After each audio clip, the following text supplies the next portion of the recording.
چیرۆکی کەلیلە و دیمنە نووسینی فەیلسوفی هندی ناودار بەیدەبا وەرگێڕانی لە عەرەبیەوە بۆ کوردی عومەر تۆفیق خوێندنەوەی زانا عەبدوڕەحمان هاوبیر عومەر میکس و مۆنتاژ سۆران عەبدوڵڵا بەرزان قادر خەڵووس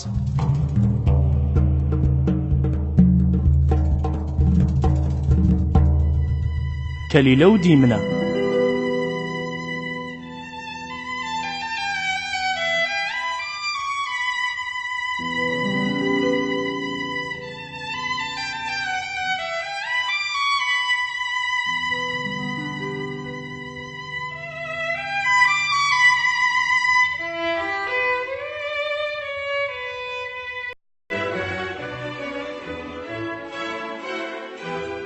دەرگای پێشەکی پەڕاوەکە پێشکەشی کرد بە هیندووی کوڕی سەحوان کە ناسرێ بە عەلی کوڕی شاهی ئێران کە هۆی دانانیم کتێبە باسەکە لەلایەن فەیلسوفی هیندیەوە کە سەرۆکی بەراهیمەکانی هیند بووە. ناوی لێناوە کەلیلە و دیمنە کە بەیدەبا لەسەر زمانی چوارپێ و باڵندە دایناوە لەبەر پاراستنی لە زۆردار و تێنەگەیشتوان و لەبەر جوانکردن و ڕازانەوەی بەوتەی جوان و پەندی بەرز کە سوودی هەبێ بۆ زانایان و ئەوانەی کەی خوێندنەوە و ئارەزوویەکەن. عەلیشا باسیەوە کە چۆن شای ئێران کیسرا ئەنوشیروانی کوڕی قوباری فەیروس فەرمانی دەرکرد بۆ بەرزەوەی پزیشک کە سەرۆکی پزیشکانی ئێران بووە بۆ دەرهێنانی ئەم کتێبە لە وڵاتی هیند و چۆن برزەوەی پزیشک چووە هیند بوو بە هاوڕێی و پیاوەی کەم کتێبەی لە گەنجینەی شا بۆ دەرهێنا و بە شەو لەگەڵ هەندێک کتێبی زانایانی هیندا. لە بابەت خوێندنەوەی ئەم کتێباڵێ کە مرۆڤ بێ بەباشی سەرنج لە هەموو جۆرە وتەیەک بدا و باش بیخوێنێتەوە و بە وردی تێی بکە ئەگەر ئەوەی نەکرد بە ئامانجی خۆی لە مانای ئەم کتێبە ناگا. هەروەها باسی یاتنەوەی بەرزەوەیەکە خوێندنەوەی کتێبەکەش باشکرا باسی هۆی دانانی بەشێکەکە لەم کتێبەدا کە پێوترێ دەرگای بەرزەوەی پزیشک کە لەلایەن بزووری جەمهەریەوە نووسراوە کە سەرۆکوەزیرانی ئێران بووە. باسی چۆنیتی بەرزەوە کە لە کاتی لەدایکبوونیەوە هەتا و کاتەی کە فێری زانین و هونەر و کاری ڕەوشباشی بووە. ئەم بەشەی خستە پێش بەشی شێروگا کە دەستپێکردنی کتێبەکەیە. عەلی شای ئێرانەڵێ هۆی دانانی کتێبی کەلیلە و دیمنە کە فەیلسوفی هیندی بەیدەبا دایناوە ئەوەیە کە ئەسکەندەری زوڵقەرنەینی ڕۆمی دەستی کۆتا کرد لە کاری پادشاکانی ڕۆژئاوا و ڕووی کردە وڵاتەکانی ڕۆژهەڵات بۆ داگیرکردنیان. شەڕی لەگەڵ ئەوانە کرد کە ڕێگەی داگیرکردنیان نادا و پەیمانی ئاشتیە بەست لەگەڵ ئەوانەی کە لەگەڵیدا ڕێیەکەوتن. لەمانە بە زۆری پاشاکانی ئێران بوون کە ئەسکەندەر زاڵ بوو بەسەریاندا و پەرش و بڵاوی کردن. لە پاشان بەرەو وڵاتی چین ڕۆیشت و بە خاکی هیندستاندا تێپەڕی و داوای لە پاشای هیند کرد کە سەری بۆ شۆڕ بکە. لەو کاتەدا هیند پاشایەک سەرۆکایەتیە کرد کە زۆر بەهێز بوو پێیانەوت فور. ئەم پاشایەک کە زانی ئەسکەندەر بە تەواوی هێزی خۆیەوە هاتووە بۆ هیند ئەویش خۆی بۆ شەڕ ئامادە کرد. خێرا لەشکری گەورەی پێکەوەنا و لە ناو لەشکرەکەدا گەلێک فیلی شەڕکەر و شێریشی هەبوو کە ئەسکەندەر بەم لەشکرە بەهێزەی فوری زانی کە لەبەر زۆری ئەسب لە شەوی تاریگە چوو و لە هیچ پاشایە گوێنەی ئەوی نەدی بوو. لەبەرەوە لە شکاندنی لەشکرەکەی ترسا ئەگەر پەلە بکە بۆ شەڕکردن لەگەڵ فوردا. وەگە گێڕنەوە ئەسکەندەر پیاوێکی فێڵاوی و زۆرزان بووە.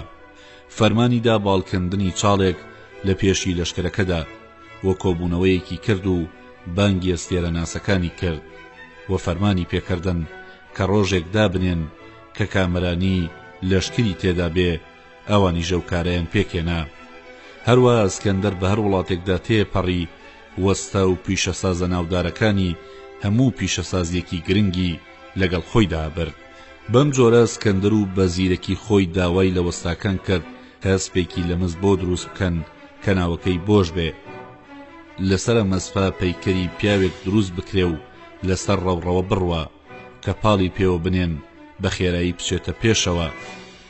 فەرمانیدا کە ناوەکەی پڕ بکرێ لە نەوت و گۆگرد و بخرێتە پێش ناوجەرگەی لەشکرەکە و لە ناوەوە گری تێبەر بدرێ لە کاتی شەڕدا. ئەم کارە تەواو بوو. ئەو ڕۆژەش ئەستێرەناسەکان دایان نابوو نزیک بۆەوە. لەو کاتەدا کە پیاوەکانی ئەسکەندەر کەناردەبوونی بۆ لای فور کە بەبێ شەڕکردن سەری بۆ شۆڕ بکە هاتنەوە و وەڵامی توندوتیژی پادشای هیندیان بۆ هێنا، لەو وەڵامەدا دیار بوو کە خۆی ئامادە کردبوو بۆ شەڕێکی گەورە. ئەسکەندەر کە زانی کەوە فور ئامادەی شەڕە، ئەمیش لەشکری خستەگەڕ. پادشای هیند فیلەکانی خست بووە پێش لەشکرەکەیەوە. سەربازەکانی ئەسکەندەر ئەسپە مسەکەیان پاڵ پێوەنا لەگەڵ پەیکەرە سوارەکاندا. فیلەکان پەلاماری ئەسپەکەیاندا و لمۆزیان تێوە ئاڵاند. لەبەر گەرمی ڕاپەڕین و هەرچی سوار هەبوو بەسەریانەوە خستیانە خوارەوە و بە پێشێلەیان و ڕێیان کرد. هەرچی هاتە ڕێیان بەسەریدا ڕۆیشتن.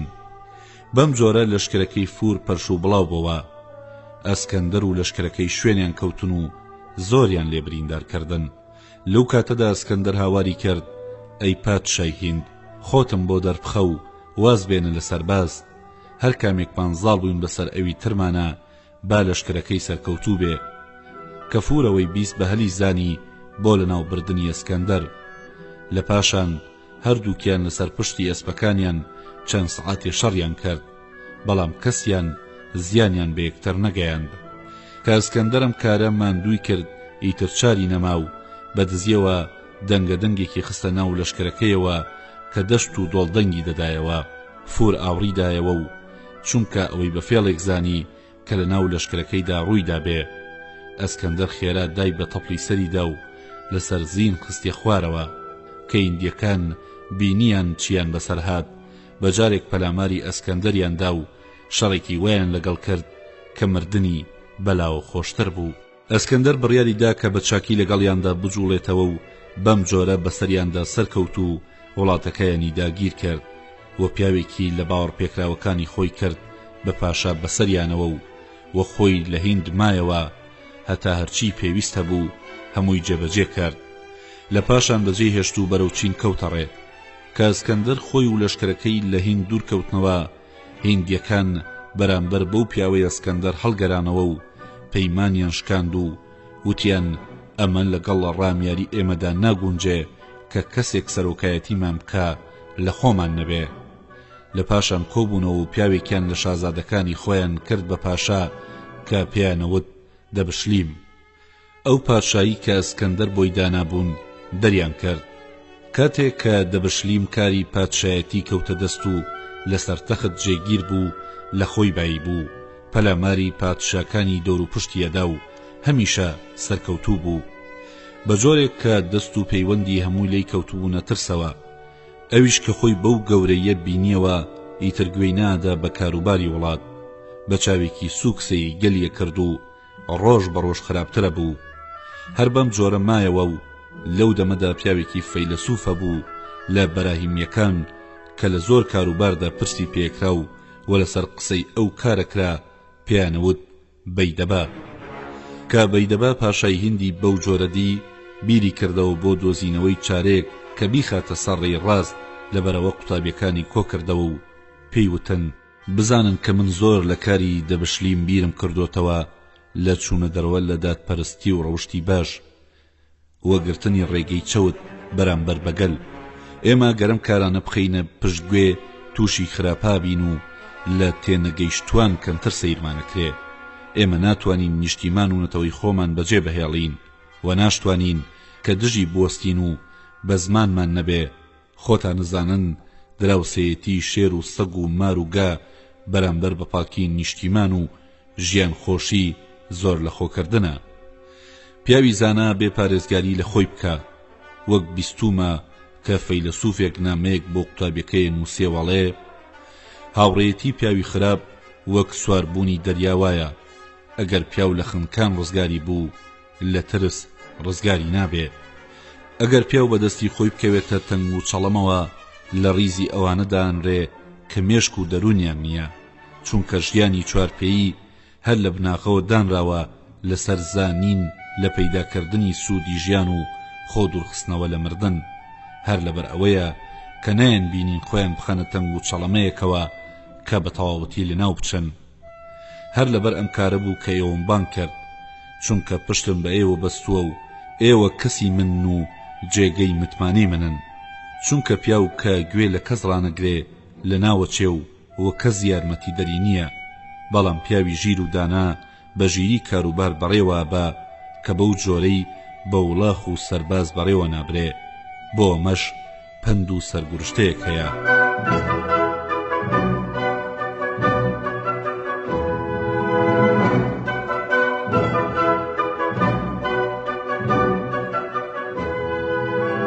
پەندەکە بەم شێوەیە دەست پێکات. ئەگەڕنەوە کوڵاو کوڕەیە کێلانەی لەسەر ڕێگەی فیلێکدا دروست دەکا و هێلکاکە. هەموو جارێ فیلەکە بۆ ئەو خواردنەوە تێپەڕێ. ڕۆژێک بەسەر هێلانەکەیدا ڕۆیشت، هێلکەکانی پلیشاندە و بەچکەکانی کوشت. کوڵاو کوڕەکە هاتەوە و چاوی بەمەکەوت، زانی ئەمە کاری فیلەکەیە. فڕی هەتا نیشتەوە بەسەر سەریەوە و بە گریان پێیوت: ئەی پادشای گەورە، بۆچی هێلکەکانت پلیشاندمەوە و بەچکەکانت کوشتم؟ خۆ من دراوسەی ئێوە بووم. ئایا لەبەر بچووکی و کەمهێزی من بوو ئەوەتان کرد؟ فیلەکە وتی: بەڵێ لەبەر بچووکی و بێهێزی تۆوام کرد. کوڵاو کوڕەکە ڕۆیشت بۆ لای ماڵی کۆمەڵێک باڵندە و سکاڵای خۆی بۆ کردن. ئەوانیش وتیان: ئێمە باڵندەی هەژارین، لە بەرامبەر فیلێکی وا گەورەدا چیمان پێکرێ؟ لە پاشان چوو بۆ لای قەلەڕەش و پێیوت: با بچین بە دەنوب هەردوو چاوی هەڵکۆڵین، لە پاشا خۆم فێڵی تری لە یەکەم. لەسەرم کارە پێکاتن. چوون هەردوو چاوی فیلەکەیان کوێر کرد. ئیتر فیلەکە ڕێی ئاو خواردنەوەی بۆ نادۆزرایەوە. کوڵاو کوڕەکە چوو بۆ لای بۆقەکان و سکاڵای خۆی کرد کە ئەو فیلە چ زوڵمێکی لێ کردووە. وتیان: ئێمە بۆقی بێدەسەڵاتین، بەرامبەر بە فیلێکی گەورە چیمان لەدەست دێ؟ وتی: حەزەکەم بچنە چاڵێکی نزیک و دەست بکەن بە قیرەقیر، ئەویش بە ئاوی تێگا و خۆی تێفڕەیەدا. بۆقەکان گفتیاندایە و چوون دەستیان کرد بە قیرەقیر. فیلەکە کە تیونێتی کاری تێکرده بوو بەرەو دەنگەکە ڕۆیشت و بە ئاو تێگەیشت. خۆی فڕێدایە ناو چاڵەکە و ئیتر نەیتوانی خۆی دەرباز بکە. کوڵاو کوڕەکە هاتە سەری و پێیوت: هەی زۆردار، بەهێزی خۆت بایی بوویت، بە چاوی سووک سەیری منە دەکرد. بڕوانە بەم بچووکەی خۆمەوە چیم پێکردی؟ کە بەیدەبا لە قسەکەی بۆ وتی: ئەمەوێ هەر یەکە لە ئێوە ڕای خۆی دەڕڕێ لە بابەت چوونی منەوە بۆ لای ئەم پادشا زۆردارە. بەجارێک گوتیان: ئەی زانەی گەورە، فەیلسوفی بەڕێز، تۆ پێش ڕێڕەوی ئێمەی، ئەبێ بیری ئێمە چی بێ بەرامبەر بە بیری تۆ، وەزانینی ئێمە چی بێ بەرامبەر بەزانینی تۆ؟ بەڵام هێندا زانین کە مەلەکردن لەگەڵ تیمساحدا لە ناوچوونە، وە گوناهی ئەو کەسە بەملی خۆیەتی، ئەو کەسەی کە زەهر لە دەمی مار دەهێنێ و ئەی خوا بەخۆی تاقیەکاتەوە. گوناهی مارەکە چییە؟ و ئەوەی کە چێتە سەر شێر لەلانەدا لەوە دڵنیا نییە کە پەلاماری نەدا. ئێستاش خۆ دەزانی کە ئەم پادشایە لە هیچ ناترسێ، ئێمەژە ترسین تووشی سزا و ئازار بی و ئێمەش بکەوینە تەنگ و چەڵەمەوە.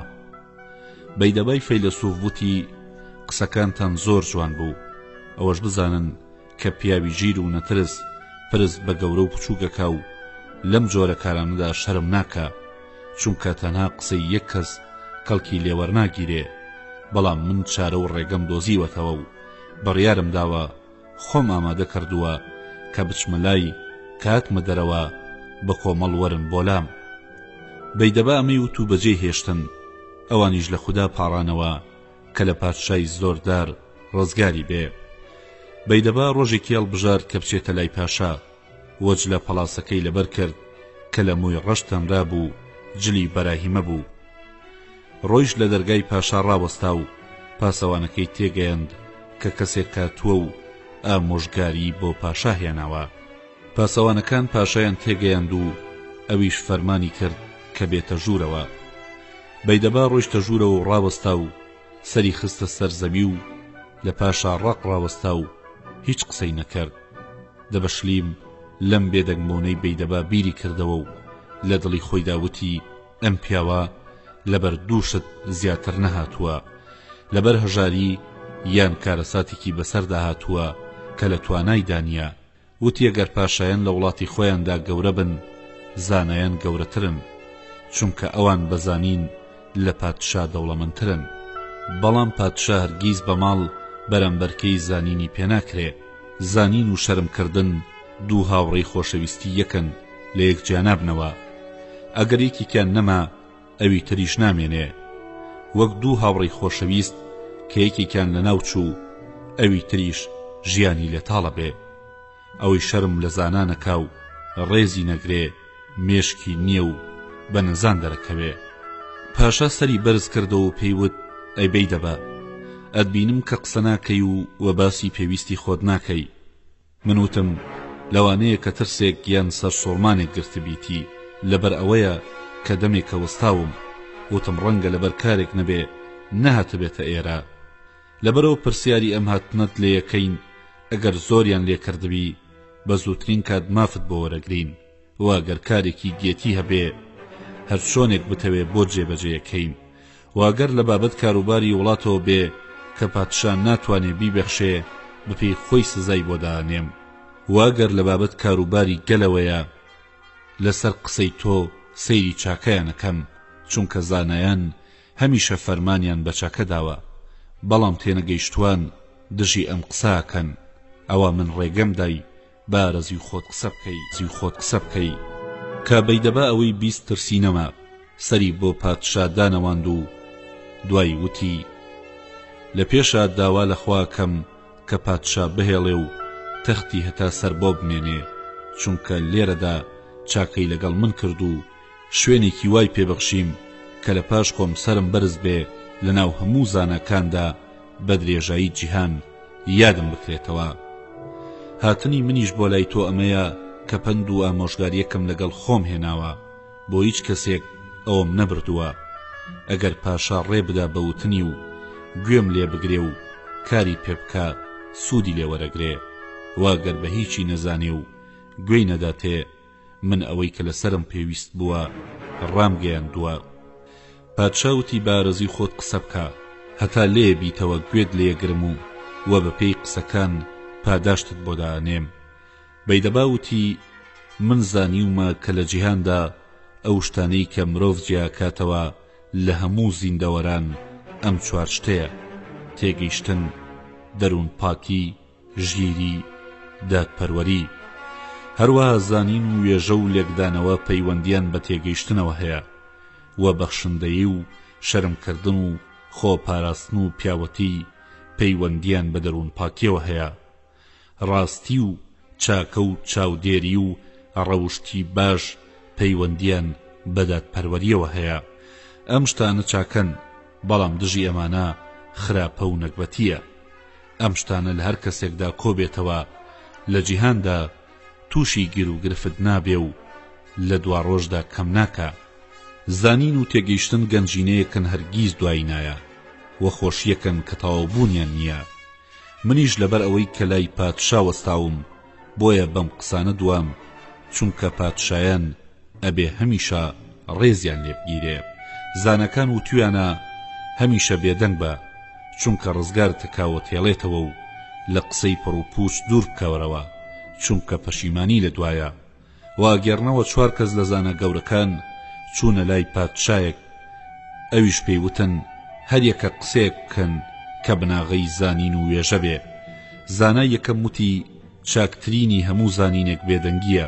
دووەمی ژووتی چاکترینی هەموو شتێکەوەیە کە پیا و شوێن و پای خۆی بزانێت چەندە سێم وتی چاکترین شتەوەیە کە پیا و قسە لە کارێک نەکا کە پەیوەندی بە ئەوەوە نەبێ زانەی چوارەمی ژووتی حەسانەوە لەوەدایە کە پیا و خۆی بدا بەدەست کاری ڕۆژگارەوە واگەڕنەوە جارێک پادشای چین و هیند و ئێران و ڕۆم کۆبوونەوە و بڕیاریاندا کارێکەیان قسێ بکە کە بە درێژایی جیهان بۆی بموسرێ پادشای چین وتی منە و قسەی کە ئەمەوێ بیکەم ئەتوانم نەیکەم نەوەک لە دەمم دەرچێ و دوایی بۆم نەگەڕدرێتەوە پادشای هیند وتی من سرم لە کەسێک سوڕەمێنێ کە قسەیەکە ئەگەر بۆ خۆی بێ بەکاری نایە و ئەگەر دژی خۆی بێ لە ناویە بە پادشای ئێرانی ژووتی ئەگەر قسەیەکەم کرد قسەکە خاوەنی منە بەڵام ئەگەر نەم کرد من خاوەنی ئەوم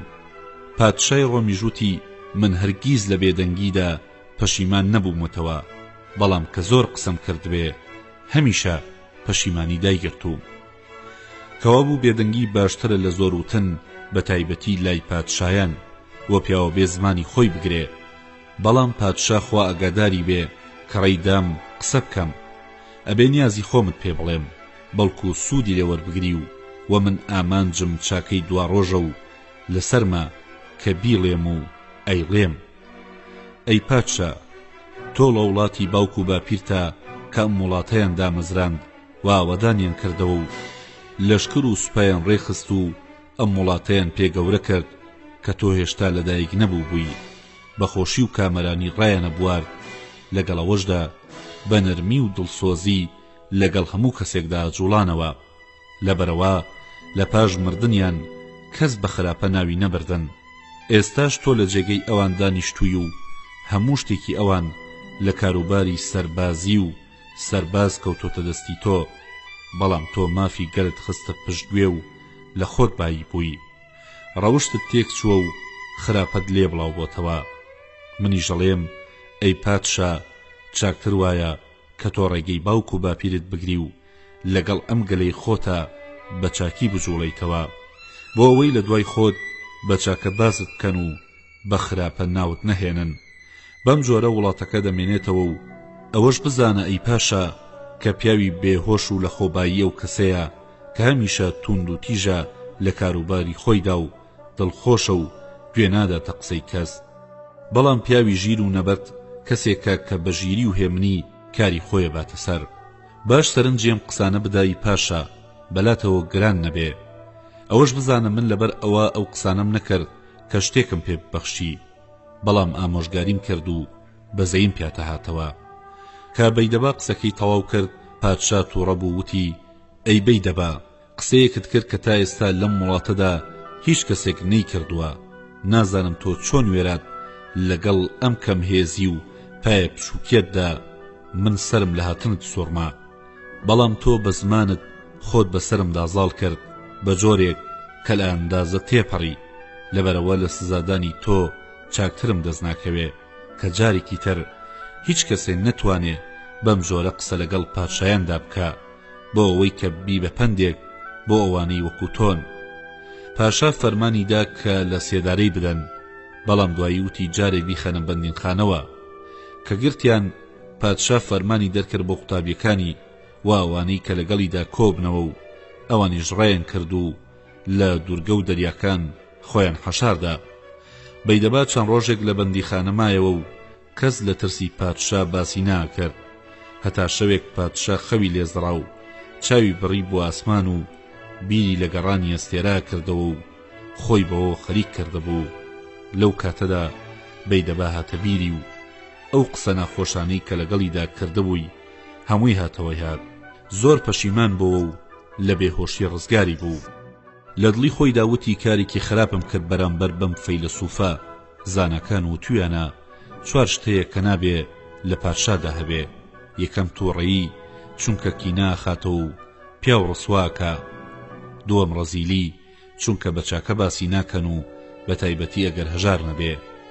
سێم درۆکردن، چونکە کەس نابێ بە هاوڕێی. چوارەم قسەی ڕق، کە لە بێمێشکی و نەزانین خراپترە. من پیاوێک کاتە لام و ئامۆژگاری کردم کەچی بە خراپە پاداشتمدایەوە. پاشا فەرمانیدا بەیدەبا بهێنن. کە هات، پادشا لێی پرسی ئەی بەیدەبا، لە قسەکان تا خۆنیازت سوکردنی من نەبوو. بەیدەبا وتی ئەی پادشای گەورە، ئەوەی من بە تۆ موت سوودی خۆت و گەلەکەتی تیا بوو. پادشا وتی ئێستا بێ قسەکان هەمووی بکەیتەوە و هیچی بەجێ نەهێڵی. بەیدەبا دەستی کرد بە هۆنینەوەی قسەکانی. پادشا گوێ ڕاگرتە بوو و هەر شتێکی لێ بیست زەویەکەی بەردەمی چاڵە کرد بە شتێک کە بەدەستیەوە بوو.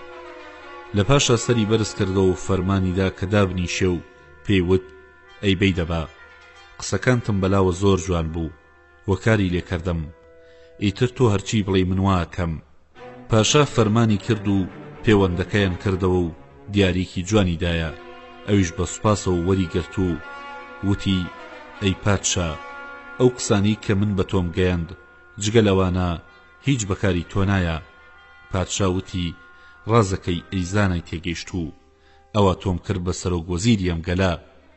بەیدەبا لە پێشدا داوای لێکرد کە لێی ببوورێ وتی ئەم کارە هەر بە تۆ کرێ ئەی پادشا. پادشاش لێی خۆش بوو کە بەیدەبا ڕۆیشت. پاشا ناردی بە شوێنیدا و پێیوت منەزانم ئەم کارە بە تۆ نەبێ بە کەسی تر ناکرێ لەبەرەوە ئەبێ وەری بگری. ئەویش وەری گرت و بووە سەرۆک وەزیر. کڵاوی زێریان کردە سەر و لەسەر ڕەوشتیە و کاتە بەناو شاردا گێڕایان. لە پاشان لە بارەگای دادگا دانیشت و مافی لە زۆردارە سندەوە و بە چاوی یەکسانی سەیری دەوڵەمەند و هەژاریە کرد.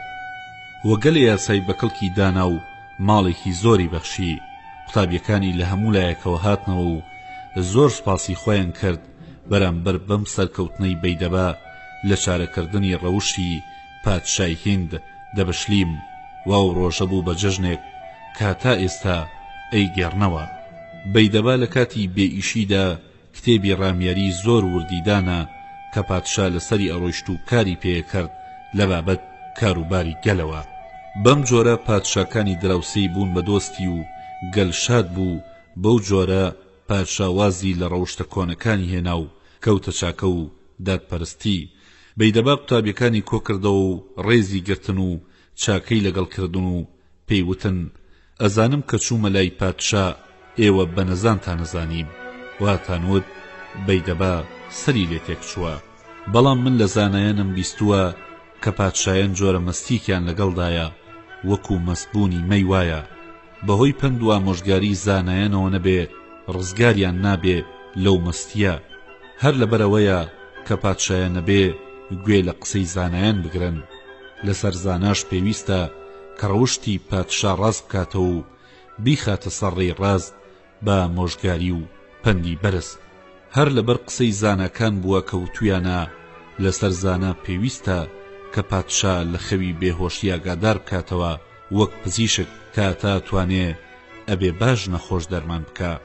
منیش حەزم نەکرد کە لە پاژێمە بە خراپە ناوم ببرێ و پێم بڵێن بەیدەبای فەیلسوف لە کاتی دەبشلیمی زۆرداردا بووە بەڵام نەیتوانی بیخاتە سەر ڕێی ڕاست و واگەر کەسێک پێیان بڵێ لە ترسی گیانی خۆی نەیوێراوە ئەیانوت با لە دەستی ڕای بکردایە و نیشتیمانی بەجێ هێشتایە. نیشتیمان بەجێهێشتن ستەمە. لەبەرەوە وام بە چاکزانی کە گیانی خۆم بەخت بکەم یان بگەم بە ئامانج لەو ڕێیەدا چونکە زانەکان و تویانە کەس ناگاتە پایەکی بەرز بە سێشت نەبێ بە هەوڵێکی زۆر یا بە لە ناوبردنی ماڵ یان ئاوارەبوون لە ڕێی ئایندا. ئەوەی کە ئازار نەکێشێ ئارەزوو ناچێژێ. وە پادشا دەبشلیم فەرمانی پێکردوم کە کتێبێکی بۆدا بنێم کە پڕی بێ لە پند و ئامۆژگاری و هونەری بەرز. لەبەرەوە ئەمەوێ کە هەر یەکە لە ئێوە شتێکدا بنێ لە بابەت هەر وێژە و هونەر و زانینێک کە خۆی زانێ بۆ ئەوەی تێبگەم کە هەر یەکە لە ئێوە پلەی زانینی چەندەیە. قوتابیەکان وتیان ئەی زانەی گەورە ئەوەی بە تۆ دراوە لە زانین و تێگەیشتن و ڕەوشت هەرگیز بە ئێمە نەدراوە. تۆ گەورەی ئێمەی وا گەر شتێک بزانین بەهۆی تۆیە وە ژیانی ئێمە لە دەستی تۆدایە بەڵام ئێمەش خۆمان ماندووەکەین. پادشاش هەر لەسەر ئەو ڕێیی کە بەیدەبا بۆی دانابوو مایەوە و وڵاتەکەی بە تەواوەتی جێگیر بوو. ترسی دوژمنانی نەما و سەیری ئەو کتێبانەیە کرد کە زانا و فەیلسوفەکانی هیند بۆ باوک و باپیرانیان دانابوو. ئەویش حەزیە کرد کە کتێبێکی وای هەبێ بە ناوی خۆیەوە دانرا بێ کە لە بابەت ڕۆژانی ڕابردوویەوە بدوێ. ئەوەش یەزانی کە ئەمە بە بەیدەبا نەبێ بە کەسی تر ناکرێ. لەبەر ئەوە پێیوت ئەی بەیدەبا تۆ فەیلسوفی گەورەی هیندی من سەیری گەنجینەکانی پادشایانی هیندم کردووە کاریەکەیان کتێبێکی تایبەتی خۆی هەیە کە لە بابەت ڕۆژانی خۆی و گەلەکەیەوە دوێ. منەترسم بمرم و کتێبێکی وانەبێ کە لە دوای خۆم یادی پێ بکرێتەوە. لەبەرەوە حەزەکەم کە کتێبێکی نایەبم بۆدا بنێ و بە هەموو زانینتەوە کاری تێدا بکەی. دیوی دەرەوەی ڕامیاری و سوودی گەلی تیابێ. ناوەوەی ڕەوشت و ڕامیاری پادشای تێدا بێ بەرامبەر بەگەل کە بەهۆی ئەوەوە خۆم و گەلەکەم لە زۆر تەنگ و چەڵەمە ڕزگارمان بێ، لە دوای خۆم ساڵەهای ساڵ بمێنێتەوە کە بەیدەبە ئەوەی بیست سەری بۆ خستە سەر زەوی و لە پاشان وتی ئەی پادشای گەورە، ئەستێرەی تۆڕووی کردۆتە بەرزی و نەکبەتی بەری داوی و ڕۆژت درێژ بووە، چونکە زانین و ژیری پادشا ئەباتە بەرزترین پلە، خوا بتێڵێ و بەخۆشی هەر فەرمانێک ئەیکەی سرم لە ڕێتە. پادشا وتی تاقیم کردیتەوە و زانیم کە کاری پادشایان بە تۆ کرێ، ئەمەوێ کتێبەکەم تێکەڵ بکەی لە زانین و پند و گاڵتە و گەپ. بەیدەبا وتی ئەوە بڕیارمدا کە ئەوە دابنێم و ڕێککەوتن کە بە ماوەی ساڵێک تەواوی بکە. پادشاش خەڵاتی کرد. بەیدەبا ماوەیەک مایەوە و بیری لەوە کردەوە کە کتێبەکە چۆن دابنێ و چۆن دەست پێ بکە. لە پاشان قوتابیەکانی کۆ کردەوە و پێیوتن پادشا داواکاریەکە کە شانازی ئێمە و وڵاتەکەمانی تێدایە، بەم جۆرە لە بابەت کتێبەکەەوە دووە کە چۆنی دابنێ هەتا پادشا دڵخۆش بکە. قوتابیەکان هەرچەندە بیریان کردەوە نەیانتوانی کە چارەیەک بۆم کارە بدۆزنەوە. کە بەیدەبا تێگەیشت قوتابیەکانی ناتوانن، لە دڵی خۆی داوتی کەشتی لە دەریادا بە کشتیوانە ڕوا، چونکە لە کاتی خواردبوونیدا ڕاست یەکەنەوە، بەڵام سەرۆکی کەشتێکە بە تەنها ڕێی باش بۆ کەشتێکە دۆزێتەوە کە بە ناو شەپۆلی سەختی دەریادا ڕوا. وار کاتێک کە پڕ بوو لە سوار و کەشتیوانی زۆر، سەرۆکەکە دڵنیا نابێ لەوەی کە کەشتێکە نقوم نەبێ و هەمووی لە ناو نەچن. بەم جۆرە بەیدەبا خۆی بیری کردەوە لە دانانی دەرگای یەکەمی کتێبەکە هەتا توانی دای بنێ لەگەڵ یەکێک لە قوتابیە باوەڕ پێکراوەکانی خۆی، لەگەڵ چەند پارچە کاغەزێک کە لەو کاتەدا بەکارهێنرا.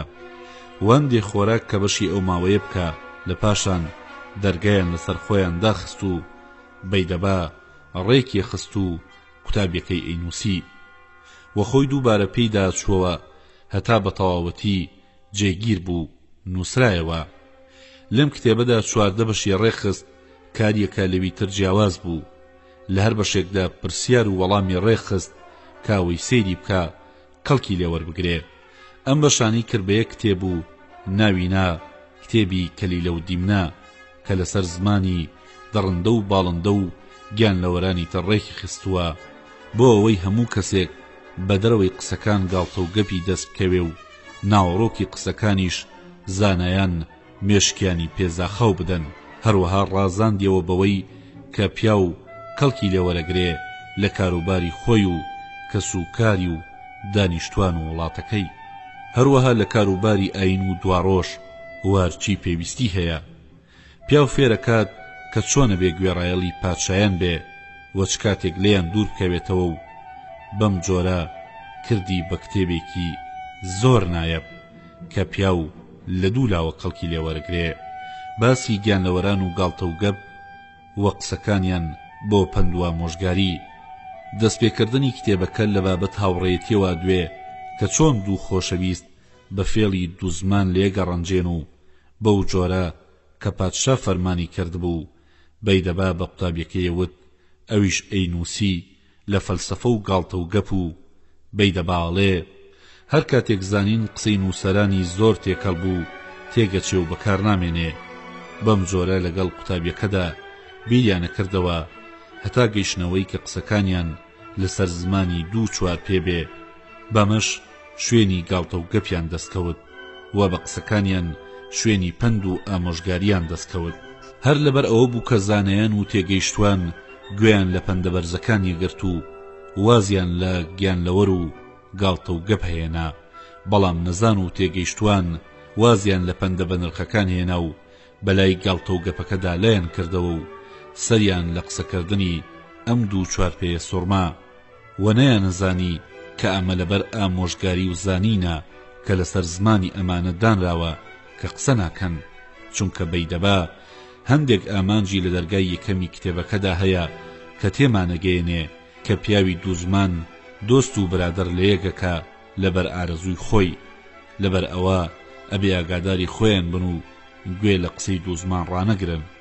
بەم جۆرە بەیدەبا و قوتابیەکی مانەوە هەتا کتێبەکەیان بە ماوەی ساڵێک تەواو کرد. کە ساڵەکە تەواو بوو پاشا ڕای سپار کە پێی بڵێن ساڵەکە تەواو بوو چیت کرد. بەیدەبا وەڵامی بۆ ناردەوە کە کتێبەکەی تەواو کردووە با پاشا فەرمان بدا بە دانیشتوانی شار کۆ ببنەوە هەتا بۆیان بخوێنێتەوە. پادشا زۆری پێخۆش بوو. دانیشتوانی وڵاتەکەی لە دوور و نزیکەوە بانگ کرد بۆ گوێگرتن لە خوێندنەوەی کتێبەکە. لەو ڕۆژەدا کە دەیان نابوو هەمویان کۆبوونەوە. پاشا فەرمانی دابوو کە تەختی وەکو تەختەکەی خۆی بۆ بەیدەبا ڕێک بخرێ و کورسی بۆ زانایان و شازادە و گەورە پیاوان ڕیز کرا بوو. بەیدەباش ئەو بەرگەی لەبەر کردبوو کە پێوەی چوو بۆ لای پادشایان. کتێبەکەشی بەسەر دەستی قوتابیەکەیەوە بوو. دانیشتوان لە هەموو لایەکەوە لەبەری هەستان. پادشاش هەستا و سوپاسی کرد. بەیدەبا سەری بۆ پادشا خستە سەر زەوی و سەری بەرز نەکردەوە و پادشا وتی سەرت بەرز کەرەوە، ئەمڕۆ ڕۆژی خۆشی و حەسانەوەیە ئەی بەیدەبا. کاتێک کە دانیشتن بۆ خوێندنەوەی، پاشا لە بابەت مانای هەموو بەشەکەوە پرسیاری لێ کرد. ئەویش تێیەگەیاند. بەم جۆرە پادشا زیاتر سەری سوڕەما و زیاتر دڵی خۆشە بوو. کە بەیدەبا کتێبەکەی تەواو کرد، پادشا وتی ئەی بەیدەبا، هەر پادشایی نەبێ داوای چیەکەی با پێت بەخشم. بەیدەبا داوای کامەرانی پادشای لەخوا کرد و وتی ئەی پادشا، من ئیشم بە ماڵ نییە و لەم جلانەی خۆشم زیاتر لەبەری ناکەم، بەڵام داوای یەکشت لە پاشاکەم، ئەویژەوەیە کە فەرمان بدەی ئەم کتێبم بۆ بنووسنەوە و پارێزگاری تەواوی لێ بکەن. وەنەیەڵی کە لە خانەی زانست بچێتە دەرەوە، چونکە ترسم لە وڵاتی هین دەری بکەن و بە تایبەتی لە دانیشتوانی ئێران ترسم هەیە ئەگەر پێ بزانن ئەیبەن. پادشا پەیمانی دایە کە و کارە بکا و لە پاشان بانگی قوتابیەکانی کرد و خەڵاتی کردن. لە پاش ماوەیەک کیسرا ئەنوشیروان بوو بە پاشای ئێران و زۆر حەزی لە کتێبی زانی نەکرد، بەوەی زانی کەوە کتێبێکی گەورە و بەناوبانگ لە هیند هەیە و خۆی بۆ نەگیرا و هەتا برزەوی پزیشکی بۆ نارد. ئەویش چوو لەوێ نەهاتەوە هەتا لە وڵاتی هیند دەری هێنا و بردی خستە نێو گەنجینەکانی ئێرانەوە.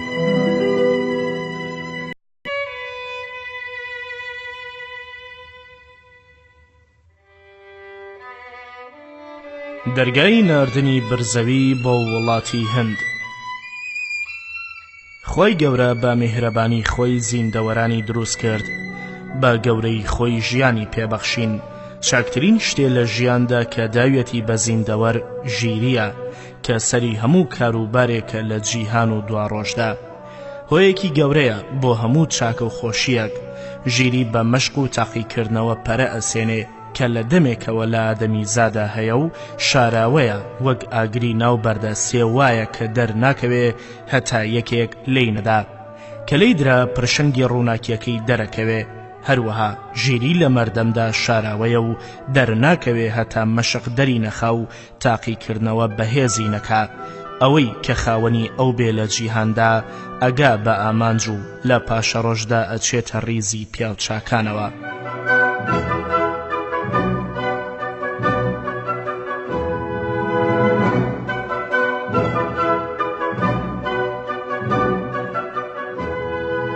وەکو ئەگەرنەوە پادشای ئێران ئەنوشیروان خواژیریەکی گەورەی پێبەخشی بوو، زانستێکی زۆری هەبوو کە هیچ پادشایەک لە پێش ئەودا پێی نەگەیشتووە. جارێک پێیانوت کە لە وڵاتی هەند کتێبێک هەیە سەرچاوەی هەموو هونەر و زانینێکە. لەبەر ئەوە فەرمانی دەرکرد بۆ سەرگوەزیرەکەی کە ناوی بزور جەمهیر بوو کە زانایەکی بۆ پەیدا بکە کە زمانی فارسی و هەندی بەباشی بزانێ، لە شوێنی فەلسەفە و زانین بگەڕێ. ئەویش سەرک پزیشکانی ئێرانی بۆ دۆزیەوە کە ناوی برزەوی بوو. کە برزەوی چووە لای پادشا سەری دانەواند و لە بەردەمیان ڕاوەستا. پادشا پێیوت ئەی برزەوی، من تۆم هەڵبژاردووە بەوەی کە زانیومە پیاوێکی لێهاتووی هەمیشە هەوڵی زانین ئەدەی. وەکو بیستومە لە هند کتێبێک هەیە کە لە گەنجینەی پادشاکانیاندا پارێزگاری لێکراوە. هەرچی بیستبوو لەو بابەتەوە بۆی گێڕایەوە. لە پاشا پێیوت خۆت ئامادە بکە، ئەدنێرم بۆ خاکی هند بۆ هێنانی ئەو کتێبە، چونکە ئەمە سوودی خۆت و گەلەکەتی تێدایە. و هەر کتێبێکی باشی تریشت دەستکەوت بیهێنا لە پارە مەترسا هەرچی زێڕی من هەیە لە ڕێی تۆدا دای ئەنێم لە پاشان ڕۆژێکیان بۆ دانا کە بڕوە 10 تورەکە پارەیدایە کە هەر یەکەیان 10,000 لیرەی تێدا بوو.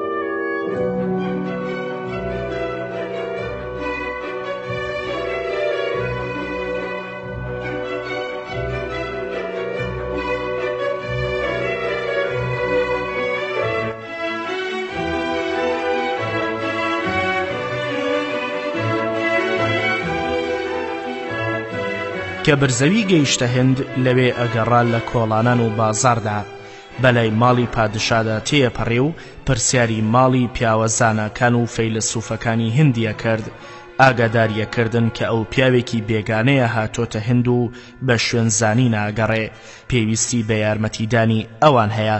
بەم جۆرە بوو بە دۆستیان و هات و چۆی ئەوانیە کرد و زانستی لێ وەرەگرتن لەگەڵ ئەوەشدا خۆی لەو زانستانەدا شارەزا بوو بەڵام وا خۆی نیشانەدا کە هیچ نازانێ. ئەوەندەمە بۆوە دۆست و هاوڕێی زۆری پەیدا کردبوو لە هەموو جۆرە چین و پیشەسازیەک.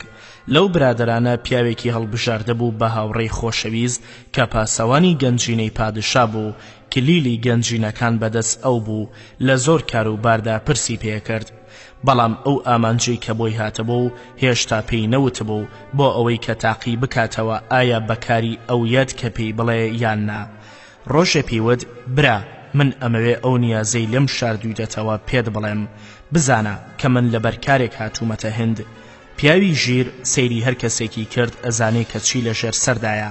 پیاوە هەندیەکەوتی ئەزانم بۆچی هاتووی بەڵام لەبەر ئەوەی کە دۆستی منی حەزم نەئەکرد پرسیارت لێ بکەم بەڵام ئێستا تەوێ کە دەری بخەی کەوا من لە پێش تۆدا بۆتی دەرەخەم. تۆ بۆ بردنی کتێبی کەلیلە و دیم نەهاتووی کە بە نرخترین شتی ئێمەیە ئەتەوێ کە بەوە پادشاکە دڵخۆش بکەی و بە فێڵ هاتووی بۆ ئەم وڵاتە بەڵام تۆ کە ئەوەندە بە ئارام و لەسەرخۆی هەرگیز قسەیەکت هەڵا نەکرد و ئەم نهێنیی خۆت بە کەس نەوت کە زۆر دەمێکە لێرەی لەبەر ئەوە دۆستایەتیم لەگەڵ تۆدا بەهێز کرد. من پیاوی وەک تۆم نەدیوە بەم جۆرە زانەکان و تویانە ژێری ئادەمی زاد لە هەش کاردا دەرەکەوێ بەزەیی خۆناسین ڕازیکردنی پادشا زانینی ئاشکراکردنی نهێنی لای هاوڕێی زمان نەرمی پاراستنی نهێنی پاراستنی زمان لە خۆ وەڵام نەدانەوە. ئەم ڕەوشتە باشانە هەمووی لە تۆدا هەیە خوا هەر بدهێڵێ و هەر سەرکەوتوبی هەر چەندە هاتووی گەوهرە بە نرخەکەمان ببەی بەڵام تۆ مافی ئەوەت هەیە. برزەوی وتی من گەلێ قسەم ئامادە کردبوو کە بیکەم بەڵام کە تۆ نیازی منت دەرخست ئیتر بە کورتی ئەڵێم من کارم بە یارمەتیدانی تۆ هەیە چونکە گفتوگۆکردن لەگەڵ زانادا و باسی نهێنی لە لای فەیلسوف و تێگەیشت و پیاو ئەگەیەنێ بە ئامانج نهێنیەکەی هەر ئەمێنێ وەک مانەوەی شتێ لە ناو قەڵایەکی قایمدا. پیاوە هەندیەکەوتی هیچ شتێک نییە بگاتە خۆشەویستی پیاو ئەتوانێت لەگەڵ هاوڕێی ڕاست و پاکدا باسی نهێنی خۆی باشکرا بکە و پاراستنی نهێنی گەورەترین ڕەوشتی باشە بەڵام هەرچەندە ئەو کەسە ڕاست و دڵپاک بێ ترسی بڵاوکردنەوەی نهێنی هەر لێ ئەکرێ هەرچەندە کە بڵاویشی ناکاتەوە هەرگیز نهێنی دوو کەس ئاشکرا نابێ بەڵام کەیەکێکی تر ئاگادار بوو لێیان ئیتر بڵاوا بێتەوە و خاوەنەکەی ناتوانێ بیشارێتەوە وەک هەور کە لە ئاسماندا بڵاو بووە. ئەگەر یەکێک گوتی ئەمە هەوری بڵاوە کەس ناتوانێ بە دروی بخاتەوە منیشە ساتۆم لە هەموو کەسێک خۆشتر ئەوێ بەڵام ئەم کاری کە لە منت ئەوێ نهێنیەکە کە هەرگیز داناپۆشرێ ئەو کاتە کە ئاشکرا بوو من لەناو ئەچم چونکە پادشاکەمان زۆر دڕڵەقا لەسەر کەمترین گوناه سزای گەورەدا. ئیتر من چۆن ئەتوانم ئەم گوناهە گەورەیە بکەم کە پێیان زانیم دۆستایەتی تۆ سزام لەسەر لا نابە. برزەوی وتی زانەکان باسی گەورەی هاوڕێگەکەن کە نهێنی بشارێتەوە و هاوڕێکی سەر بخا. ئەم کاری کە من بۆی هاتووم پشتم بە تۆ بەستووە هیچ مەترسا هەتا بمێنم ناوی نابم بەڵام خۆت لە مناڵەکانت و کاربەدەستانی پاشا بپارێزە هیوام وایە کە هەرگیز ئەم نهێنیە بڵاو نەبێتەوە چونکە من ئەڕۆم و تۆ لێرەی و هاوڕێی سێم لە ناوماندا نابێ. بەم جۆرە ڕێکەوتن و پەیمانیان لە یەکتر سەند. کابرا کتێبی کەلیلە و دیمنەی بۆ هێنا لەگەڵ چەند کتێبێکی تردا.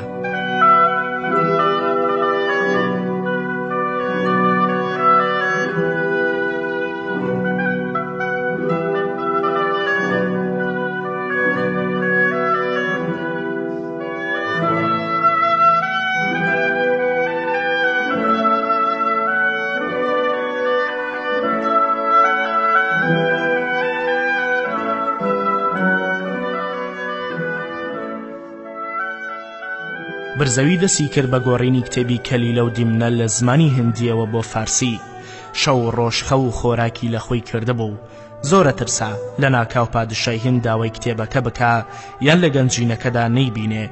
کە تەواوی کرد نامەی بۆ ئەنوشیروان نووسی کە کتێبەکەم بە تەواوی گۆڕیوە. ئەویش زۆری پێخۆش بوو نامەیەکی بۆ نارد کە دەست بەجێ بگەڕێتەوە.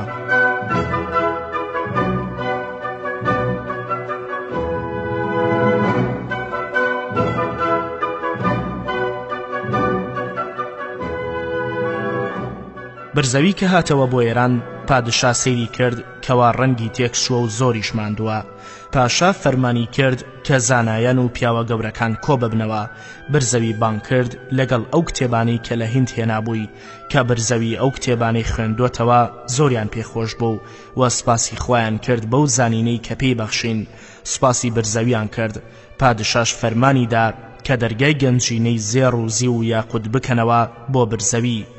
پێیوت ئەی برزەوی من تۆم کردووە بە سەرۆکی پیاوە گەورەکانی وڵات ئەبێ کڵاوی زێر لەسەر بکەی لەسەر تەختێک وەک تەختەکەی مندا بنیشی. برزەوی سەری دانەوەند وتی خوا پادشا بهێڵێ من ماڵم ناوێ بەڵام لەبەر دڵی پادشا شتێک هەڵەگرم. لە پاشا چوو دەستێ جلی نایابی هەڵگرت و سپاسی پادشای کرد و وتی لەسەر پیاو پێویستە کە چاکیان لەگەڵ کرد سپاس بکە هەرچەندە کە ئەوەی بە ماندووبوونی خۆی دەستکەوت بێ و ئەمە کارێک بوو کە خۆشی پادشای تیا بوو. من هەرچەندە کە سزام کێشا بەلامەوە هیچ گرنگ نییە چونکە کامەرانی و گەورەی ئێوەی تێدایە ئەی تێگەیشتوان. بەڵام من داوای یەک شت ئەکەم کە ئەویش ئەوەیە پادشا فەرمان بکا بە وەزیرەکەی کە بزور جەمهیر کوڕی بەختەکانە خۆی ماندوو بکا و وتارێکی جوان لە بابەت ژیانی منەوە بنووسێ و بیکاتە بەشێ و بیخاتە پێش دەرگای شێروگا کە دەستپێکردنی کتێبەکەیە. ئەنوشیروان ڕووی کردە وەزیرەکەی و پێیوت خۆتەزانی کە برزەوی لەبەر ئێمە چەندین سزای کێشا و خوا بەهۆی ئەوەوە چۆن فێری گەلێ زانینی کردین ئەبێ ئێمە شانازی پێوە بکەین. ئێستاژ داوای ئەم پێویستی ئاسانە لە ئێمەکە ئەمەوێ وتارێکی بەنرخی لە بابەت تەواوی ژیانیەوە هەتا ئەو کاتەی کتێبی کەلیلە و دیمنە لە هیند ئەنووسێتەوە بە جۆرێک کە خۆی پەسەندی بکا بۆی بنووسی و بیکەی بە دەرگایەک لە پێش کتێبەکەدا کە خوێنەواران بیخوێننەوە لە پاشا ئاگادارم بکە ئەمەش گەورەییە بۆ تۆ.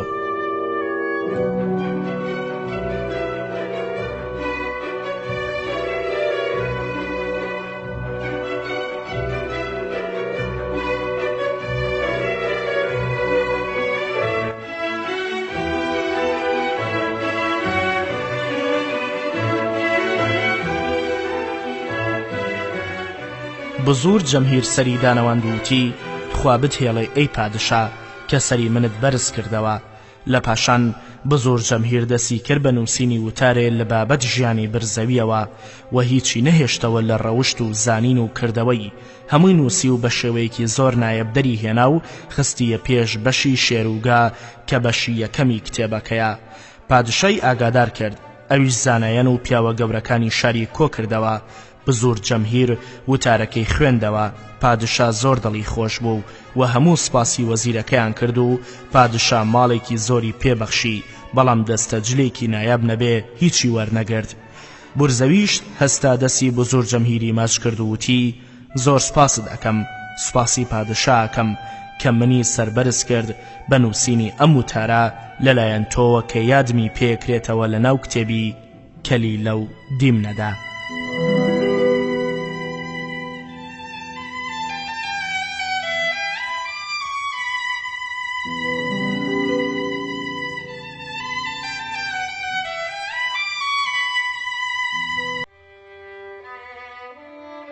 دەرگای پیشاندانی کتێبەکە. ئەمە کتێبی کەلیلە و دیمنەیە کە زانایان لەسەر زمانی گیانلەوەردایان ناوە و بە جوانترین شێوە ڕازاندیانەوە کە تێگەیشتوان لە بەرزانین خوێندیانەوە و بەڵام نەزانان بۆ گاڵتە و ڕابواردن خوێندیانەوە. مناڵی قوتابی بە خێرایی وانە لەبەرەکە بە بێەوەی کە بزانێت چییە و باسی چیەکە ئەوەندە زانێت کە شتێکی بە نرخی دەستکەوتووە وەک ئەو کەسەی کە گەیشتووە بە پلەی پیاوەتی ئەبینێ کە دایک و باوکی ماڵ و داراییەکی تەواویان بۆ جێهێشتووە و ئیتر پێویستی بە یارمەتیدانی کەس نییە. ئەوەی کە ئەم کتێبە خوێنێتەوە پێویستە بزانێت چییە و لەبەرچی لەسەر زمانی گیان لەوەردانراوە. ئەگەر ئەوەی نەکرد ئامانجی لێوەرناگرێ و تێی ناگا. هەر کەسێک کتێبی زۆر بخوێنێتەوە و تێیان نەگا هیچ کەڵک لە زانین وەرناگرێ، و ئەگەر کاری پێنەکا وەک ئەو پیاوەی بەسەردێ کە گەڕنەوە لە چەمێکدا گەنجینەیەکی زێڕی دۆزیەوە و لە دڵی خۆی داوتی ئەم پارەیە زۆرە، ئەگەر بەتەنها جاری کۆڵێکی لێبەرمەوە ماندوو مەکا و درێژا کێشێ. لە پاشە چوو چەند کەسێکی بەکرێ گرت کە بۆی بگوێزنەوە بۆ ماڵەوە. هەریەکەیان کۆڵێکی هەڵگرت و ڕۆیشت. لە پاشان هەستا چووە بۆ ماڵەوە، بەڵام زێڕەکەی نەبینی، چونکە هەریەکە لەوان کۆڵە زێڕەکەی بردبوو بۆ خۆی، ئەویش سزا و ماندوێتی نەبێ هیچی دیکەی دەست نەکەوت، چونکە بیری لە دوا ڕۆژی کاروباری نەکردبەوە. ئەوەی ئەم کتێبە بخوێنێتەوە و لێی تێنەگا وەگە و کەسەوایە کە گوێزێکی ساغیە دەنێ هەتا نیشکێنێ سوودی لێ نابینێ، هەروەها وەگە و کەسەوایە کە ئێوێ بە وتاری کەسانی ترەوە ببێ بەزانا. پیاوێک ڕۆژێک داوا لە زانایەگەکە وتارێکی جوانی بۆ بنووسێ، ئەویش لەسەر لاپەڕەیەکی زەرد بۆیە نووسێ. کابرا لە ماڵەوە لە بەریەکە بەبێ ئەوەی بزانێت چییە.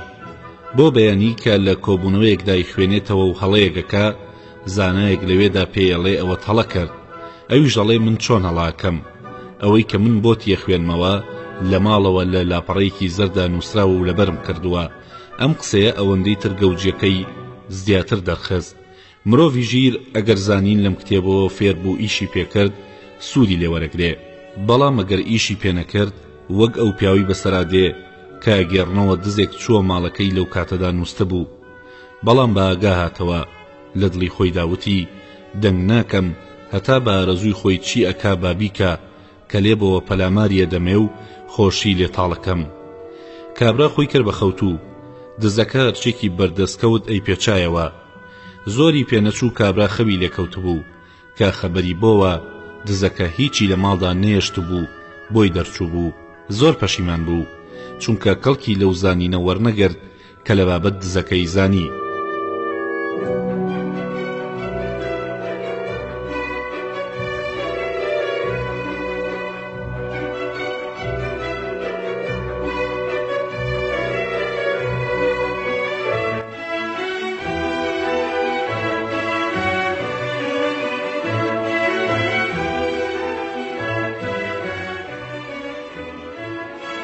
زانین تەواو نابێ و ئەبێ سوودی لێوەربگیرێ، وە گەودارەوایە کە بەری هەیە و سوود لە بەرەکەی وەرناگیرێ.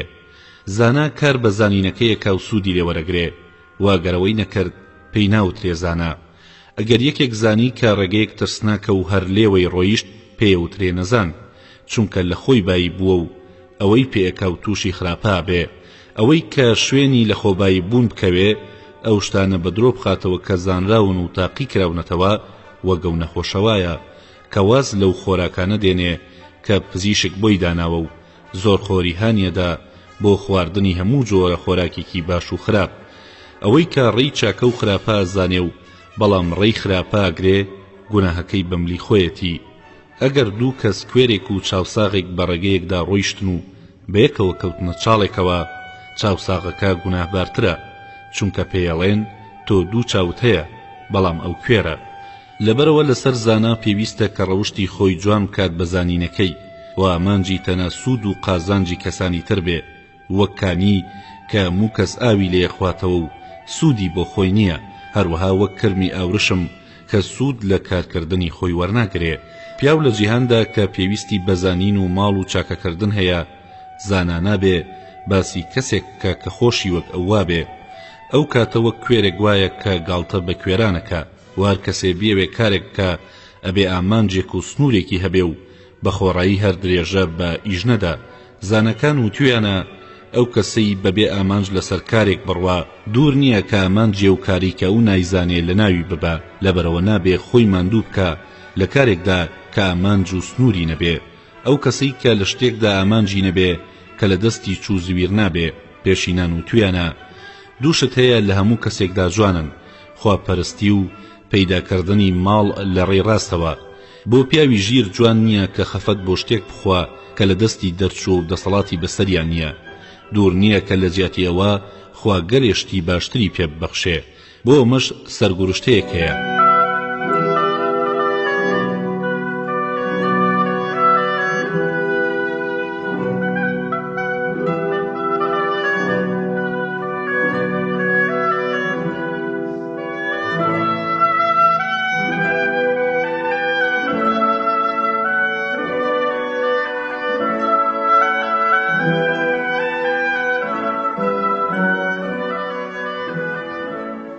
ئەگەڕنەوە پیاوێکی هەژار شەوێک موستە بوو لە پڕاپەڕی و چاوی کەوت بە دزێک لە ماڵەکەیدا لە دڵی خۆی داوتی ماڵەکە هیچی وایتیان نییە ئیتر دەنگی نەکرد دزەکە دەستی کەوتە سەر کوپەیەک گەنم ئەو شەوە هیچی دەست نەکەوت بوو لەبەرەوە کە کراسەکەی داکەند و گەنمەکەی تێکرد کابرای خاوەن ماڵ لە دڵی خۆی داوتی ئیتر لە برسانە ئەمرم پێشینان و تویانە ڕووتی و برسێتی لە هەر کەسێکدا کۆبەوە ئیتر لە ناویە بن لە پاشان هاواری کرد و دزەکە ڕای کرد و کراسەکەی بەجێما کابرای هەژار بەیانی کردێ بەری و پۆشتە بووەوە بەڵام پیاو نابێ چاوەڕوانی ئەو شتانە بێ بەڵکو پێویستە هەوڵ بدە بۆ ئەوەی کە ژیانی خۆش بێ چونکە ئەوانەی کە سربەخۆ ڕۆژگار کاریان بۆ ڕێگەخە زۆر کەمن بەڵام ئەوانەی کە بەیشکردن ژیانیان ئاسانەکەن زۆرن ئەبێ پیاو کارێک بکە کە قازانجی هەبێ و وار بە خۆڕایی خۆی ماندوو نەکات هیچی دەست نەکەوێ وەک ئەو کۆترەی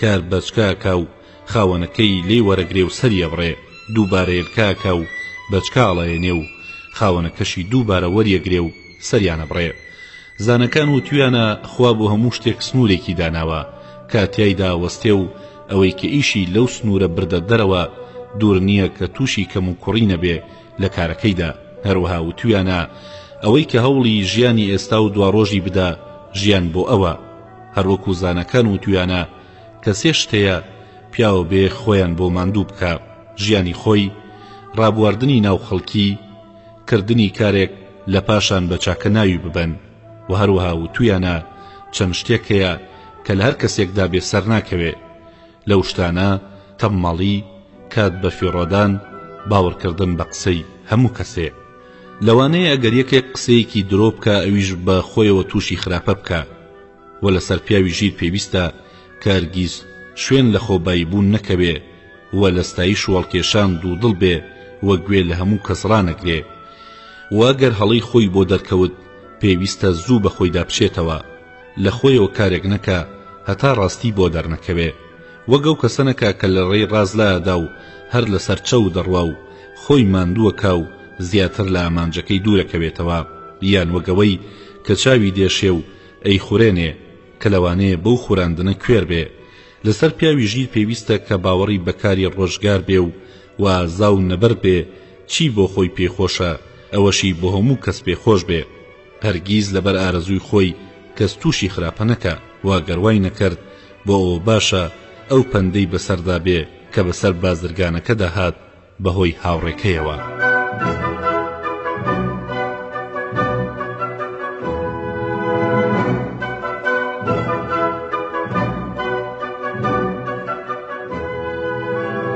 ئەگەرنەوە بازرگانێک لەگەڵ هاوڕێیەکیدا دووکانێک پڕەکەن لە کوتاڵ و کەلوپەل بازرگانەکە ماڵیان لە نزیک دووکانەکە بێ بڕیارەدا کە هەندێک کوتاڵی هاوڕێکەی بدزێ فێڵێگەکە ئەچێ کراسەکەی خاتە سەر ئەو دەستە کوتاڵە و ئەڕوا هاوڕێکەی دێ کە کوتاڵەکە ڕێک بخا کراسەکە بینێ لە دڵی خۆی داڵێ لە بیری چووە هەڵیەگرێوی خاتە سەر کوتاڵەکانی خۆی دەرگادا خاوەڕواتەوە شەو بازرگانەکە لەگەڵ پیاوێکدا دێ و دەزەبە کوتاڵی ژێر کراسەکە ئابا بەنۆرە لەگەڵ کابرادا هەڵیەگرن و لە ماڵەوە بەشیەکەن بەیانی سەیری کرد کوتاڵەکەی خۆی دزیوە و زۆر پەشیمانە بێتەوە لە پاشان بەرەو دووکان ڕوا و سەیرەکە هاوڕێکەی لەوەیە خەفەتە خوا و لە بەرخۆیەوە ئەڵێ ئەو منی بەجێ هێشتبوو بەسەر ماڵەکەیەوە هاوار بۆ من چۆن دڵی لە من پیس ناکا بەڵام من لە پێش ئەوەی ئەو قسە بکە بۆیە بژێرم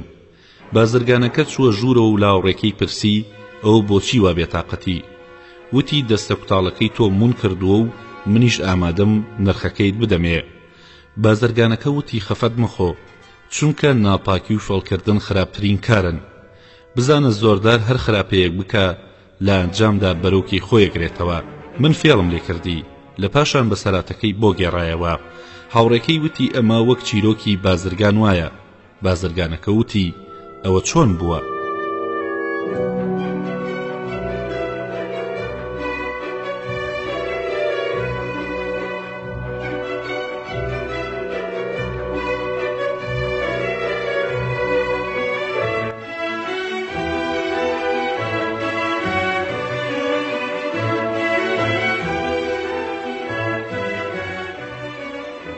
هاوڕێکەی وتی ئەگەڕنەوە بازرگانێک دوو کوپەی هەبوو، یەکیان پڕ بوو لە ئاڵتون، ئەوی کەش پڕ بوو لە گەنم. دزێک بەوەی زانی ڕۆژێک بازرگانەکە لە ماڵ نەبوو، چوو بە دزیەوە کوپە گەنمەکەی برد و بە سزایەکی قورس گەیاندێ ماڵەوە کە کردیەوە پڕ بوو لە گەنم.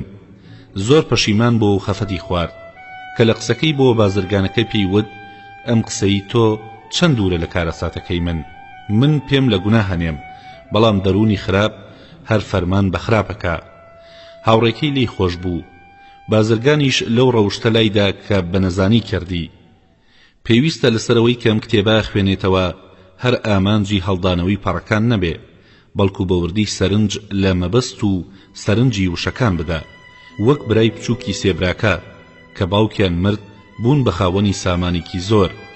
هەردوو براگەورەکە بەشی خۆیان بە خۆڕایی لەناو برد و هیچیان نەما.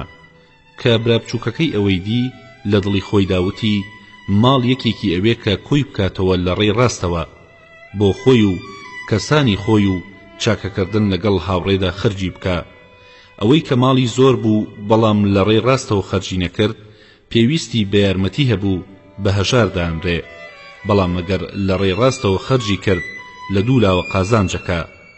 لە جیهاندا دانامێنێ و بە چاکەش ناویە بن، بەڵام ئەگەر لە شتی بێنرخ و هیچ و پوشدا دەستی کرد بە لەناوبردنی، کاتێک بەخۆی زانێ کە هیچی بەدەستەوە نەماوە، ئەو کاتە پەژار و خەفەتدایەگرێ و منیش چاگوایە کە پارێزگاری لەم سامانە بکەم و هیوام وایە کە قازانج بکەم و براکانم بەهۆی منەوە دەوڵەمەند ببنەوە. ئەم ماڵە هی باوکمە کە باوکی ئەوانیشە.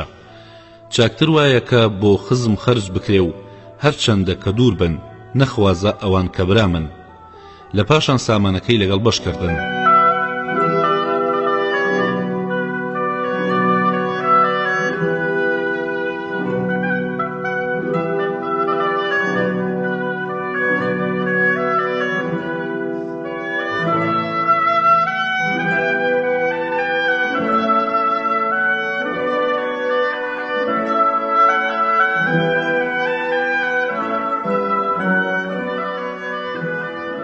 پێویستە لەسەرەوەی کەم پەڕاوا خوێنێتەوە بەوردی خۆی پێوە خەریک بکە بەبێ ئەوەی کە زۆر لە خۆی بکە و گەوهەری مەبەستەکان تێبگا. وا نەزانێ کە ئەمان جێمە فێڵی دوو بێزمانە یان گفتوگۆی شێر و گایە و بەوە خۆی لە ئامانجی ڕاستی دوور بخاتەوە.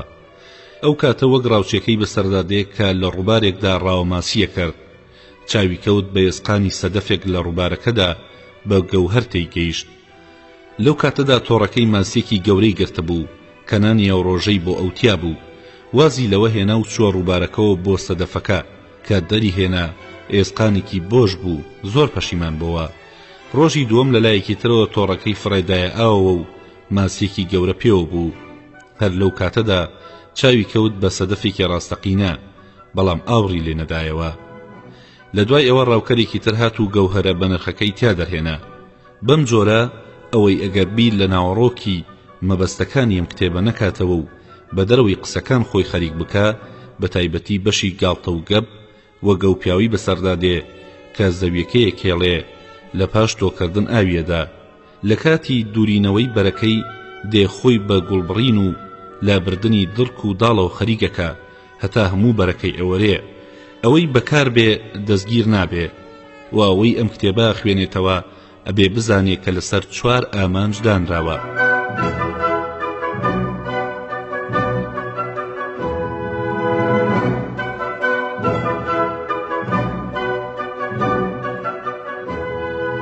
یەکەم دانانی لەسەر زمانی گیانلەوەرانی بێزمان بۆ ڕاکێشانی سەرنجی کەسانی گاڵتەچی و گەنجانە وە شادکردنیانە بە قسەی گیانلەوەر. دووەم دەرخستنی بیری چوارپێ بە چەند جۆرێک کە پادشا شاد بکە و هانی بدا لەسەر خوێندنەوەی. سێم بۆ ئەوەی هەموو کەسێکی تر وەری بگرێ و بڵاو بێتەوە و ڕۆژانی ساڵوایان لێ نەکا کە لێیان وەڕز بن. ئەمەش سوودی وێنەگران و نووسەران و وەرگێڕانی تایە. چوارەم کە دوا ئامانجا پەیوەندی تایبەتی تەنها بە فەیلسوفەکە خۆیەوە هەیە.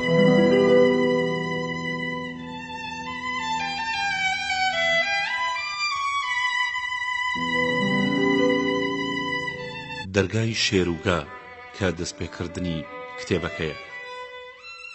دەبشلیم پاشای هندوتی بە بەیدەبای فەیلسوف پندێکم بۆ بڵێ لە بابەت دوو هاوڕێی خۆشەویستەوە کە درۆزنی فێڵباز لە یەکیانەکە. بەیدەبا وتی ئەی پاشای گەورە، ئەگەر دوو کەسی خۆشەویست بوون بە هاوڕێی درۆزنێکی فێڵباز زۆری پێناچێت لە یەکە بن، بۆ ئەمەش سەرگوزشتەیەک هەیە. پادشا وتی ئەوە چۆن بووە؟ بەیدەبا وتی ئەگەرنەوە لە خاکی دەستاوەند پیاوێکی پیر هەبوو، 3 کوڕی هەبوو کە گەورە بوون دەستیان کرد بە لەناوبردنی ماڵی باوکیان و کاریشیان ناکرد. کابرا پێی وتن کوڕم پیاو لە جیهاندا ئیشی بە 3 شت هەیە کە بە 4 شت دەسەکەون. ئەو 3 شتە کە ئێوێ ئەمانن: ماڵ، پایە، پاشە ڕۆژ. ئەو 4 شتەی کە ئەمانە پەیاکەن: یەکەم پەیداکردنی ماڵ لە ڕێگەیەکی ڕاستەوە، دووەم کارکردن بەو سامانەی کە پەیدایەکە، سێم خواردنی بەرەکەی بە جۆرێکی ڕاست، چوارەم پیاوەتیکردن بەو پارەیە لەگەڵ خزم و کەس و هاوڕێ بە جۆرێک کە لە پاشە ڕۆژدا سوودی لێوەربگرێ، جگە لە ئاسانکردنی ژیان لە جیهاندا. هەر کەسی ئەوەی نەکرد ئامانجی دەست ناکەوێ، چونکە ئەگەر کاری نەکرد ماڵی نابێ، و ئەگەر ماڵی زۆر بوو بەڵام نەیزانی چۆن خەرجی کە دوور نییە لە کیسی بچێ و بە هەژاری بمێنێتەوە، و ئەگەر کاری پێوە نەکرد لە دەستی ڕوا وەکو کل کە تەنها تۆزی کلچێوکی لێوەرەگیرێ کە چێبینین زوو تەواو بێو نامێنێ.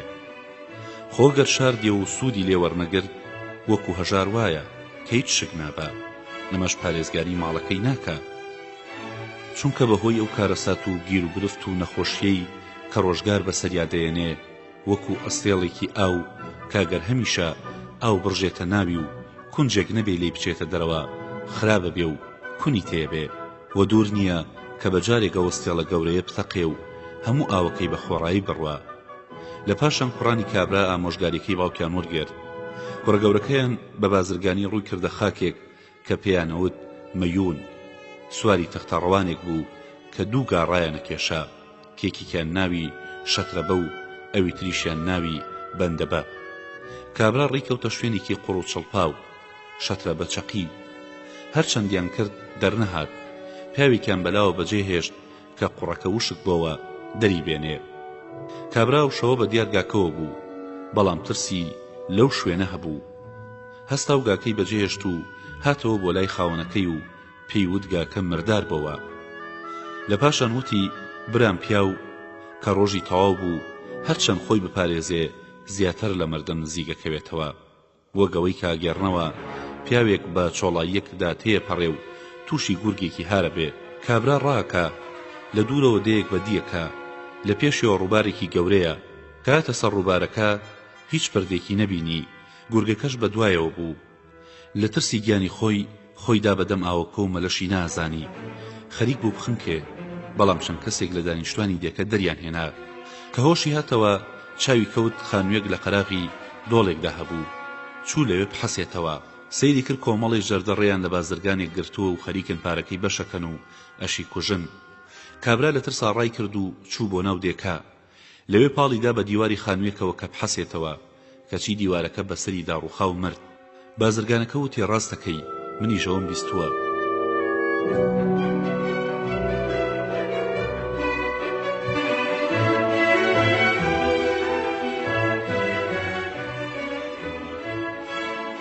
گاکە لە قوڕەکاتە دەرە و بەلەوەڕ لەو دەشتانەدا گەڕا و ئاوی خواردەوە، هەتا بە تەواوەتی قەڵەو بوو.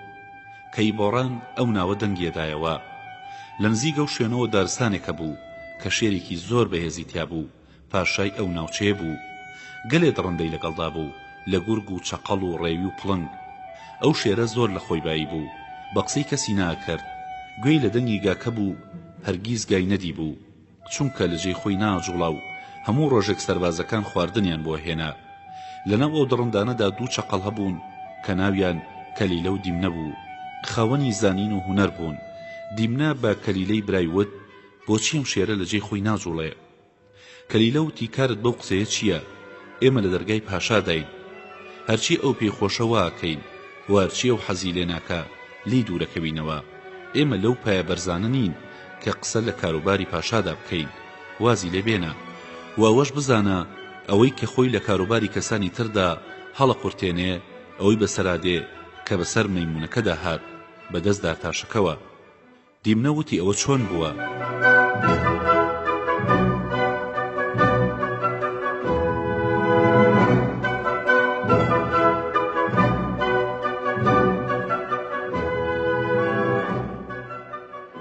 کەلیلە وتی ئەگەرنەوە مەیمونێک چاوی بە دارتاشێک کەوت کە تەختەیەکی لە نێوان دوو مێخدا ئەقلیشان کە خۆی سواری تەختەکە بوو، مەیمونەکە سەری سوڕما بوو. لە پاشا دارتاشەکە چووە دەرەوە، مەیمونەکە سواری تەختەکە بوو، پشتی کردە مێخەکە و ڕووشی کردە تەختەکە، کلکی کەوتە ناو قڵشی تەختەکەوە کە مێخەکەی دەرێنا، قڵشەکە کلکی گرت و لەبەر ئازاری کلکی ئاگای لە خۆی نەما. کە دارتاشەکەتەوە ئەمەی بینی، دەستی کرد بە لێدانی مەیمونەکە. ئەو لێدانی کە بە دەستی دارتاشەکە خواردی، ئازاری زۆر زیاتر بوو لە قڵشی تەختەکە. دیمنەوتی منم قسەیم بیست، بەڵام ئەوەی کە لە پاشان نزیگە بێتەوە لەبەر سکی نییە، بەڵکو لەبەر پیاوەتیە کە ئێوێ دۆستەکانی شاد و دوژمن بێدەنگ بکە. پیاوی وا هەیە کە پیاوەتی لێ نایە، ئەو جۆرە کەسانن کە بەشتی کەم و هیچ و پوش ڕازیە بن، وەگەو سەگەی کە بە ئێسقانە وشکێک ڕازیە، بەڵام پیاوی بەرز هەرگیز بەشتی هیچ و پوش ڕازی نابێ هەتا گاتە پای خۆی، وەگەو شێرەی کە کەروێش گەگرێ، بەڵام کە چاوی بە وشترەکەوێ بەرەڵایەکە و پەلاماری وشترەکەدا. سەگ کلکەلەقەیەکە هەتا پارچەنانێکی بۆ فڕێ بدەن، بەڵام فیل کە بە گەورەی ناسراوە هەتا ڕێزی نەگرن خواردن ناخوا. ئەوەی کە دەستی کورد نەبوو بەسەر بەرزی ژیا، ئەگەر تەمەنیشی کەم بوو ناوی نەمرە، بەڵام ئەوەی کە لە دەمی خۆی و ماڵ و مناڵ و کەسوکاری گرتە و وەکو مردووی گۆڕستان وایە. ئەوەی کار خەمی ورگی بێ وەک چوارپێیە، لە ڕیزی ئەواندا ئەمرێ. کەلیلەوتی تێگەیشتم، بەڵام بزانە کە هەموو کەس پایی خۆی هەیە کە تیایدا وەستێ. ئێمە ژیانمان تەواوە و لە هیچمان کەم نییە. دیمنەوتی پایە بە پێی پیاوەتی دانراوە کە پیا و بەرزەکاتەوە، بەڵام ئەوەی پیاوەتی تیانە بوو، پای بەرزیشی هەبوو خۆی سوگەکە. سەرکەوتن گرانە، بەڵام هاتنە خوارەوە سووکە، وەک بەردی قورس کاڵگرتنی لەسەر زەوی ناخۆشە، بەڵام دانانەوەی ئاسانە. ئێمە ژەتوانین بە پیاوەتی خۆمان بەرزکەینەوە. کەلیلەوتی جا بڕیارت چییە؟ دیمنەوتی ئەمەوێت کە بچمە لای شێرەکە لەم کاتەدا کە سەری سوڕما و واقی وڕماوە، منیش بیری خۆمی پێڵێم و پایم لای ئەو بەرزە بێتەوە. کەلیلەوتی چۆن نەزانی کە لە کاروباردا داماوە؟ دیمنەوتی پیاوی زانا هەر بە ڕەنگ و ڕوویدا لە شتە زانێ. کەلیلەوتی تۆ لای ئەو چۆن شوێنت دەسەکەوێ کە نایناسی وەرگیز کاری پاشایانت نەدیوە؟ دیمنەوتی پیاوی بەهێز قۆڵی قورسی بەلاوە گرنگ نییە، هەرچەندە کە ئیشی ئەویش نییە، بەڵام بەهێز بەلایەوە قورسە، هەرچەندە کە قۆڵ هەڵگرتن پیشەی خۆیەتی. کەلیلەوتی پاشا پایی بەرز بە کەسێکەدا کە ئیناسێت و لێی نزیکە، پێشینان و تویانە پادشاوەک و داری مێ وایە بە نزیکترین دارەوە خۆی ڕەواسێ. تۆ هیچ پەیوەندیەکت بەوەوە نییە. دیمنەوتی ڕاستەکەی، بەڵام ئەوەی کە لە پاشاوە نزیکە لەو کەسە پیاوتر نییە کە لە دوورەوە ئەڕوا بۆ لای و مافی هەیە.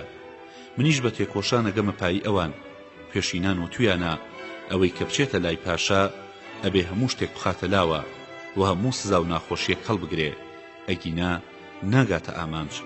کەلیلەوتی ئەوە چوویتە لای پاشا بەچیە گەیتە پایی بەرز؟ دیمنە وەڵامی دایەوە و کە چوومە لای ئەبم بە دۆستی و لەگەڵیدا ڕێیەکەوم. ئیتر هەرچی و ئارەزوو بکە من واکەم، بە هەموو زانینمەوە ئامۆژگاریەکەم و ڕێپاستی بۆ دۆزمەوە، چونکە پیاوی زانای لەسەرخۆ ئەگەر ئارەزوو بکە ڕاست بە درۆ دەرەکات و درۆشە کا بەڕاست. وەک وێنەگریکی شارەزا کە وێنیوا لەسەر دیوارە کێشێ و قۆڵ یەکاتەوە، پیا وازانێ کە لە دەرەوەیە کەچی لە دەرەوەش نییە، بۆ وێنی واژە کێشێ وەکو ناوە بێوایە کەچی واش نییە. ئیتر منیشی وام وایە پایە بەرز بم لە لای ئەو.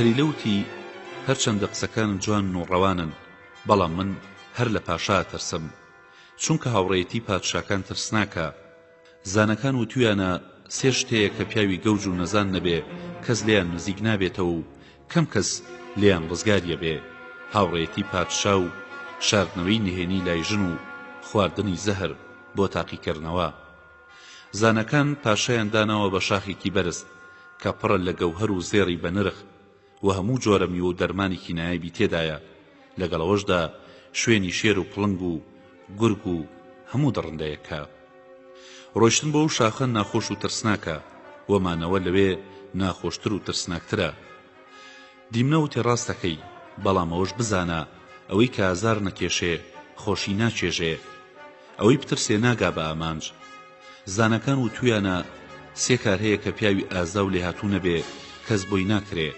کاروباری پاشایی بازرگانیکردنی دەریا و لەناوبردنی دوژمن هەروەها لە بابەت پیاوی ئازا و وتویانە کە لە دوو شوێندا بینرێ یان لەگەڵ پاشادا کارەکە یان لەگەڵ خواپەرستاندا خواپەرستیەکە وەکو فیل کە جوانی و گەورەی لە دوو شوێندایە یان لە کێودا بۆ خۆی سربەزدا یان وڵاخی سواربوونی پاشایە کەلیلەوتی خوا ئاواتەکەت بەجێ بهێنێ لە پاشان دیمناستا و چووە لای شێر و سڵاوی کرد شێرەکە بە یەکێک لە دانیشتوانەکانی وت ئەمە کێیە وتیان فڵانی کوڕی فڵانە شێرەکە وتی باوکی مەناسی لە پاشان پێیوت ئێستا لەکوێی دیمنەوتی هەر لە دەرگای پاشادا کەوتووم بە هیوای ئەوەی کە کارێک بێتە پێشە و یارمەتی پاشا بدەم بەو هەموو زانینەم کە هەمە دەرگای پاشا گەلێ فەرمانی تێدایە کە لەوانەیە بەو کەسانە بکرێ کە وازیان لێ هێنراوە و هیچ شتێک نییە کە بەپێی خۆی چاکەی تێدا نەبێ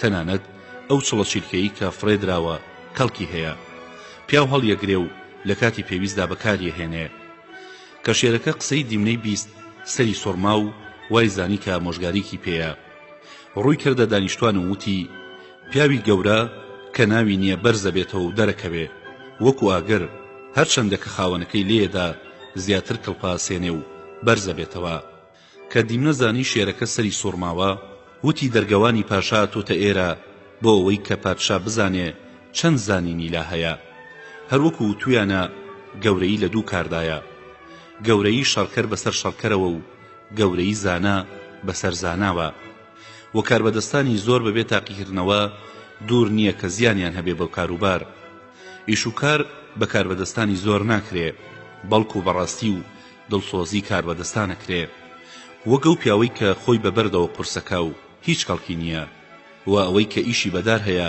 قامیشی زۆر بەکار نایەنێ تۆش ئەی پاشا سیری پیاوێکی هێژار بە سوگ مەکە چونکە دوور نییە کە بچووک گەورە ببێ وەکو سیرما کە مردار بۆوە ئەکرێتەوە و کەوانی لێ دروستەکرێ ڕێزیەگرن و پاشایەن بۆ شەڕ و ڕابواردن بەکاریەهێنن لە پاشا دیمنەوەی بە باشزانی کە ئەو کۆمەڵە تێبگەێنێ کە پاشا لەبەر زانایی ئەو بۆ ڕێزی لێگرت چونکە وایە نەزانی لەبەرەوە بووە کە باوکی ناسیوە بۆیە وتی پادشا نابێ ڕێزی کەس لەبەر باوکی بگرێ بەڵکوە بێ بە پێی زانین و پیاوەتی و کەسە سەیری بکە چونکە هیچ شتێک لە لەشی پیاو نزیکتر نییە لە خۆیەوە تۆش کە نەخۆش بووی بەو دەرمانە چاگەبیتەوە کە لە دەوری خۆتەوە بۆت دێ کە دیمنە قسەکەی تەواو کرد پاشا زۆر سەری لێ سۆرما و بەڕێزەوە وەڵامی دایەوە و لە پاشا ڕووی کردە دانیشتوانەکە و دیمنەوتی پێویستە کە پادشا مافی کەس لەدەست نەدات و هەر شتە لە شوێنی خۆی دابنێ لەمەدا ئادەمیزاد دوو جۆرن پیاوی ڕقابی و خراپ وەکو مار وایە ئەگەر پیاو پێی پێدا بنێ و پێوەی نەدا نابێ دەستخەڕۆ بێ و دووبارەی بکاتەوە چونکە پێوەیەدا و پیاوێک کە هەر لە بناغەوە سارد و سڕا وەکو سەندەڵی ساردوایە ئەگەر زۆرت خوراند گەرمە بێ و ئازار دەدا لە پاشا دیمنە دۆستایەتی لەگەڵ شێردا پەیدا کرد و ڕۆژێک دوو بە دوو گفتوگۆیانە کرد و وتی نازانم بۆچی پاشا هەر لە یەک جێدا نیشێ و ناجوڵێ لەم قسانەدا بوون شەتربە بە هەموو هێزیەوە بۆڕاندی پادشا ڕاستڵەکی و بەڵام حەزی نەکرد کە دیمنە پێ بزانێ بەڵام دیمنەوتی ئایا پادشا ئەو دەنگەی بەلاوە تەرسناکە شێرەکە وتی بەڵێ لەو دەنگە نەبێ لە هیچ ناتەرسم دیمنەوتی زانەکان وتویانە لە هەموو دەنگێکدا ترس نییە بۆ ئەمەش پندێک هەیە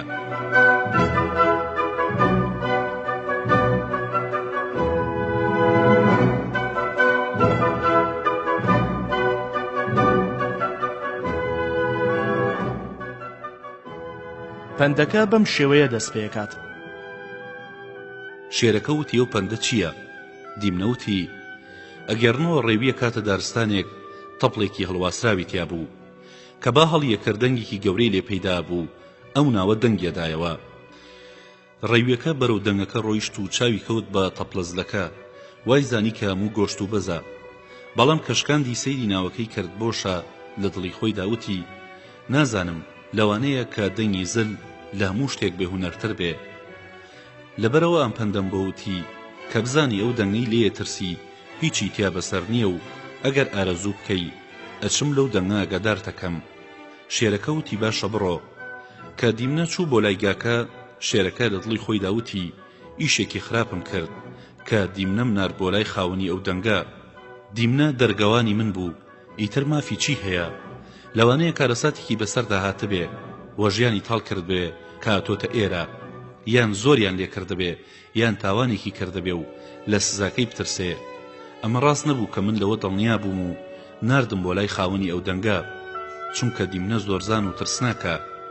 لە دەرگای مندا بە سووکی کەوتبوو، دوور نییە لەبەر ئەوە ڕقی لە من بێ و ناپاکیم لەگەڵدانەکە. ڕەنگە ئەو خاوەندەنگە لە من بەیەستر بێ و بیبینێ و یارمەتی بدا و وە تووشی خراپەیەکم بکەن. پاشا لە جێ خۆی هەستا و سەیری کرد کە دیمنە هاتۆتەوە و زۆری پێی خۆش بوو. لی پرسی چیت کرد؟ دیمنەوتی چاوم کەوت بەگایەک کە خاوەنی ئەو دەنگە بوو. شێرەکە وتی هێزی چۆنە؟ دیمنەوتی هیچ نییە، چوم هەڕەشەم لێ کرد کەچی نەیوێرا قسە بکە. شێرەکە وتی بەوە دەستخەڕۆ مەبە، ڕەشەبا کار ناکاتە سەر چڵ و پوشی باریک کەچی گەورەترین دارەشکێنێ. دیمنەوتی پاشام هیچ مەترسە، هەر ئێستا چمەی هێنمە بەردەست و ئەیکەم بە بەندەیەکی گوێڕایەڵی تۆ. شێروتی ئادەی بزانم چیەکەی. دیمنە چوو بۆ لای گاکە و بەبێ ترس پێیوت شێر نردومی بۆلات، ئەگەر زوو بڕۆی بۆ لای لە گوناهی پێشوت خۆشە بێ و واگەر سستی بکەی بەڵایەکت بەسەردا دەهێنێ. شەتربە وتی ئەو شێرە کێیە؟ دیمنەوتی پاشای دڕندەیە، لەم دارستانێ و سەربازی زۆری لە جۆری دڕندە لەگەڵدایە. شەتربە کە ناوی شێر و دڕندەی بیست زۆر ترسا و وتی ئەگەر تۆ دڵنیام بکەی لەگەڵت دێم. دیمنە پەیمانی دایە کە تووشی هیچ نەبێ. لەگەڵ گاکەدا هاتەوە بۆ لای شێر. شێرەکە ڕێزی لێگرت و لێی پرسی لە کەیەوە هاتوویتە تام خاکە. شەتربە بە سەلاتی خۆی بە تەواوەتی بۆ گێڕایەوە. شێرەکە وتی تۆ هاوڕێی من بە و لە من جێ مەبەرەوە، من ڕێز دەگرم. گاکەش سوپاسی کرد. شێرەکەش ئیتر گاکەی لە خۆی نزیک کردەوە و لە کاروباری خۆیدا پرسی پێ کرد و ڕۆژ بە ڕۆژ زیاتر سەری لە زانین و تێگەیشتنی سوورەما و زیاتر ڕێزیە گرت، هەتا شەتربە بوو بە بەرزترین هاوڕێی شێر. کە دیمنە ئەوەی دی زۆری پێناخۆش بوو، ڕقی لە گاکە هەستا و ئەو ڕقەی خواردەوە و لە پاشا چوو بۆ لای کەلیلەی برای و سکاڵای خۆی کرد. وتی برا بڕوانە چین بەخۆم کرد، چۆن بە نەزانی گایەکم هێنا و پلەپایەمی داگیر کرد. کەلیلە وتی ئێستا تۆ نیازت چییە؟ دیمنە وتی ئیتر من نیازم نییە کە پایم لە جاران بەرزتر بێ، بەڵام بێ چارەیەک بدۆزمەوە بگەمەوە بە پایی ئەو سام. سێ شت هەیە کە پیاوە بێ فێڵی بۆ بدۆزێتەوە. یەکەم سەیری زیانی ڕابردوو بکە و جارێکی تر تووشی ئەو زیانە نەبێ و هەوڵی گەڕانەوەی قازانجی کۆن بدا. دووەم هەمیشە سەیری قازانج و زیانی ئێستای خۆی بکات و ئاگای لە خۆی بێ. سێم بەوردی سەیری دواڕۆژی خۆی بکە و بە هیوای کەڵک وەرگرتن هەوڵی ئەم جۆرەشتانە بدا.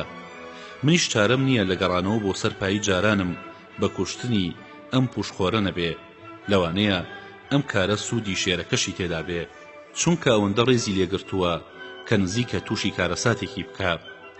کەلیلە وتی باوەڕ ناکەم گاکە لەو پایە بەرزەدا هیچ زیانێکی بۆ شێر هەبێ. دیمنەوتی پاشا لە کاری خۆیدا بەهۆی شەشتەوە سەری لێ تێگەچێ. یەکەم دوورخستنەوەی ڕۆشنبیران و پیاوانی بەرز و کاربەدەستانی گەورە. دووەم خستنەوەی دووبەرەکی کە شەڕ و هەرا پەیداکە لە ناو ئادەمیزاددا. سێەم ڕابواردنی زۆر وەکو خواردنەوە و ڕاو و شیکار و دڵداری و پێکەنین و ئەم بابەتانە.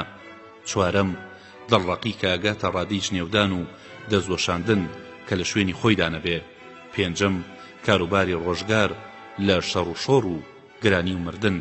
شەشەم گەوجی کەویش بەکارێنانی توندیە لە کاتی نەرمی و نەرمی لە شوێنی توندیدا. شێر گاکەی زۆر خۆشەوێ، هەر ئەوەیە کە پێم وتی دوور نییە کە تووشی کارەساتێکی خراپی نەکا. کەلیلە وتی تۆ چۆن دەرەقەتی ئەو گایە دەی کە لە تۆ بەهێزترە وەلای شێر لە تۆ خۆشەویسترە. دیمنە وتی سەیری بێهێزی و بچووکی مەکە، ئیش بە گەورەی و بچووکی نییە. گەورەی و بچووکی لە بەهەشتا نین، دوور نییە کاژارێکی داما و بەزیرەکی و فێڵکاری وا بکە کە زۆر لە پیاوانی خاوەن دەسەڵات نەتوانن بیکەن، وەک ئەو قەلە ڕەشە بێدەسەڵاتەی کە ڕەژمارێکی گەورەی بە فێڵ لەناوبرد. کەلیلە وتی ئەرێ ئەوە چۆن بووە؟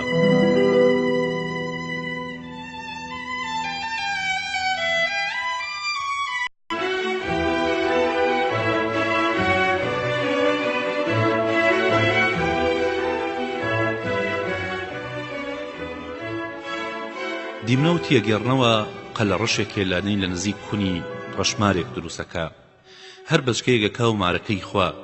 ئەویژەم کارەساتەی بۆ چەقەڵە گەڕێتەوە و ئەڵێ نیازم وایە کە نووس بچم هەردوو چاوی هەڵبقۆڵم. چەقەڵەکە وتی نە، ئەوە بەکاری هیچ نایە، کارێکی وا بکە کە ڕەژمارەکە لەناو ببەی بەبێ ئەوەی کە خۆت تووشی هیچ ببی.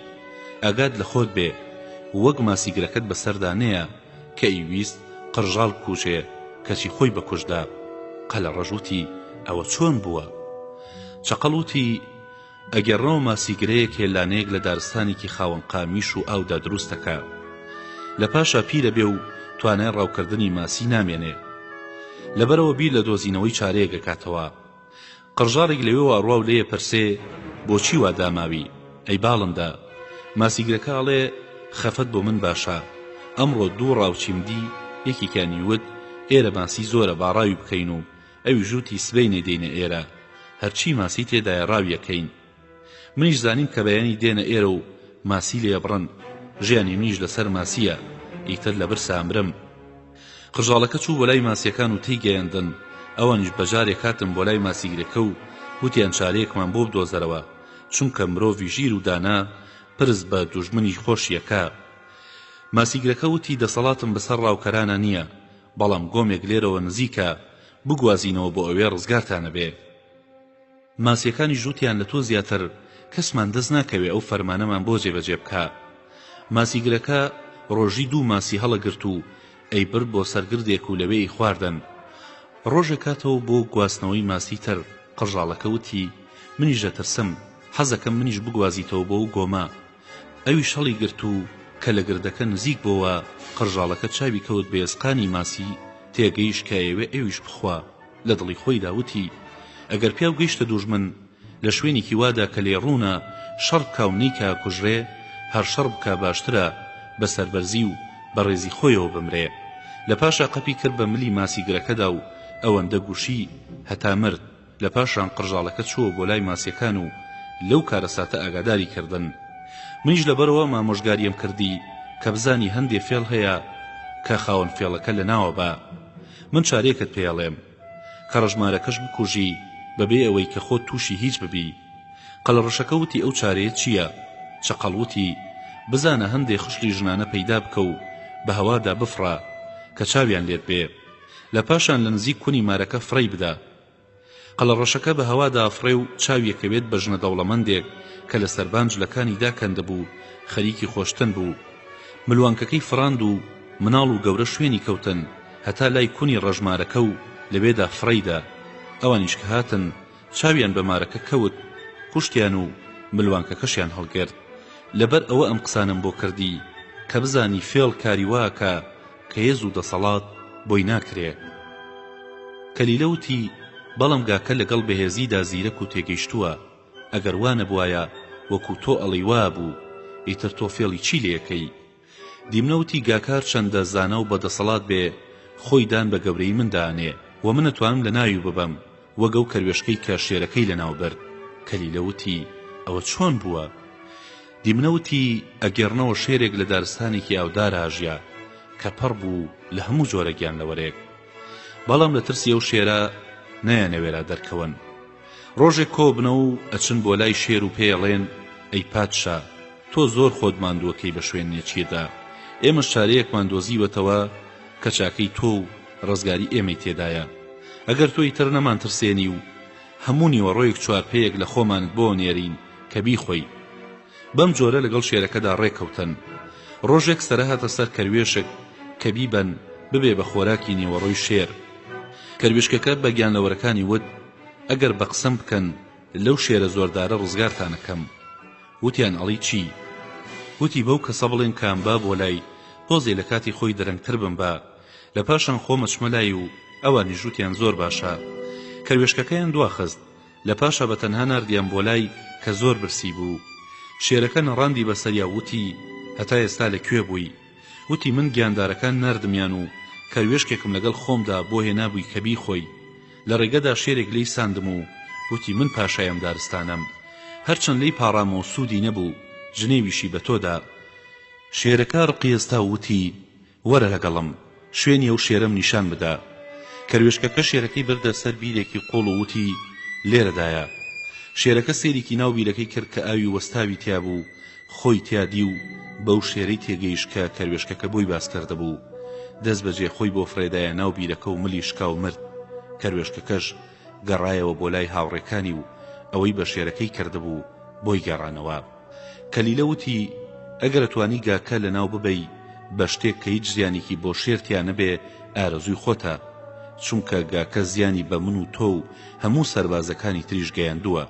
واگەر ئەو کارت بە لەناوبردنی شێرەکە نەبێ بۆت ناکرێ مەیکە، چونکەوە ناپاکیە لە من و تۆوە بەرامبەر بە شێر.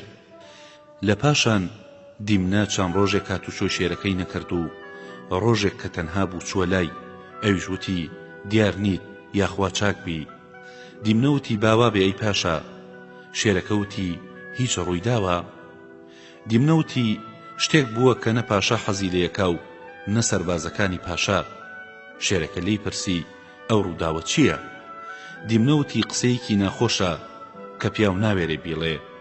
تۆ ئەی پادشای زانا و تێگەیشت و خۆ دەزانی کە من حەز ناکەم قسەیە بکەم بەلاتەوە گران بێ، وە خۆ دەزانی کە من چۆن بۆ تۆ لە ڕێی تۆدا هەمیشە ئامادە بووم خۆم بەخت بکەم. بەڵام واز دەکەم کە تۆ باوەڕم پێ ناکەی لەوەی کە پێتەڵێم. منیش کە بیرم کردەوە کە ئێمە کۆمەڵی گیانلەوەرین، ژیانمان بەسراوە بە تۆوە. ئیتر چارم نەما و لە دەربڕینی مافێک کە لەسرم پێویستە، هەرچەندە کە تۆش پرسیارت لێ نەکردووم، من تا ئێستا لەوە ترسام کە قسەکانم وەرنەگری. پێشینان و تویانە ئەوەی کە مۆژگاری لە پادشا و بیرۆڕای لە برادەر شاردەوە ناپاکە بەرامبەر بەخۆی. شێرەکە وتی ئەو قسەیە چییە؟ دیمنە وتی لە پیاوی ڕاستم بیستووە کە گاکە لای سەربازەکانت دووتوێتی شێرم تاقی کردوتەوە و هەموو فێڵ و هێز و شارەزاییەکم زانیوە کە چۆن لە پاشە ڕۆژدا پەکێکەوێ. ئەو کاتە من و ئەو چاومان بە یەکترەکەوێ. منیش زانیم کە گاکە ناپاک و بەدخووە. تۆ چاکەت لەگەڵ کرد کە کردت باوەڕێی خۆت کە چیوا ئەزانێ کە ئەو وەکو تۆ وایە، وە هیوای هەیە کە لە پادشایی لاچووی ئەو بێتە شوێنەکەت. گاکە هیچ نەماوە کە لە تۆ فێر نەبوو بێ.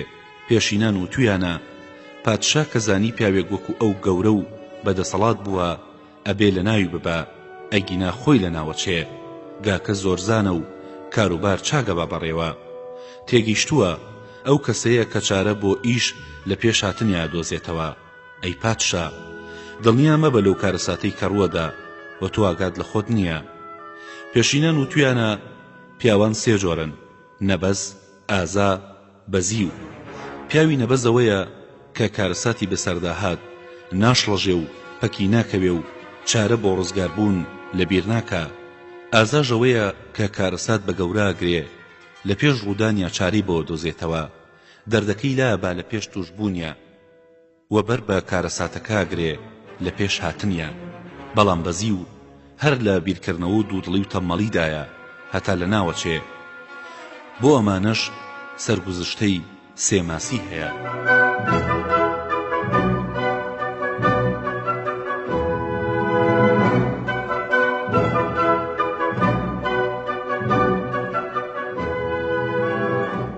شێرەکەوتی ئەوە چۆن بووە؟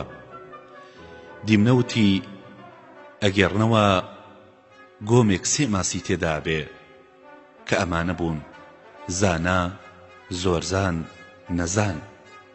ئەو گۆمە لقێکی ڕووبارێکی گەورە بوو. ڕۆژێک دوو ڕاوچی لە ڕووبارەکەیاندا و چاویان بە گۆمەکە کەوت و بڕیاریاندا کە بۆی بگەڕێنەوە و هەرچی ماسی تێدایە ڕاوی بکەن. زۆرزانەکە دەست بەجێ لە گۆمەکەەوە خۆی گەیاندە ڕووبارەکە و ئاوری لە هیچ نەدایەوە. ماسیێزانەکەش جارێ لە شوێنی خۆیدا بوو کە چاوی بە ڕاوکەرەکان کەوت، خێراویستی لە ئاوی گۆمەکەوە خۆی فڕێ بداتە ڕووبارەکەوە، بەڵام سەیری کرد ئەو شوێنەیان گرتووە و لە دڵی خۆی داوتی ئەمە ئەنجامی تەماڵیە، ئیشی پەلە و ترس کەم سەرەکەوێ. بەڵام مرۆڤی زانا هەرگیز خەفەت ناخوات و لە دۆزینەوەی ڕێگە چارە وەڕس نابێ. لە پاشا خۆی کرد بە مردوو، کەوتە سەر ئاوەکە و تاوێک لەسەر سک و تاوێک لەسەر پشت خۆیان لەگێڕایەوە. ڕاوچەکان وایان زانی مردووە و گرتیان و لە نێوان ڕووبار و گۆمەکەدا دایاننا، لە پڕبازێکیدا و خۆی فڕێدایە ناو ڕووبارەکە و ڕزگاری بوو. بەڵام نەزان هەر لە گۆمەکەدا هاتوچۆیە کرد هەتا ڕاویان کرد. شێرەکە وتی ڕاستەکەی، بەڵام باوەڕ ناکەم کە گاکە هیچ خراپەیەک دەربارەی من بکە، چونکە لەوەتی لای منە هیچ خراپەیەکم دەربارە نەکردووە و هیچ کارێکی نەبووە بۆم جێبەجێ نەکردەبێ. دیمنەوتی پیاوی ناپاک خۆی چاک نیشانەدا هەتا ئەگاتە پایەیەک کە نەیدیوە، ئیتر هەوڵ بۆ بەرزترەدا. ئەو جۆرە کەسانە لە ترسان نەبێ یارمەتی پاشان نادەن و وەکە ترسیان نەما ئەشنەوە سەرباری جارانیان، وەکو کلکی سەگ کەی بەستن بۆ ئەوەی ڕاست بێ، هەتا بەسراوە هەر ڕاستە، بەڵام کە کردیانەوە خوارە بێتەوە. ئەی پاشا بزانە ئەوەی کە قسە وەرنەگرێ ژیر نییە، چونکە وەکو نەخۆشێک وایە کە بە قسەی پزیشک ناکە و وشتانە ئەخوا کە خۆی حەزی لێەکە. لەسەر هاوڕێیانی پاشا پێویستە کە ئامۆژگاری پاشا بکەن و ڕێی چاک و خراپی پێنیشان بدەن کە خۆی لە چاکە نزیک بکاتەوە و لە خراپەش دوور بکەوێتەوە. زانەکان وتویانە چاکترین هاوڕێ ئەوەیە کارگیز ئامۆژگاری ناشارێتەوە و چاکترین ژن ئەوەیە کە لە قسەی مێردەکەی دەرناچێ و چاکترین کار ئەوەیە کە پاشەڕۆژی چاکەیە و چاکترین سوپاس و ستایش ئەوەیە کە لە دەمی پیاوچاکەوە دەرەچێ و چاکترین پاشا ئەوەیە کە هاوڕێی لە خۆبایی نییە و چاکترین ڕەوش ئەوەیە کە پیاو لە خراپە ئەگەڕێتەوە و تووشی چاکەیەکە. پێشینان وتویانە ئەوەی کە ئاگر سەرینی بێ و مار و مێرو ڕاخەری بێ گۆڕی ئەوەیە هەرگیز خەو لە چاوی ناکەوێ. پیاو گەر هەستی بە دوژمنایەتی کرد لە برادەری خۆی دڵنیا نابێ. پادشای بێدەسەڵاتەوەیە کە ئیشی خۆی بە هیچ نەزانێ و بیر لە دوا ڕۆژ نەکاتەوە، هەر وەکو فیلی شێر کە ئاور لە هیچ ناداتەوە و هەرملەنێ، کە تووشی کارێکی سەخت بوو گوێی ناداتێ و وەکە کاتێ تۆڵە سەندنی لە کیس چوو پەلاماری هاوڕێکانیەدا و بە گوناهی ئەوانیە زانێ. شێرەکەوتی قسەی ڕقت کرد، قسەی ئامۆژگاری کرد لەسەر سەرم، بەڵام ئەگەر گاکە دوژمنایەتی لەگەڵ مندا بکە هیچی پێ ناکرێ، چونکە ئەو پوشخۆرە و منیش گۆشخۆرم، ئەو خواردنی منە و من لەو ناترسم. ئەو مافیەوەی نییە کە دوژمنایەتیم لەگەڵدا بکە، لە پاژەوەی کە ڕێگەمدا هاتۆتە ئێرە دڵنیام کرد و ڕێزم لێگرت. ئەگەر لەو پەیمانی کە داومەتێ ناپاکیم کرد بزانە کە پیاوێکی زۆردار و خراپم و هۆشم لە خۆم نەماوە و پەیمانم لا نییە. دیمنەوتی ئەم قسەیەت لە خۆت بایی نەکە کاڵی ئەو خۆراکی منە و من لەو ناترسم. گاکە گەر خۆی نەتوانێ هیچ دەربارەت بکە هاوڕێکانت هانەدا. پێشینان وتویانە ئەگەر میوانێکی نەناسرا و 1 سەعات لە ماڵەکەتدا مایەوە دڵنیا مەبە کە بەهۆی ئەوەوە ئەوەت بەسەرا بێ کە بەسەر ئەسپێدا هات بەهۆی کێچەوە. شێرەکە وتی ئەوە چۆن بووە؟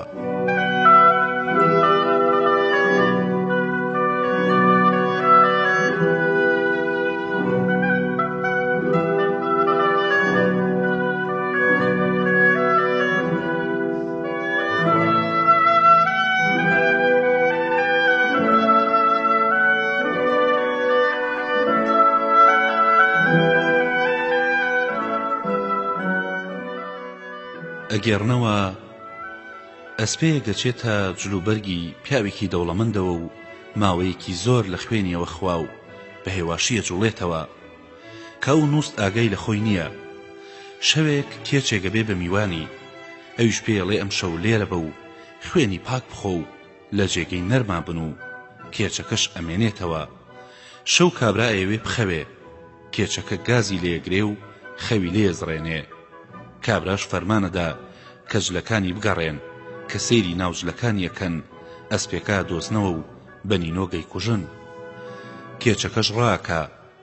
لەبەرەوە مامۆژگاریم کردی کە بزانی پیاوی خراپ کەس لە دەستی ڕزگار نابێ، هەرچەندە کە هەژار و داماویش بێ شەڕێک لەگەڵ خۆیان دێنێ.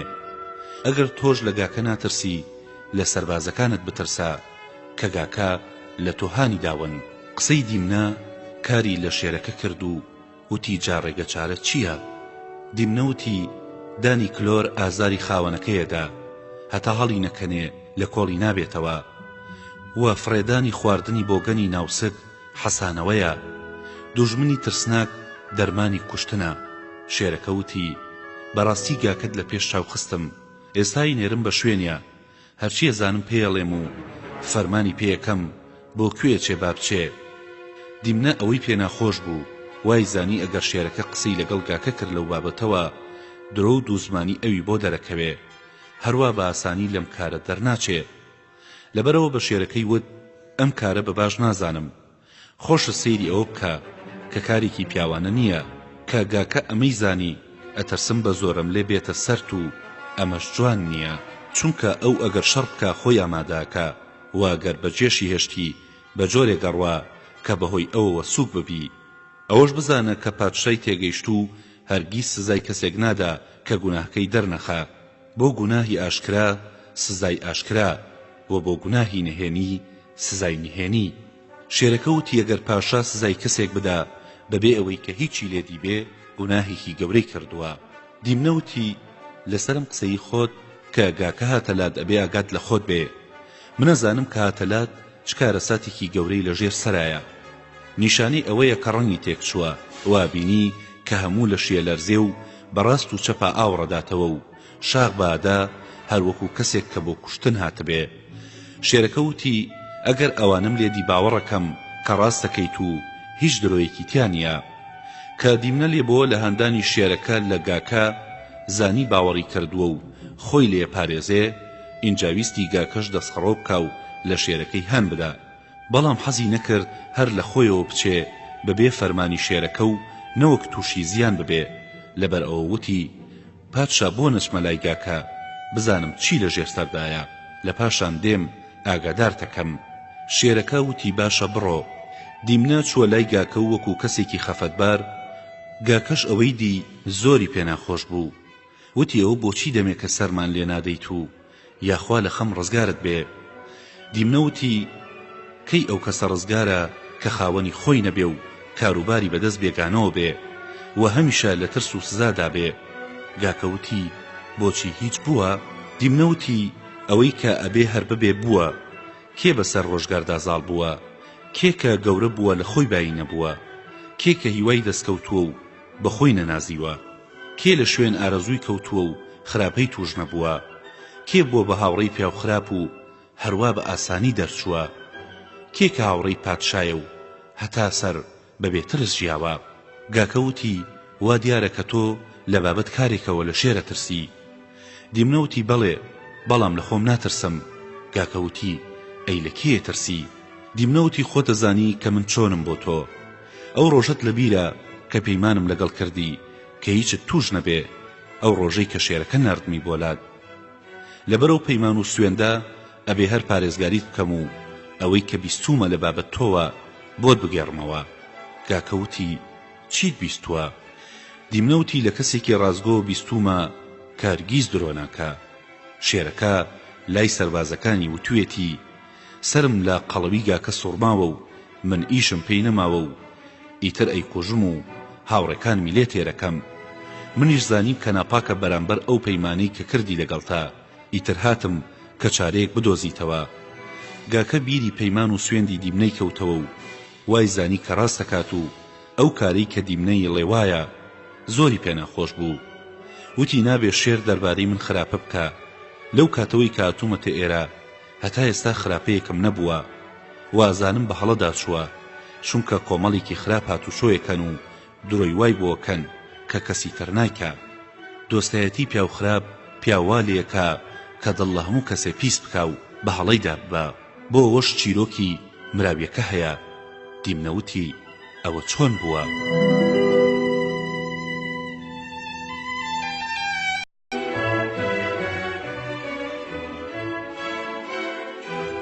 گاکەوتی دۆستایەتی پیاو خراپ پیاوالێکە کە دڵی لە هەموو کەسێکی چاک پیس بکا و بە هەڵەیدا ببە.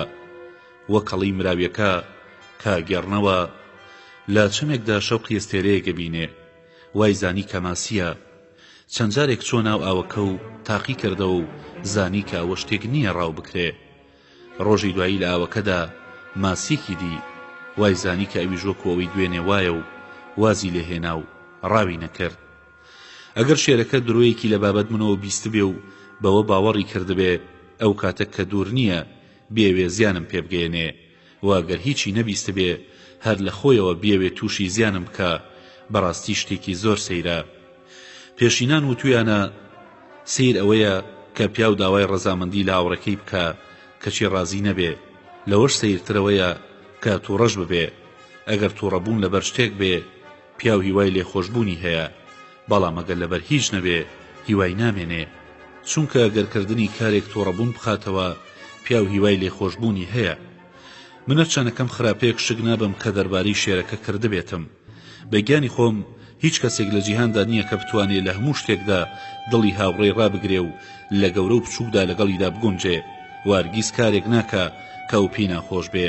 بەڵام پیاوی زانا ئەگەر هاوڕێکەی هەڵی کرد سەیریەکە و ئەزانێ کە هاڵەکە چەندە، ئایا بە ئارەزوو کردوێتی یا لە دەستی دەرچووە، ئایا ئەگەر لێی خۆش بێ هیچ ترسێکی تایە، ئیتر بە هیچ جۆرێک ڕێی لێخۆشبوون داناخە.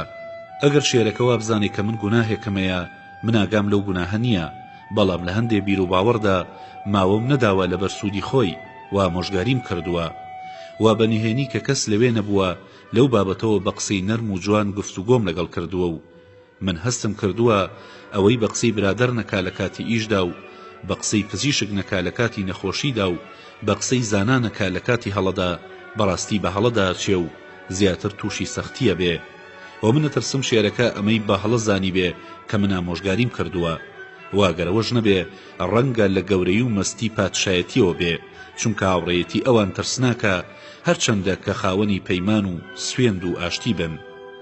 واگەر ئەوەش نەبێ ڕەنگە لەبەر ئەوە بێ کە تۆزێ پایە و زانینم هەیە ئایا نەوێ لە ناوم ببەن.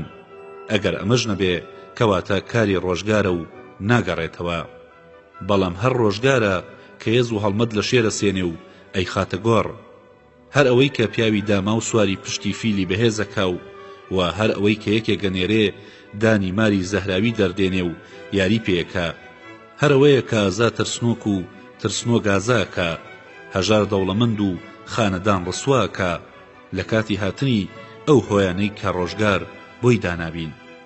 دیمنەوتی ئەوەی کە شێر لە تۆی ئەوێ لە کەسەوە نییە، بەڵکو لە خراپە و ناپاکی خۆیەوەیەتی.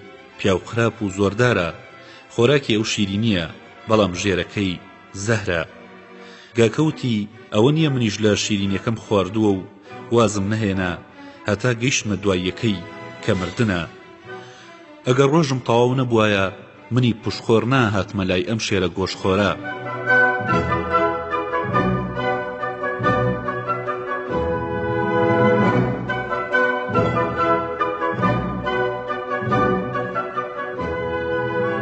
لێرەدا منوەکو هەنگێکم لێ هات کە بەسەر گوڵی نیلۆفەرەوە نیشێتەوە و هەر بۆن و تامیە چێژێ هەتا شەو دێت و گوڵەکە دێتەوە یەک و لە ناوی ئامرێ. ئەوەی کە لە جیهاندا چاوبرسی بێ بە هیچ شتێک تێر ناخوا، وەگە ئەو مێشەوایە کە بەدار و درەختەوە ناوەستێ و ئەڕواتە سەرگوێی فیل، ئەویش لێی ئەداوەی کوژێ. ئەوەی کە چاکەوە مۆژگاری کەسێ بکە کە چاکە و سوپاسی لانەبێ، وەکو تۆ لە بیابانێکی سوێردا بچێنێ وایە، و ئەوەی کە پرس بە پیاوی لە خۆبایی بکە وەک قسە لەگەڵ مردوو بکە یا مژدە بەکەڕ بدە وایە. دیمنەوتی واز لەم قسانە بێنە و چارێک بۆ خۆت بدۆزەرەوە. گاکەوتی چاری چی بدۆزمەوە؟ کە شێر وەکو تۆڵێ ئێوێ بمخوا، بزانە ئەگەر ئەو هەر چاکێکی منی بوێ بەڵام هاوڕێکانی بیانەوێ کە بە درۆ و ناپاکی لە ناوم ببەن ئەتوانن، چونکە هەر کاتێ پیا و خراپ و فێڵباز کۆبوونەوە بۆ لەناوبردنی کەسێکی ڕاست هەرچەندە کە بەهێز بێ و ئەوان بێدەسەڵاتیش بن ئەتوانن کە لە ناوی ببەن وەک گورگ و قەلەڕەشەکە و چەقەڵ کە کۆبوونەوە و بە درۆ دەلەسە و ناپاکی وشترەکەیان لەناو برد. دیمنەوتی ئەوە چۆن بووە؟ گاکەوتی ئەگەڕنەوە شێرێک لە دارستانێکی نزیک ڕێگەیە گەژیا 3 هاوڕێیە بێ، گورگ و قەلەڕەش و چەقەڵ. چەند شوانێک لەو ڕێگەیەوە ئەڕۆن و وشترێکیان لێ بەجێمێنێ. وشترەکە ملە نێ و تا چێتە بەردەمی شێرەکە. ئەویش ئەڵێ لەکوێوە هاتووی؟ وشترەکەش وتی لە بیابانەوە. شێرەکە وتی ئیشت چییە؟ وتی هەر کارێکە پاشا بیەوێ. شێرەکە وتی لێرە بەلای من و بەخۆشی و کامەرانی بژی. وشترەکە ماوەیەکی زۆر لەگەڵ شێرەکەدا بوو. شێرەکە ڕۆژێک چوو بۆ ڕاو و تووشی فیلێکی گەورە بوو. شەڕێکی گەورەی لەگەڵ کرد و هەموو لەشی بریندار کرد. فیلەکە بە کەڵبەکانی برینداری کردبوو کە هاتەوە لانەکەی خۆی لێدا بە زەویدا، ئیتر نەیتوانی ڕاو بکە. گورگ و قەلەڕەش و چەقەڵیش چەند ڕۆژێک بە برسێتی مانەوە، چونکە لە پاژماوەی شێرەکە خواردنیانە خوارد و تووشی لاوازی ببوون و شێرەکەش پێی زانین و پێیوتن بەبێ خۆراک لاواز بوون. وتیان ئێمە خەمی تۆ خۆین ئەی پاشا، خۆزگە خواردنێکی وامان دەست بکەوتایە کە بە کەڵکی تۆ بەهاتایە. شێرەکە وتی من لێتان ناشارمەوە کە برسیمە، بەڵام بگەڕێن بەڵکو شتێک پەیدا بکەین کە بیخۆین. هەرسێکیان چوونە دەرەوە و لە کەنارێکدا کۆبوونەوە و وتیان ئەم پوشخۆرە بەکاری چی دێ؟ بۆچی شێرەکە وا لێ نەکەین کە بیخوا و ئێمەش تێرگۆش بکە؟ چەقەڵەکە وتی ئەوە ناکرێ، چونکە ئەو وشترەکەی دڵنیا کردووە و پەیمانی ئاشتی داوەتێ. قەلەڕەشەکە وتی ئیشی شێر لەسەر من. فڕی و ڕۆیشت بۆ لای شێر. شێر وتی ئەرێ هیچتان ڕاو نەکرد. وتی ئەی پاشا، کەسێ ڕاوەکە کە بتوانێ بگەڕێ و چاوی باش ببینێ. ئێمە لە برسانە هیچمان بۆ ناکرێ، بەڵام چارەیەکمان دۆزیوەتەوە ئەگەر پاشا ئارەزوو بکە ئامادەین بۆ کردنی. شێرەکە وتی ئەو چارەیە چییە؟ قەلەڕەشەکە وتی خواردنی مشترە گیاخۆرە کە بێ ئیش و بێکار لەناو ئێمەدا سوڕێتەوە. کە شێرەکە ئەوەی بیست ڕقی هەستا وتی قسەکەت چەند ناشیرین و چەند دڕق و خراپی، چۆن ئەوێری بەم جۆرە قسەم لەگەڵدا بکەی کە خۆتە زانی سوێندم بۆ خواردووە و پەیمانی ئاشتیم داوەتێ. بۆچی نازانی هیچ کەسێک پاداشتی چاکە وەرناگرێ وەگەو کەسەی کە کەسێکی ترساوی لێ قەوما و دڵخۆشەکات و وە خوێنێکی لە دەست دەرچووە شارێتەوە؟ من دڵنیام کردووە ناپاکی لەگەڵدا نەکەم. قەلەڕەشەکە وتی ئەزانم کە پاشای گەورە چیە فەرمێ، بەڵام گیانی تاقا کەسێک قوربانیە بۆ خێزانێک و خێزانێک بۆ هۆز و هۆزێکیش بۆ شارێک و دانیشتوانی شارێک ئەبوون بە قوربان لەبەر خاتری پادشا. ئێستا پادشا پێویستێکی هەیە، من چارەیەکی بۆ دۆزمەوە لەبەر سوێند و پەیمانەکەی، هەروەکۆی ئەو ئاگای لەو کارە نەبێ و پرسیار لە کەس نەکا. شێرەکە بێدەنگ بوو. قەلەڕەشەکە زانی کە شێرەکە ئەمەی بەدڵە و فڕی و هاتەوە بۆ لای ئەوان و پێیوتن قسەم لەگەڵ شێردا کردووە، ئەبێ هەمومان لای ئەو کۆبینەوە کە وشترەکە لەوێ بێ و باسی ئازاری پادشا بکەین و هەریەکە خۆی پێشکەش بکا کە بیخوا و دوانەکەی ترمان قسەکەی بە درۆ بخەنەوە و بەوەی کە گۆشتی پیسە و بەکاری پادشا نایە و ئەگەر ئەومان کرد سەرەکەوین و پادشاش پێی خۆشە. لە پاشان لای شێرەکە کۆبوونەوە. قەلەڕەشەکە بە شێرەکەی وت ئەی پاشا، تۆ برسیتە و لەسەر ئێمە پێویستە کە خۆمانت پێشکەش بکەین، چونکە خوا نەخواستە ئەگەر تۆ شتێکت بەسەرا هات ئێمەش لەناوەچین و ئەوە خۆم پێشکەش کردی کە بمخۆی. گورگ و چەقەڵەکە وەڵامیان دایەوە و وتیان گۆشتی تۆ پیسە، کەی پادشا سوود لە تۆ وەرەگرێ. چەقەڵەکە وتی من پادشا تێرەکەم با بمخوا، ئەوە خۆم بۆ کرد بە قوربانی. گورگ و قەلەڕەشەکە وتیان تۆ بەکاری خواردنی پاشا نایی، لەڕ و لاواز و بێکەڵکی. لە پاشان گورگەکە وتی من ئەتوانم پاشا تێرکەم، لەڕ و لاواز نیم. قەلەڕەش و چەقەڵ وتیان وزبە تۆ گۆشتت تاڵە. پزیشکەکان وتویانە ئەوەی کە بیەوێ خۆی لەناو ببە با گۆشتی گورگ بخوا. وشترەکە ژوای زانیە گەر ئەویش خۆی پێشکەشی پادشا بکە هاوڕێکانی نایڵن و چارەیەکیش بۆ ئەوە دۆزنەوە و بەم کارەش شێر لە خۆی ڕازیەکە لەبەرەوە وتی بەڵام من پادشا تێرەکەم گۆشتم خاوێنە و ناوسکم پاکە با پاشا بمخوا و هاوڕێ و نۆکەرانیشی لێ تێر بکە گورگ و قەڵەڕەشەکە و چەقەڵ بە یەک دەنگوتیان وشتر ڕاستەکە و پیاوەتی خۆیەتی دەست بە جێپەلاماریاندا و پارچە پارچەیان کرد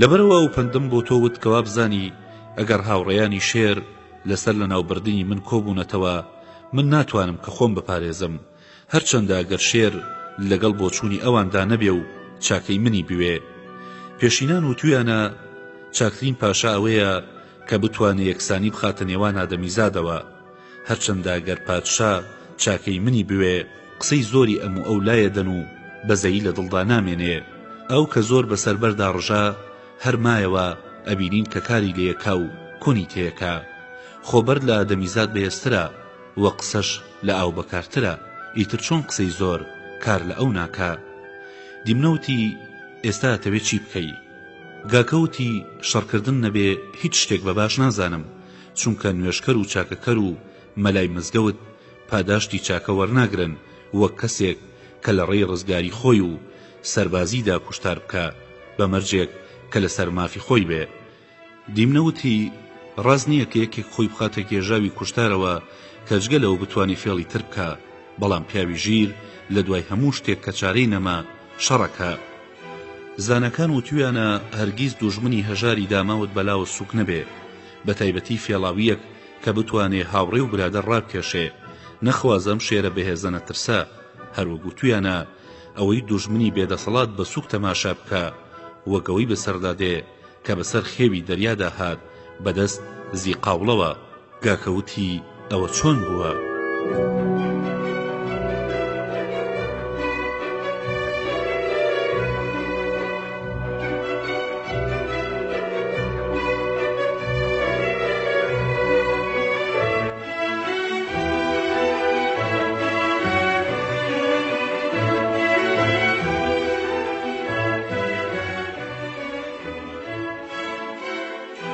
دیمنەوتی ئەگەڕنەوە باڵندەیەک کە پێیانەوت زیقاوڵە لە قەراغ دەریایەکدا هێلا ناکە ژنەکەی پێڵێ خۆزگە شوێنێکی ترمان بدۆزیایەتەوە چونکە لێرەدا ترسم کە ئەو هەستە خێوی دەریا بێت و بەشکەکانمان بخوا چونکە گەلێ جار هەڕەشەی لێ کردوین ئەوی ژووتی لە شوێنی خۆتا هێلکە بکە و هیچ مەترسە خێوی دەریا ئیشی وا ناکە مێکار چەند قسەی بۆ کرسوودی نەبوو لە پاشا پێیوت ئەوەی کە قسەی چاک وەرنەگرێ ئەوەی بەسەرادێ کە بەسەرکی سەڵدا هات گوێی نەدایە قسەی مراویەکان زیقاوڵە نێرەکەوتی ئەوە چۆن بووە مێکەوتی ئەگەڕنەوە گۆمێک هەبوو کیسەڵێکی تێئاژیا و لە نزیک گۆمەکەوە دوو مراویە ژیان ئەمانە لەگەڵ کیسەڵدا دۆستایەتیان پەیدا کردبوو هۆگری یەکتری بوون لە پاشا ناوی گۆمەکە دێتە کە زی وشک بوون مراویەکان دێن کە ماڵاوایی لە کیسەڵ کەن و ئەڵێن ئێمە لەبەر وشک بوون یەم گۆما ڕۆین بۆ شوێنێکی تر کیسەڵەکە ئەڵێ بەخوا وشک بوونی ئاوی ئەم گۆمە بە منەوە دیارە وەکو کەشتی وام بە ئەو نەبێ ناژیم ئەبێ منیش لەگەڵ خۆتانە بەرن مراویەکان وتیان دارێگەێنین بەدەن و کەرد و سەریەگرین و تۆش ناوەڕاستی دارەکە تون بەدەم بگرە و لە پاشان بە ئاسمانە ئەفرین بەڵام ئەگەر گوێت لە قسەی ئەم و ئەو بوو نابێ بە هیچ جۆرێک قسە بکەی وە قسەی زانەکان بێنەرەوە بیرت کە وتویانە هەرچی بەسەر پیاوە بێ لە جیهاندا بەهۆی زمانیەوەیەتی لە پاشا هەڵیان گرت و بە هەوادا فڕین دانیشتوانی ئەو ناوچەیە کە ئەوەیان دیوتیان چەند سەیرە ئەو دوو مراویە کیسەڵیان هەڵگرتووە و کیسەڵەکە خۆی پێڕانەگیرا و وتی یاخوا کوێر بن لەگەڵ قسەکردنە کەوتە خوارەوە و مرد زیقاوڵە نێرەکە بە ژنەکەی وت قسەکەتم بیست بەڵام لە خێوی دەریا مەترسە. لە پاش ماوەیە گاوی دەریا هەستا و خێوی دەریاش بەشکەکانی بردن. مێکەوتی من زۆم زانیم کارەساتە ڕوەدا. نێرەکەوتی تۆڵەیە سێنم. هەستا و چۆلای کۆمەڵێک باڵندە و سکاڵای خۆی کرد. ئەوانی شوتیان مەلدرێش پاشامانە، بمان بە بۆلای هەتا بانگی بکەین و هاواری بۆ ببین کە بەهێزی سەربازەکان تۆڵە بسێنێ. بە کۆمەڵ چوون بۆلای و هاواریان بۆ برد. ئەویش خۆی دەرخست، تێیان گەیاند و داوای یارمەتیان لێ کرد. ئەویش بڕیاریدا کە تۆڵە بسێنێ. خێوی دەریا کە ئەوەی زانی ترسا لە شەڕی پاشایەک کە هێزی بەسەریانیە، لەبەرەوە خێرا بەشکەکانی زی قاوڵەکەی هێنایەوە و لە پاشا ڕێکەوتن. پادشای باڵندەش وازی لێهێنا.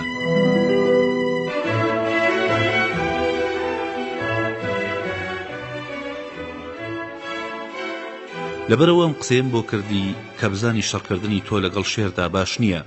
گاکەوتی من شەڕ و دوژمنایەتی لەگەڵ ئەودا ناکەم هەتا بە تەواوەتی بۆم ڕوون نەبێتەوە. ئەو کاتە بە فێڵ زاڵە بم بەسەریا. دیمنە ئەمەی پێناخۆش بوو. وای زانی ئەگەر شێرەکە و شتانی لە گاکەدا نەدی کە ئەم وتبووی دڵ پیسەکا و ئەم بە درۆزن دەرەچێ. لەبەرەوە وتی هەستە بڕۆ بۆ لای شێرەکە کە سەیری کردی ئەزانی چی لەژێر سەردایە. گاکەوتی چۆن نەزانم؟ دیمنەوتی ئەیبینی کە خۆی ئامادە کردووە و سنگی دەرپەڕاندووە، لەسەر کلکی دانیشتووە و گوێی قوت کردووە و بە توندی سەیرەکا و دەمیشی دابسڕیوە. گاکەوتی ئەگەر بەو جۆرە دیم تێگەم کە قسەکانتە موڕاستن و هیچ درۆیەکی تیانە. کە دیمنە لێبەوە لە هەندانی شێروگا لە یەکتر اینجا هات بۆ لای کەلیلەی برای و هەردووکیان بەیەکەوە چوون بۆ سەیری شەڕی شێروگا. گاکە گەیشتە لای شێرەکە و سەیری کرد. هەروەکو دیمنەوت بووی شنگی دادا بوو ئامادە بوو. پێیوت هاوڕێی پادشا وەکو هاوڕێی ماروایە کە نازانێ کەی پێوەیەدا. شێرەکەش کە سەیری گاکەی کرد ئەو نیشانانی هاتە پێشچاو کە دیمنە پێیوتە بوو. وای زانی کە بۆ شەڕ هاتووە و پەلاماری دایە و شەڕیان گەرم بوو خوێن ڕژا. کاتێک کەلیلە ئەوەی دی بە دیمنەی وت هەی ناپیا و شێر بریندار بوو. گاکەش لە ناو چوو. خراپترین کارەوەیە کە پیا و هاوڕێکەی تووشی شەڕ بکا و لەوە زیاتر چارەیەکی تر نەزانێ. پیاوی ژیر بە وردی سەیری کارەکا و بیری لێکاتەوە. ئەگەر زانی باشە و ترسی تیانە لێچێتە پێشەوە، بەڵام ئەگەر زانی خراپ و ترسناکە وازی لێدێنێ. من لەم گوناهە گەورەیە دەترسم. تۆ قسەی جوانت کرد بەڵام کردداری جوانت نەبوو. کوا پەیمانەکە کە زیان بە شێر نەگەیەنێ. زانەکان و تویانە قسە لەگەڵ ئیشدا و زانین لەگەڵ خۆپاراستندا و چاکەکردن لەگەڵ هیوادا و ماڵ لەگەڵ بەخشندەییدا و ژیان لەگەڵ لەشساغیدا و سربەستی لەگەڵ شادیدا بەکاردێن. تۆ بزانە کە ئامۆژگاری پیاوی ژیر لە لاساری دوورە خاتەوە و کەچی گەوش لاسارترەکە، وەکو ڕۆژ کە چاوی هەموو چاوساغێک تیژەکە، کەچی شەمشەمە کوێرە کوێرترەکە. پێشینان و تویانە هەرچەندە کە پادشا پیاوێکی گەورە و دادپەرست بێ، بەڵام وەزیرەکانی خراپ و دڵڕەق بن نایەڵن چاکە بە کەس بگەیەنێ. کەس ناوێرێ لێ نزیک بێتەوە، وەکو ئاوێکی پاک و جوان وایە کە تیمساحی تیابێ کەس ناوێرێ ئاوی لێ بخواتەوە. تۆش ئەی دیمنە ئەتەوێ کە خۆت نەبێ کەسی تر لە شێر نزیک نەبێتەوە. ئەمەش کارێکە و کارگیز ناکرێ و ناشبێ، چونکە وتویانە دەریا بە شەپۆلدانی و پاشا بە هاوڕێیانی. ئەوەش گەوجیە هاوڕێ پەیداکردن بەبێ پەیمانی و کڕینی بەهەش بە پاکانە و سوودی خۆت بە زیانی کەسانی تر. بەڵام ئامۆژگاریەکانی من بۆ تۆ وەک قسەی و پیاوەی لێ هات کە بە باڵندەکەی وت ئەو کەسە ڕاز مەکەرەوە کە ڕاز ناکرێتەوە، و ئامۆژگاری کەسێک مەکە کە قسە وەرناگرێ. دیمنەوتی ئەوە چۆن بووە؟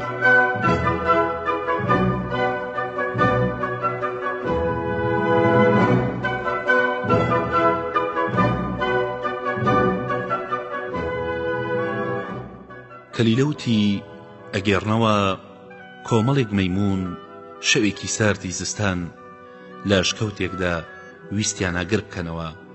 چاویان کەوت بە گوڵاستێرەیەک کە بە هەوادا فڕی وەکو پریشکی ئاگروا بوو. گرتیان لە پاش ئادارێکی زۆریان کۆ کردەوە و گوڵاستێرەکەیان خستە سەر و دەستیان کرد بە فووکردن. لە نزیکیانەوە باڵندەیەک هەبوو بانگی کردن. وتی ئەوەی کە گرتوتانە ئاگەر نییە، بەڵام گوێیان بە قسەکەی نەدا. ویستی کە بچێتیان بگەێنێ. پیاوێک کە لەوێوە ئەڕۆی پێیوت کەسێک ڕاست مەکەرەوە کە ڕاست ناکرێتەوە. ئەو بەردەڕەقەی کارگیز ناشکێ، شمشێری لەسەر تاقی ناکرێتەوە. ئەو داری کە ناچەمێ، گۆچان و کەوانی لێ دروست ناکرێ. خۆت ماندوو مەکە. باڵندەکەی گوێی نەدایە، چوو بۆ لای کە تێیان گەێنێ کە ئەوەی گرتویانە گوڵاستێرەیە. یەکێک لە مەیمونەکان باڵندەکەی گرت و دای بە زەویدا و کوشتی. ئەمەژە مۆژگاریەکانی من بوو لەگەڵ تۆدا، لە پاشان فێری فێڵ و تاوانیش بووی، و فێڵ ئەنجامی لە تاوان خراپترە، بۆ ئەمەش سەرگوزەشتەیەک هەیە.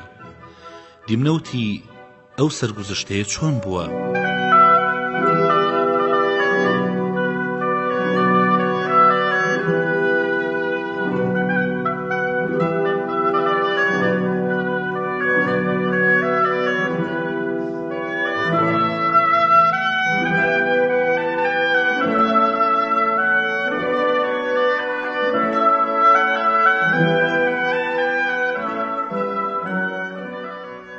کەلیلەوتی ئەگەرنەوە دوو پیاوی فێڵباز و بێهۆش ئەڕۆن بۆ بازرگانی. لە ڕێی کابرای بێهۆش تۆزێک دواکەوێ و کیسەیەکە دۆزێتەوە کە 1000 دیناری تیا بێ، دانیشن بۆ دابشکردنی. فێڵبازەکە لە دڵی خۆیدا بڕیارەدا کە 1000 دینارەکەی لێ بسێنێ. وتی بەشی ناکەین، چونکە هاوبەشی و ڕێکەوتن دڵپاکی و تێکەڵی پێوەیە، بەڵام هەر یەکەمان شتێکی لێڵەگرین، ئەوەکەی تری لە ژێرم دارەدا شارینەوە. هەر کاتی ویستمان دینەوە و پارەی لێ هەڵەگرین. پارەکەیان لە ژێر دارێکی زۆر گەورەدا شاردەوە و هاتنەوە بۆ شار. لە پاشان کابرای فێڵباز بە دزیەوە ئەچێ هەموو پارەکە با و شوێنەکەش وەکو جاران چاگەکاتەوە. لە پاش چەند مانگێک کابرای بێهۆش دێت و ئەڵێ بەخوا برادەر، من هەژارم و پێویستم بە پارە هەیە، با بچین بۆ لای دارەکە بێکەوە چەند سەیریەکەن، هیچی تیا نەماوە. فێڵباز بارد و چەپ و کێماڵێ بەسەری خۆیان ئەڵێ پیاو هەرگیز لە هاوڕێی دڵپاک نەبێ، بە دزی منەوە هاتووی و پارەکەت بردووە، ئەویش توێندی بۆ خوا کە بە هیچ جۆرێک ئاگای لەوە نییە. کابرای فێڵباز ئەڵێ تۆ نەبی کەسی تر بەم شوێنە نازانێ، لێیانە بێ بە شەڕ و ئەچن لای قازی و کابرای فێڵباز لەوێ ئەڵێ ئەم کابرایە 1000 دینارەکەی بردووە و بێهۆشیش ئەڵێ درۆکە. قازی بە فێڵبازەکە ئەڵێ شایەتت هەیە کە ئەم پارەکەی بردووە؟ فێڵبازەکەش ئەڵێ بەڵێ دارەکە شایەتیم بۆدا کام بردوێتی. کابرای فێڵباز بەر لەوە باوکێ خاتە ناو کلۆری دارەکەوە و کە خۆی بشارێتەوە و کە پرسیاریان لێکرد وەڵام بداتەوە. کە قازیەوەی بیست سەری سۆڕما و هەستا خۆی و سەرباز و فێڵباز و بێهۆش هەموو چن بۆ لای دارەکە. قازی پرسیاری لە دارەکە کرد. کابرای پیرە لەناوە وتی بەڵێ بێهۆش پارەکەی بردووە.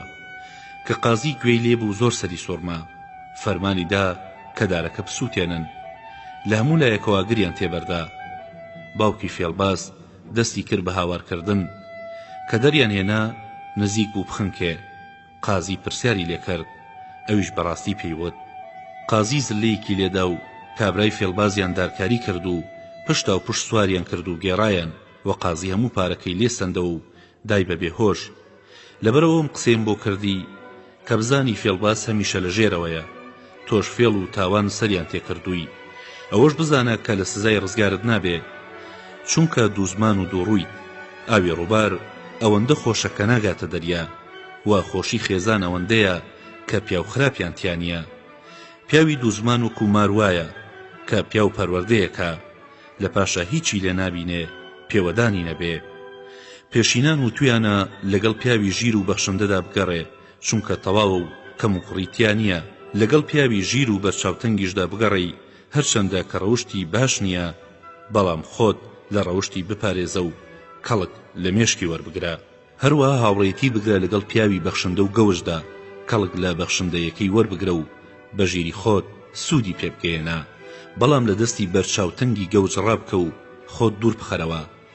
منیش خۆم لە تۆ دوور بخەمەوە باشە. هاوڕێ چۆن کەڵک لە تۆ وەرەگرێ کە تۆ ئەوت کرد بە پاشاکەت کە ڕێزی یەکردی و سەربەرزی کردبووی.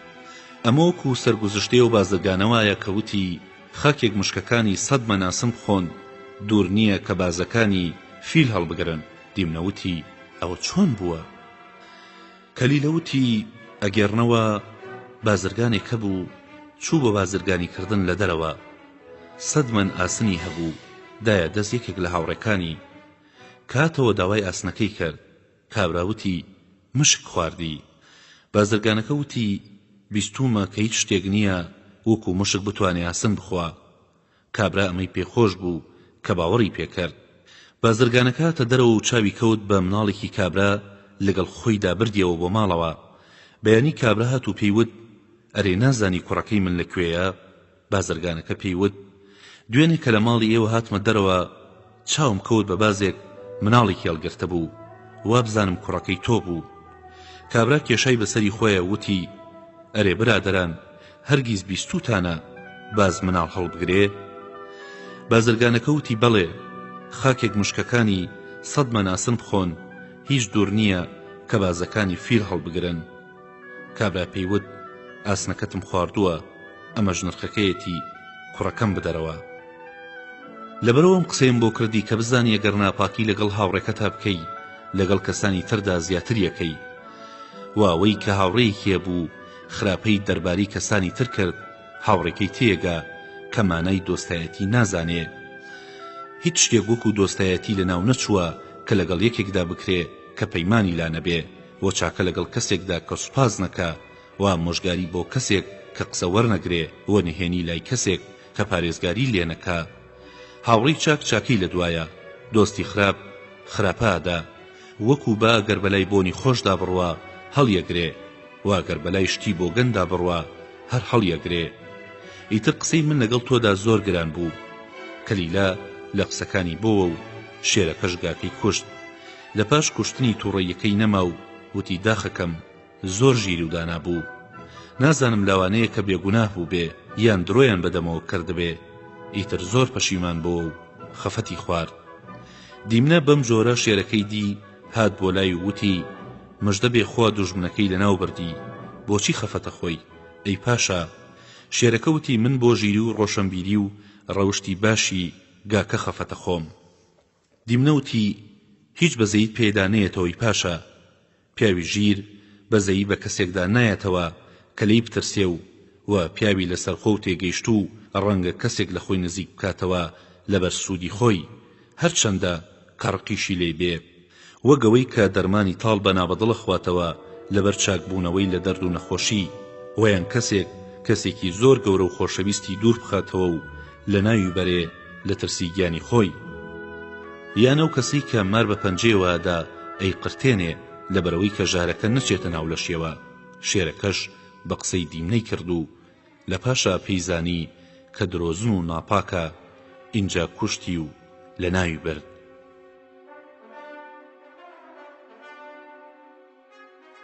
بەڵێ بەڕێزان، دەرگای شێروگا بەم شێوەیە کۆتایی هات. ومێ دەکەین سوودتان لە پند و سەرگوزشتەکانی وەرگرتبێ. لەگەڵمان بن بۆ دەرگاکانی تری ئەم کتێبە.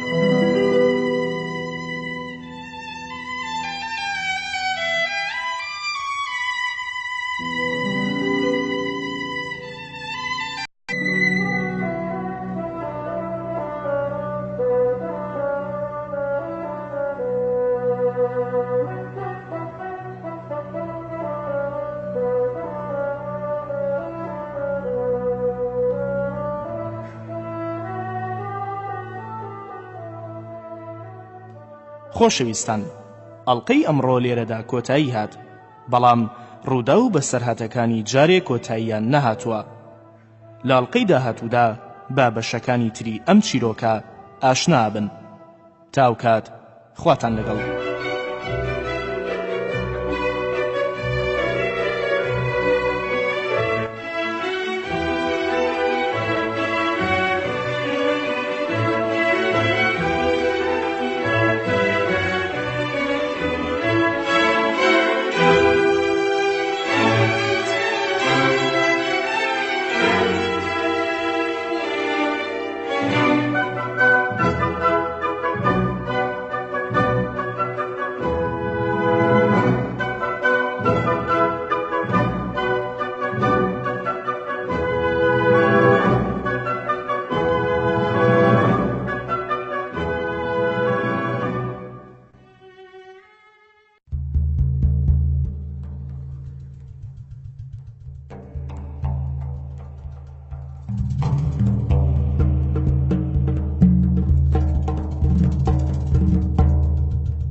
چیرۆکی کەلیلە و دیمنە نووسینی فەیلسوفی هندی ناودار بەیدەبا وەرگێڕانی لە عەرەبیەوە بۆ کوردی عومەر تۆفیق خوێندنەوەی زانا عەبدوڕەحمان هاوبیر عومەر میکس و مۆنتاژ سۆران عەبدوڵڵا بەرزان قادر خەڵووس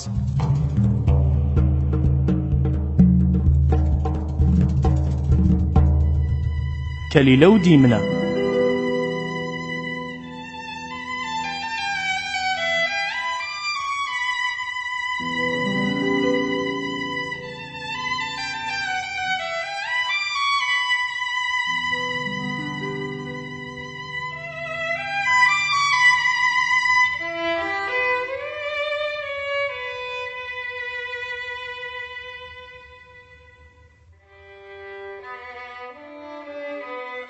دەرگای پشکنینی کاری دیمنە دەبشەلیم پادشای هندوتی با بەیدەبای فەیلسوف باسی دوزمانی فێڵبازم بیست کە ناوکۆکیە خاتە ناو هاوڕێیانەوە ئێستا باسی دیمنەم بۆ بکە لە پاشکوشتنی گاکە چی بەسەرهات وەکە شێرەکە بە ناپاکی ئەوی زانی وەڵامی چی بوو و چۆن ئەویست کە خۆی لە سزا ڕزگار بکات بەیدەباوتی کاتێکە شێرەکە گاکەی کوژت لە پاشان پەشیمان بۆەوە بیری لە هاوڕێیەتی و پیاوەتی و زانینی ئەوە کردەوە و هاوڕێی خۆشەویستی شێرەکە لە پاش گاکە پڵنگ بوو شەوێ لای شێرەکە دانیشت بوو کە درنگ بوو هەستا و ڕۆیشتەوە بۆ ماڵەوە لە ڕێ بەلای ماڵی کەلیلە و دیمنەدا تێپەڕی گوێ لێبوو کەلیلە سەرزەنشتی دیمنەیە کرد ئەویش بێدەنگ ڕاوەستا و گوێی لێگرتن کەلیلە ئەیوت بە دیمنە گوناهێکی گەورەت کرد ئەگەر شێر بەو کارت بزانێ کە بە فێڵ و ناپاکی و دووزمانی کردت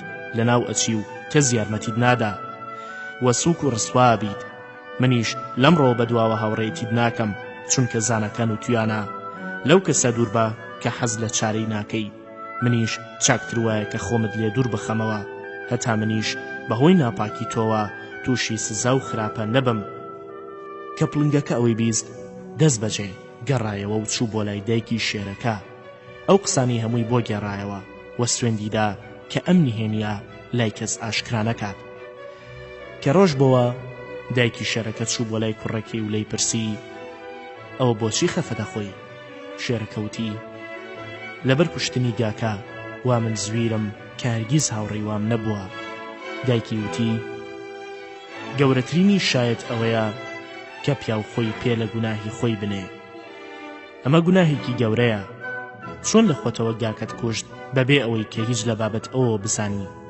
ئەگەر لەبەر قسەی زانەکان نەبوایە کە ئاشکراکردنی نهێنیان بەلاوە چەندە خراپە ئێستا هەرچی ئەزانم پێم ئەوتی شێرەکەوتی قسەی زانەکان گەلێ جۆرن بەڵام مەبەستیان جیاوازە من ئەزانم کە قسەکەت ڕاستە ئەگەر شتێک ئەزانی لەم بابەتەوە لێمی مەشارەوە بە کورتی دایکی شێرەکە هەرچی پڵنگەکە پێی وتبوو هەمووی بۆ گێڕایەوە بەڵام ناوی پڵنگەکەی نەبرد لە پاشاناوتی قسەی زانەکانم لەبیر نەچۆتەوە کە سزای گەورەیان داناوە بۆ ئەو کەسەی کە نهێنی ئاشکراکات بەڵام بۆیە پێم وتی کە ئیتر کەس خراپە و ناپاکی بەرامبەر پادشا نەکات وە تەمێ خواردوو ببن شێرەکە فەرمانیدا بە کۆبوونەوە لە پاشاندا ناردی دیمنەیان هێنا و لا بەردەم شێردا ڕایان گرت دیمنەوتی چی ڕوویداوە بۆچی پادشا خەفەتبارە دایکی شێرەکەوتی مانەوەی تۆ ئەوی زویر کردووە ئەگەر بۆ ماوەی ساتێک بێ وە لەمڕۆ بەدواوە بە زیندوی ناتێڵێ دیمنەوتی بەرکەوتوو هیچی نەهێشتۆتەوە بۆ دواکەوتوو چونکاڵێن ئەوەی کە لە هەموو کەس زیاتر خۆی لە خراپە پارێزێ لە پێش ئەوەدا تووشە بێ کە خۆی داوە بەدەستیەوە بە پادشا و سەربازانی نمونەیەکی خراپ نەبن وەکو بیست و ماڵێن ئەوەی پیاو خراپ بناسێ و هاوڕێیەتیان بکا گوناهی بەملی خۆیەتی هەر لەبەر ئەوەیە کە خواپەرستان خۆیان لە کەسانی تر دوور ئەخەنەوە و بەتەنها ڕائەبوێرن و خۆشەویستی خۆیان هەڵبشاردووە بە سەرشادی و خۆشی جیهاندا کێ پاداشتی چاکاداتەوە بە چاکە کێ پاداشتی چاکاداتەوە بە چاکە خۆی گەورە نەبێ ئەوەی بە هیوای چاکەی ئادەمیزاد بێ واز لە خۆی گەورە بهێنێ گۆڕی ئەوەیە کە هیچی دەست ناکەوێ چونکە بە هەڵەدا چێکەیش لە بەرخوانەکە و هیوای چاکەی بەدەستی ئادەمیزاد هەیە و لە سەرباز و هاوڕێی پاشا پێویستە کە ئیش لە شوێنی خۆیاندا بکەن زانەکان و تویانە ئەوەی قسەی ڕاز لە شوێنی درۆدا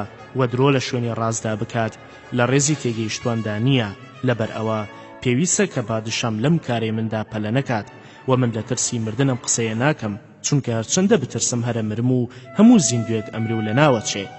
ئەگەر 100 گیانم هەبێ و بزانم بە مردن پادشا شادەبێ، خۆمی لە ڕێدا بەخت ئەکەم بە هەر 100یانەوە. یەکێک لە سەربازەکان وتی: لەبەر پادشامی نەوت، بەڵکو لە ترسی گیانی خۆی بوو. دیمنە گوێی لێبوو پێوت: بۆچی؟ ئەمە خراپە؟ کەسەیە بە پیاو نزیکتر لە خۆی؟ پیاو ئەگەر لە خۆی نەترسێ ئەی لە کێیە ترسێ؟ وا دیارە تۆ زۆر خراپ بوو دڵڕەقی وە چاکی کەست ناوێ وە دوژمنی گیانی خۆتی. تۆ بەکاری ئەوە نای کە سەربازی پادشاش بی. کە دیمنە و قسانی پێوت شەرمەزار بوو چووە دەرەوە. دایکی شێرەکە بە دیمنەی وت: سرم لە تۆ سوڕماوە کە چەندە ناپاک و بێ شەرمی، چەند زوو وەڵامی ئەوە دەیتەوە کە قسەت لەگەڵ ئەکا، هەی فێڵباز.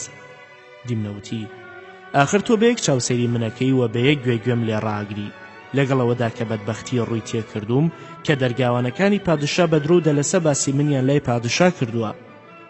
دایکی شەرەکەوتی: سەیری ئەم تاوانکارە، وا خۆی نیشانەدا کە هیچ گوناهێکی نییە. دیمنەوتی: ئەوانەی کە کارێگەکەن کە بە ئیشی ئەوان ناشێ باریان نییە، وەگە و پیاوەی کە جلی ژنانە کاتە بەری و ئەو ژنی جلی پیاوانە لە بەرەکات، و ئەوەی کە خۆڵە کاتە شوێنی پێین، وەگە و میوانەی کە خۆی بە خاوەن ماڵە زانێ، ئەوەی کە پرسیاری لە ناکرێ و لە خۆیەوە قساکە.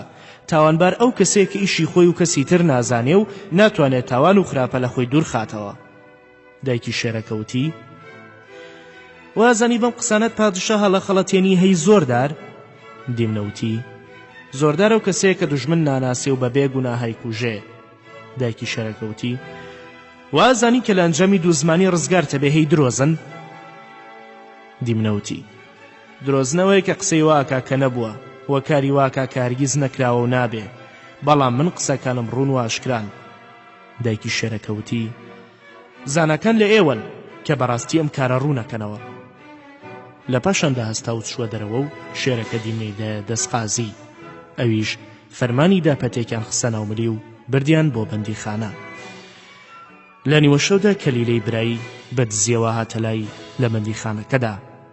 دەستی کرد بە گریان و وتی: بەهۆی درۆزینی و فێڵبازیەوە نەبوایە ئەهاتیتە ئێرە، بەڵام هیچ شارەم نییە لەبەرەوەی کە زوو ئامۆژگاری برایەنم کردی، بەڵام یاخی بوویت. بزانە کە هەر شوێنێ قسەی خۆی و هەر جەیەکیش ڕێیەکی هەیە. ئەگەر لە کاتی خۆشیدا ئامۆژگاریم نەکردی تا ئێستا منیش لەگەڵ تۆدا لێرەدا بووم، بەڵام تۆ خۆتت لێبایی بوو بە جۆرێ کە هۆشت لای خۆت نەما بوو. من هەمیشە قسەی زانەکانم بیرەخستیتەوە کە وتیانە فێڵباز لە پێش کاتی مردنیا لە ناوچێ. دیمنەوتی: ڕاستەکەی، بەڵام زانەکان وتیانە پیاو لەسەر گوناه لە جیاندا سزا بدرێ چاکترە لەوەی کە لە دوایدا بە ئاگری دۆزەخ سزای بن. کەلیلەوتی: ڕاستەکەی، بەڵام گوناهەکەت گەورەیە، سزای شێرەکەش سەختە ها. لە نزیک ئەوانەوە لە بەندیخانەکەدا وێزێکی پەیوەندکراو هەبوو و ئەمان چاویان لەو نەبوو، گوێی لە قسەکانیان ڕاگرت بوو. بە تەواوی قسەکانیانی ڕەوان کرد بۆ ئەوەی کە پرسیاری لێکرا شایەتی پێوە بدا. کە ڕۆژ بۆوە دایکی شێرەکە چوو بۆ لای کوڕەکەی، پێیوت: ئەی گەورەی گیانەوەر، ئەوەی کە دوێنێ لە کاتی خۆیدا کردت، خوای گەورەت پێ ڕازی کرد. زانەکان وتیانە پێویستە پیاو هەرگیز سستی نەکا لە کردنی چاکە وە گوناهی پیاو خراپ نەپۆشێ و یارمەتی نەدا. کە شێرەکەوەی بیست فەرمانیدا بە پڵنگەکە کە سەرۆکی دادپەروەران بوو کە لەگەڵ شێری دادپەروەردا دابنیشێ کەمانی شێرەکە بوو، سەربازەکان ورد و بچووک بانگ بکەنە بارەکە و بە وردی سەیری کاری دیمنە بکەن و بۆ گوناهەکەی بگەڕێن و قسە و گفتوگوی دیمنەش بنووسن. ڕۆژ بە ڕۆژ بێ ڕەوانە بکەن. لە پاشان هەردووکیان لەگەڵ قازیدا لە بارەکەی دادپەرستیدا دانیشتن. بانگی هەموو سەربازەکانیان کرد و کۆبوونەوە. لە پاش 3 سەعات گفتوگۆ قازی فەرمانیدا کە دیمنە ببینن.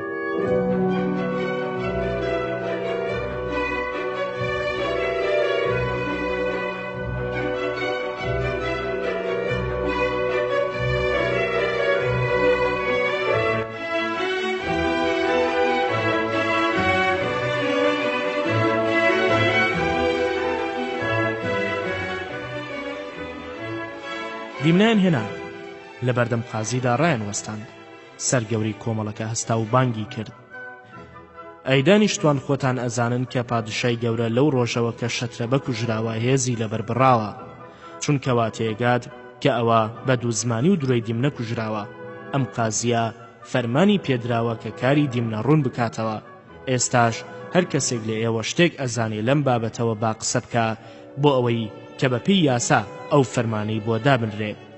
ئەگەر مافی کوشتنی هەبێ نابێ پەلە بکەین، چونکە پەلە پەشیمانی لە دوایە وە شوێنی هاوڕێکەوتن لە سەردرۆ سووکیە. لە دوای ئەوە قازی هەستاوتی: ئەی دانیشتوان، گوێ لە قسەی سەرۆکتان بگرن، هەرچی ئەزانن مەیشارنەوە لەبەر سێ هۆکار. یەکەم، چونکە گوناهی دیمنا گەورەیە، زانەکان و تویانە گەورەترینی گوناه کوشتنی بێتاوانە بە درۆ و دووزمانی و ئەوەی کە شتێک بزانێ و بۆی بپۆشێ هاوبەشی ئەوە لەو گوناهەدا.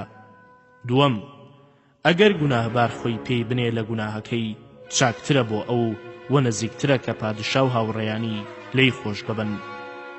سێهەم، خۆ دوورخستنەوە لە پیاوخراپ و گوناهبار پێویستە لەسەر هەموو کەسێکی تێگەیشت و ئەوەی لە کاری ئەم فێڵبازە شتێک بزانێ با قسە بکە هەتا ببێتە بەڵگەیەک لەسەری، چونکە زانەکان و تویانە ئەوەی کە شایەتی مردوویەک بشارێتەوە لە ڕۆژی زیندوو بوونەوەدا بە ئاگری دۆزەغ لە غاوی ئەکەن.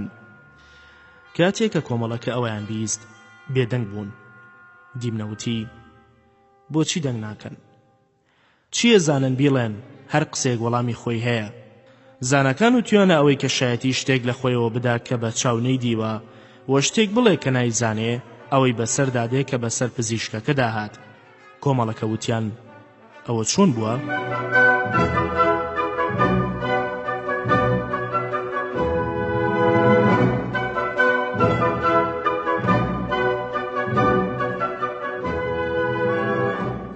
دیمنەوتی: ئەگەرنەوەڵێن لە شارێکدا پزیشکێکی شارەزا هەبوو کە زۆر کەم نەخۆشی لەدەست دەرەچوو. لە پاشاندا پیر بوو، چاوی کز ببوو. پادشای ئەو شارە کچێکی هەبوو کە ژنی برازایەکی خۆی بوو. کچەکەسکی هاتە ئازار. پزیشکەکەیان بۆ هێنا. ئەویش دەرد و دەرمانی زانی، بەڵام وتی: داخەکەم، ئەگەر چاوم بیبینایە دەرمانم بۆ گرتەوە، لەمەدا باوەڕم بە کەسی تر نییە کە بتوانێم کارە بکات. لەو شارەدا کابرایەکی گەوچ هەبوو کە ئەوەی بیست هات بۆ لای پادشا وتی: من لە پزیشکی و گرتنەوە و ناسینی دەرماندا زۆر شارەزام. پادشا فەرمانیدا کە بچێتە دەرمانگەیەکەوە و دەرمانەکە بگرێتەوە. لە خۆیەوە دەستی کرد بە دەرمانگرتنەوە. شوشەیەک زەهری تێکەڵ کرد بەبێ ئەوەی کە بزانێت چییە.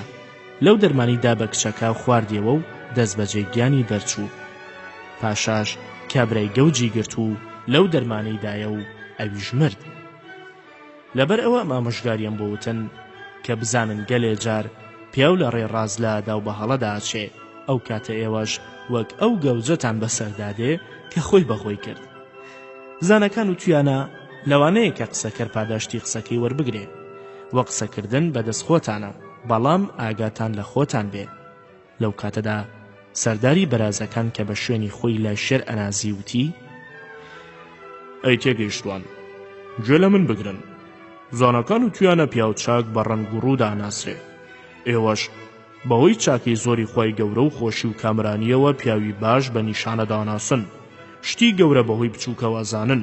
لێرەدا گەلێشت هەیە کە نیشانەن لەسەر ئەم نەکبەتە کە تاوان و خراپەی ئاشکرا ئەکات. قازی پێوت: وا دیارە کە تۆ لە نیشانە و ڕەنگ و ڕوودا زانایی، کاروبار بەوە ڕوونەکەیتەوە. ئێستاوی کە لە بابەت دیمنەوەی زانی بۆمانی ڕوون بکەرەوە. سەرداری بەرازەکان وتی: زانەکان و تویانە ئەوەی کە چاوی چەپی لە ڕاستی بچووکتر بێ ئەو چاوی هەر هەڵەفڕێ، وا گەرلوتی بەلای ڕاستیدا خوار بوو بێتەوە نەکبەت و پیسە. دیمنە پێیوت: زۆر سەیری هەی پیسی بەدخوو، بەڵام ئەو کاتە سەیرتری کە لەگەڵ پادشادا وەستی و پەلاماری خۆراکیە دەی بەو لە شەگەڕەتەوە. لەبەر هاوڕێتی باسن ئەکردی، بەڵام کە تۆ قسەت بە من وت منیش تۆزێ باسی تۆکەم. تۆ مافی ئەوە نییە کە دانی پادشا بخۆی، چاکتر وایە هیچ کارێک نەکەی و نەبیتە جوتیار و سەرتاش و بۆیاخچی، بۆرە پێوێک نەخوازە کە یارمەتی دەری پادشا بێ. سەرداری بەرازەکان وتی ئەو بەم نەڵێ دیمنەوتی بەڵێ بە تۆڵم هەی قاش خواری ورگزلی لێو قڵی شاوی ئێسە قورس. سەرداری بەرازەکان سەری داخست و ڕەنگی تێک چوو، زمانی بەسرا لە شەرما دەستی کرد بە گریان. دیمنە پێیوت پێویستە کە گریانت هەر درێژە بکێشێ و کاتێک کە پادشا بزانێت چەندە پیسی ئیتر لە خۆراک و کاروبار دەرت ئەکا. لەو کۆمەڵەدا چەقەڵێک هەبوو کە باوەڕ پێکراوی پادشا بوو، لە خۆی نزیک کردبەوە. فەرمانی پێدا بوو کە هەرچی ئەکەن بە دزیەوە ئاگاداری بکات. ئەو چەقەڵا چوو بۆ لای شێرەکە و ئەو قسانی هەمووی بۆ گێڕایەوە. شێرەکە فەرمانی دەرکرد بۆ لابردنی سەرداری بەرازەکان لە ئیشەکەی و جارێکی تر نێتەوە لای وە چاوی پێی نەکەوێ. هەروەها فەرمانیدا کە دیمنە پەیوەند بکەن و بیخەنە بەندیخانەوە. ڕۆژ زۆری نەما بوو، هەرچی ئەوان و دیمنە وتیان و کردیان نووسایەوە و با مۆری پڵنگەکە مۆریان کرد و هەریەکە ڕۆشنەوە بۆ ماڵی خۆیان.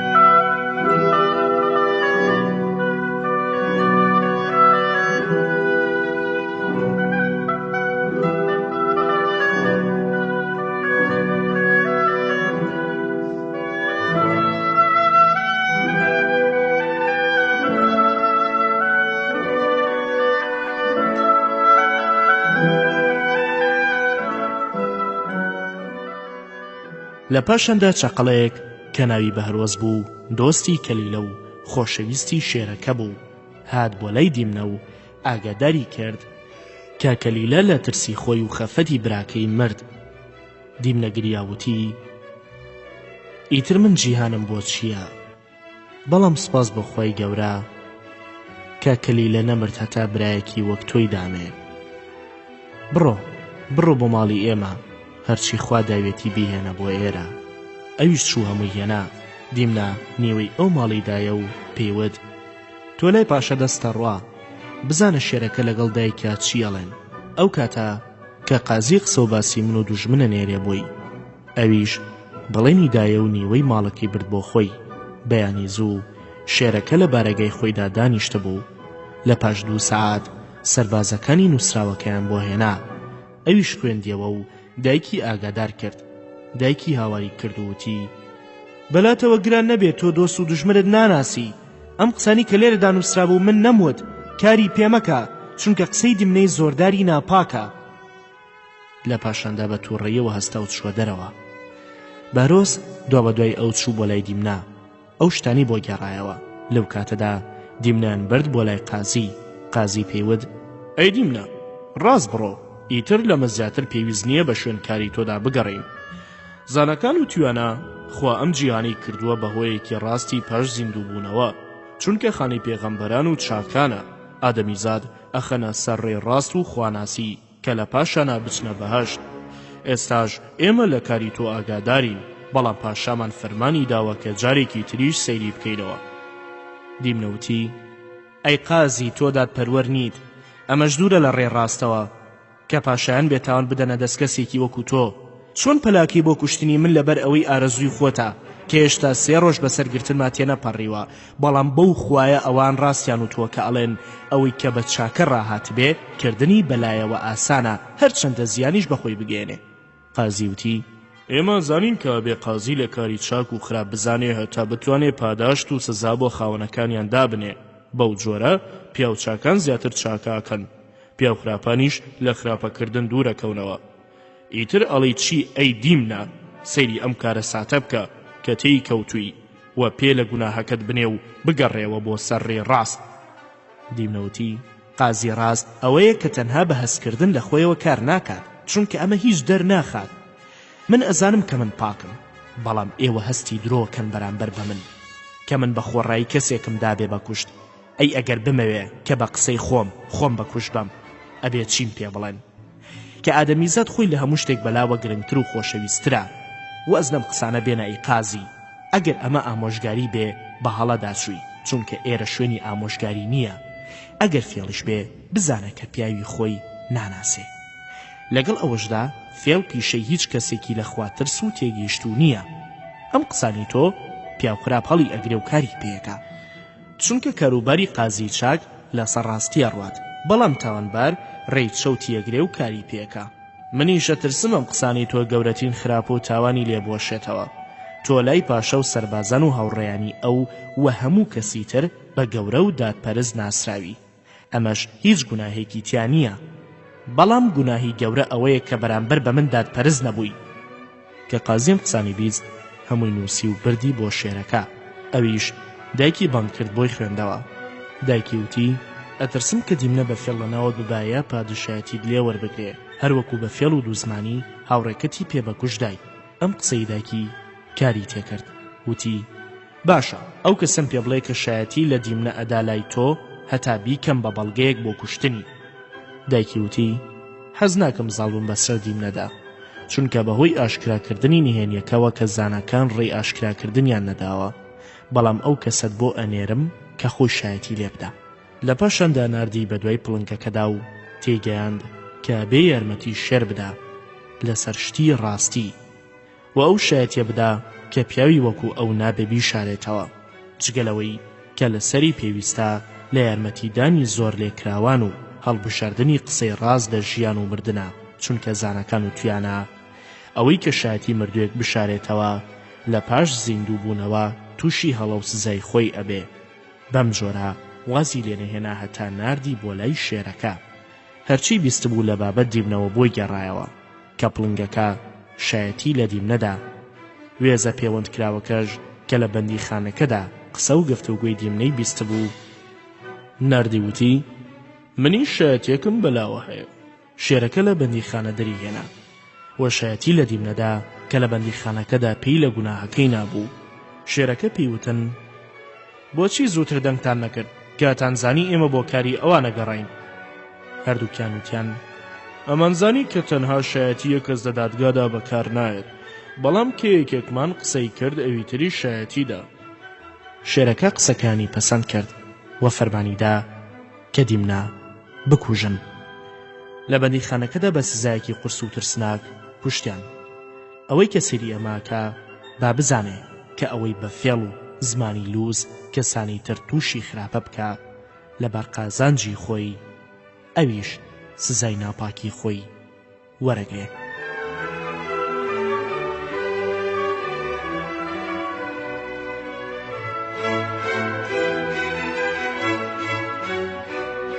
ئازیزان و بیسەرانی کتێبی کەلیلە و دیمنە، بەم جۆرە دەرگەی پشکنینی کاری دیمنە تەواو بوو. بەو هیوایەی سووتان لە پند و ئامۆژگاریەکانی ئەم دەرگایە وەرگرت بێ. لەگەڵمان بن بۆ تەواوکردنی بەشەکانی تری کەلیلە و دیمنە.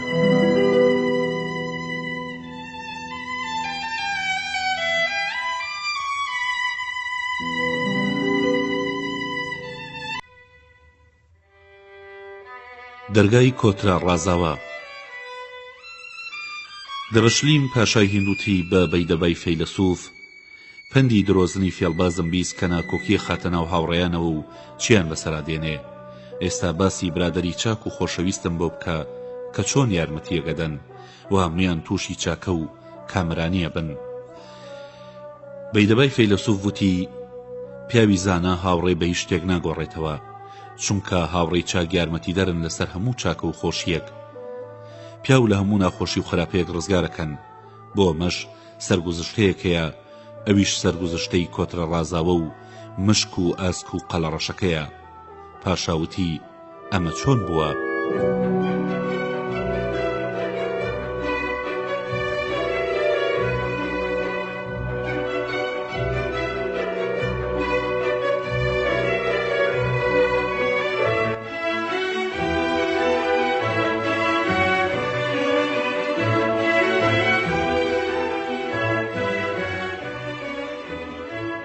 بەیدەباوتی ئەگەڕنەوە لە خاکی سەکاوەندەی چین لە نزیک شاریدا هەر دارستانێکە بوو کە ڕاوکەران ڕوویان تێکرد. لەوێدا دارێکی گەورە هەبوو کە هێلانی قەلەڕەشێکی پێوە بوو. قەلەڕەشەکە لە هێلانەکەیدا بوو، لە دوورەوە چاوی کەوت بە ڕاوچیەک کە تۆڕێکی بەسەر شانەوە بوو. ڕاوکەرەکە لە نزیکە و دارە تۆڕەکەی نایەوە و هەندێک دانەوێڵی کردە سەر، لە نزیکەوە خۆی حەشاردا. زۆری پێنەچوو کۆترێکات ناوی ڕازاوە بوو، سەرداری کۆترەکان بوو، پۆلێک کۆتری لەگەڵدا بوو. چاویان لە ئەستی تۆڕەکە کوێر بوو، دەستیان کرد بە خواردنی دانەوێڵەکەی. هەمویان کەوتنە ناو تۆڕەکەوە. ڕاوچێکە بە دڵێکی خۆشەوە بەرەو ڕوویان ڕۆیشت و ڕازاوە وتی یارمەتی یەکتر بدەن و خۆتان لە یەکتر بە گەورەتر مەزانن، ئادەی هەوڵ بدەن بام تۆڕە هەڵبکەنین، ئەو کاتە خۆمان ڕزگارەکەین. کۆترەکان تۆڕەکەیان هەڵکەن، بە هەوادا بەرز بوونەوە و بەڵام ڕاوچێکە هەر هیوا بڕاو نەبوو، بە دوایاندا ڕۆیشت. قەڵە ڕەشەکەش بە دوایاندا ڕۆیشت کە بزانێت چیەکەن وە چیان بەسەرادێ. کۆترەکان بە تۆڕەکەەوە بەرەو ئاوەدانی ڕۆیشتن و خۆیان لە ڕاوچێکەون کرد، ئەویش هیوای لێبڕا و گەڕایەوە. قەلە ڕەشەکار شوێنیان کەوت کە بزانێ بۆ کوێ چن. کۆتر ڕازاوە برادێکی مشکی هەبوو، لە نزیک خانووەکەیەوە نیشتەوە. مشکەکە نابی زیرەک بوو، وەسەد کونی هەبوو بۆ کاتی ترس. کۆترەکە بانگی کرد، ئەویش وتی تۆکەی، وتی کۆترە ڕەزاوەم. مشکەکە وتی ئەی بۆچی کەوتویتە تام تۆڕەوە؟ کۆترەکە وتی ئەمە کاری ڕۆژگارە کە لە من بەێستریش پەیوەندەکە، هەرچی قازانج و زیان هەیە بەدەست ئەوە، جاری وا هەیە کە ڕۆژ و مانگیژە گرێنێ. مشکەکە دەستی کرد بە قرتاندنی گرەی پەتی ڕازاوە و ئەویش وتی لە پێشا گرەی کۆترەکانی تر بقرتێنە، من پەلەم نییە. مشکەکە گوێی نەدایە قسەکەی. ڕازاوە زۆر هەوڵیدا کە لە پێشا گرەی هاوڕێکانی بقرتێنێ. مشکەکە وتی وا دیارە کە تۆ خۆت بەلاوە هیچ نییە. ئەویش وتی ئەترسم ئەگەر گرێکانی من لە پێش ئەواندا بقرتێ سستی بکەی لە ڕزگارکردنی ئەواندا، بەڵام من گوێی نادەمێ هەرچۆنێک بێ نایەڵی من لە تۆڕەکەمدا بمێنمەوە. مشکەکە وتی ئەمە ئەوەندەی تر خۆشەویستی من و تۆ بەێسترەکە. مشکەکە تۆڕەکەی پارچە پارچە کرد و هەمویانی بەڕەڵا کرد و فڕین. کە قەڵە ڕەشەکە ئەوەی چاو پێکەوت حەزی کرد ببێ بە هاوڕێی مشکەکە و بەناوی ئەوە بانگی کرد. مشکەکە سەری دەرهێنا و وتی ئەڵێ چی؟ قەڵە ڕەشەکە وتی ئەمەوێ ببم بە هاوڕێت. مشکەکە وتی من و تۆ بەیەکەوە ناگونجین، پیاوی زانا کارێک ناکە کە ڕێی تێنەچێ، تۆ بخۆری و منیش خۆراکی تۆم، ئیتر چۆنە بێ من و تۆ هاوڕێ بین؟ قەلە ڕەشەکە وتی من ڕەوشتی گەورەم لە تۆدا بینیوە، هەرچەند بیشاریتەوە هەر دەرەکەوێ، چونکە گەورەی زانا وەکو گوڵاوی ناو شوشەوایە کە بۆنی هەر بڵاوە بێتەوە. مشکەکە وتی گەورەترین دوژمنایەتی دوو جۆرن، کار لە بناغەوە دروست بوون. یەکەمیان وەک دوژمنایەتی شێر و فیل کە هێزیان بەرامبەرە، دوور نییە کە شێر فیل بکوژێ یان فیل شێر لەناو ببا. دووەمیان وەکو دوژمنایەتی مشک و پشیلەیە کە هێزیەکێکیان زاڵترە. ئەم دوژمنایەتیە کە لە نێوان من و تۆدا هەیە زیانی بۆ تۆ نییە، بەڵام زیانی بۆ من هەیە. ئەو هەرچەندە گەرم بێ کە کرا بە سەراگردا کوژێتەوە و هاوڕێیەکی دوژمن وەک هەڵگرتنی ماروایە لە گیرفاندا، بەڵام پیاوی ژیر هەرگیز دۆستایەتی لەگەڵ دوژمنی زۆرزاندا نابەستێ. قەڵە ڕەشەکە وتی بەم قسانە ئیشەکە گران مەکە، چونکە دۆستایەتی کەسانی چاک زوو یەگەگرێ و درەنگە بچڕێ، وەک گۆزەی ئاڵتون کە درەنگ ئەشکێ و زوو چاگەکرێتەوە، بەڵام دۆستایەتی پیاوی خراپ زووە بچڕێ و درەنگ یەگەگرێتەوە، وەک گۆزەی سواڵەت کە زوو ئەشکێ و هەرگیز یەک ناگرێتەوە. پیاوی بەخشندە بەخشندەی خۆشەوێ، بەڵام چاوبرسی تەنها لە کاتی ئیش و ترسدا نەبێ کەسی نابێ. تۆ بەخشندەی، من دەرگات بەرنادەم و تامی خواردنەکەت ناکەم هەتا نەمکەی بە برای خۆت. مشکەکە وتی من کەسم ناومێد نەکردووە و باوەڕێکی تەواوم بە خۆم هەیە، ئیتر ئەگەر ناپاکیت لەگەڵا کردم نەڵی مشکان زوو دەستەڕۆ بن. ئادەمیزاد لە جیهاندا بۆ لای دوو کەسە چن، خاوەن پارە یان ڕەوشت. خاوەن ڕەوشت لەناو خۆیاندا ڕاستن، بەڵام پارەدار لەبەر قازانجی یارمەتی یەکترەدەن. ئەوەی کە چاکە بکا لەبەر قازانجی خۆی وەکو ڕاوکەر وایە کە دانەوێڵا ڕژێ بۆ باڵندا، لەبەر سوودی ئەوان نا بەڵکو سوودی خۆیەوێ. من بە جۆرێک پەیمانت لەگەڵەکەم کاردووکمان خاوەن ڕەوشت بین و من زیاتر لەبەر ئەوە نایم بۆلات، چونکە ئازانم کاوڕێکانت وەکو تۆن، بەڵام بەرامبەر بە من بیر و باوەڕیان وەکو تۆ نییە. قەلە ڕەشەکە وتی نیشانی هاوڕێ ڕاستەوەیە کە بۆ دۆستی هاوڕێکەی دۆست بێ و بۆ دوژمنی ئەو دوژمن بێ. من نابم بە هاوڕێی ئەوانەی کە چاکەی تۆیان ناوێ. لە پاشان مشکەکە هات و لەگەڵ قەلە ڕەشەکەدا دەستی یەکتریان گوشی و بوون بە هاوڕێی خۆشەویستی یەکتر. ڕۆژێک قەلە ڕەشەکە پێی وت خانووەکەت لە ئاوەدانیەوە نزیکە، ئەتەرسم مناڵ بەرباران بکەن و من لە شوێنێکی کەناردا هاوڕێیەکی ساڵم هەیە، حەزەکەم بچین و بەخۆشی ڕابێرین و شوێنێکی ئاودار و سەوزەگیا و پڕماسیە مشکەکە وتی کە گەیشتینە ئەوێ چەند سەرگوزشتەیەکت بۆ گێڕمەوە. لە پاشان قەڵەڕەشەکە کلکی مشکەکەی گرت و بە هەوادا فڕی هەتا گەیشتە ئەو کانیەی کە کیسەڵەکەی تیاژیا. قەڵەڕەشەکە بانگی کرد و ئەویش لە هێلانەکەی هاتە دەرەوە و وتی لەکوێ بووی؟ قەڵەڕەشەکە لەو کاتەوەی کە شوێن کۆترەکان کەوتبوو هەتا و کاتەی گەیشتەوە لای هەمووی بۆ گێڕایەوە. کیسەڵەکە زۆر سەری لە چاکە و پیاوەتی مشکەکە سوورما و لێی پرسی کەی هاتوویتە تا وڵاتە؟ قەڵەڕەشەکەش بە مشکەکەی وت ئەو سەرگوزشتانی کەوتت بۆ دەگێڕمەوە ئێستا بیان گێڕەوە لەگەڵ وەڵامی پرسیارەکەی کیسەڵدا. مشکەکە وتی لە پێشا ماڵم لە شاری مارود بوو لە خانووی پیاوێکی خواپەرستدا ژن و مناڵی نەبوو. هەموو ڕۆژێک لە پاش نان خواردن ئەوەی لی ئەمایەوە لە سەبەتەیەکدا هەڵیەواسی. منیش دوای ئەو بە دزیەوە هەڵەگەڕام و هەمووی مەخوارد و ئەم کردە خوارەوە بۆ مشکەکانی تر. زۆر جار هەوڵیەدا کە لە شوێنێک سەبەتەکە دابنێ کە دەستم نەیگاتێ بەڵام سوودی نەبوو. هەتا شەوێک میوانێکی هات بەیەکەوە نانیان خوارد. لە پاشان خواپەرستەکە وتی لەکوێوە هاتووی و بۆ کوێچی؟ میوانەکە گەلێ شوێن گەڕا بوو وەشتی سەیری زۆر دی بوو. دەستی کرد بە گێڕانەوەیان. خواپەرستەکەش چەپڵەی لێدا کە من لە سەبەتەکە دوور بخاتەوە و میوانەکە تووڕە بوو. وتی من قسەت بۆ کەم کەچی تۆ گاڵتەم پێیەکەی جا بۆ پرسیارت لێ کردم. میوانەکە تووڕە بوو. وتی من قسەت بۆ کەم کەچی تۆ گاڵتەم پێیەکەی جا گەروایە بۆ پرسیارم لێەکەی. خواپەرستەکە وتی لەبەرەوە چەپڵە لێدەم کە مشکێک دوور بخەمەوە کە سرم لە کاری سوورماوە هەر خۆراکێک دابنێمەی خوا. میوانەکە وتی تاقە یەک مشکەواکە؟ خواپەرستەکە وتی مشکی ماڵەکە زۆرن بەڵام یەکێکیانە کە من دەسەڵاتم بەسەریدا نییە. میوانەکە وتی قسەی و کەسەت بیرخستمەوە کەوتی ئەم ئافرەتە لەبەر شتێک کونجی پاکرا و ئەفرۆشێ بە پاک نەکرا و. خواپەرستەکە وتی ئەوە چۆن بووە؟ میوانەکە وتی جارێک لە وڵاتێک میوانی کابرایەک بووم. کابرا شەو گوێم لێ بوو بە ژنەکەی وت سبەینێ میوانمان دێ نان دروست بکە. ژنەکە وتی تۆ پیاوێکی هیچ شک نابێت و هیچ کۆناکەیتەوە و میوانی چی بامەکەی؟ کابرا وتی ئەنجامی هەڵگرتن و کۆکردنەوە ڕەنگە وەکو ئەنجامەکەی گورگەکە بێ. ژنەکە وتی ئەوە چۆن بووە؟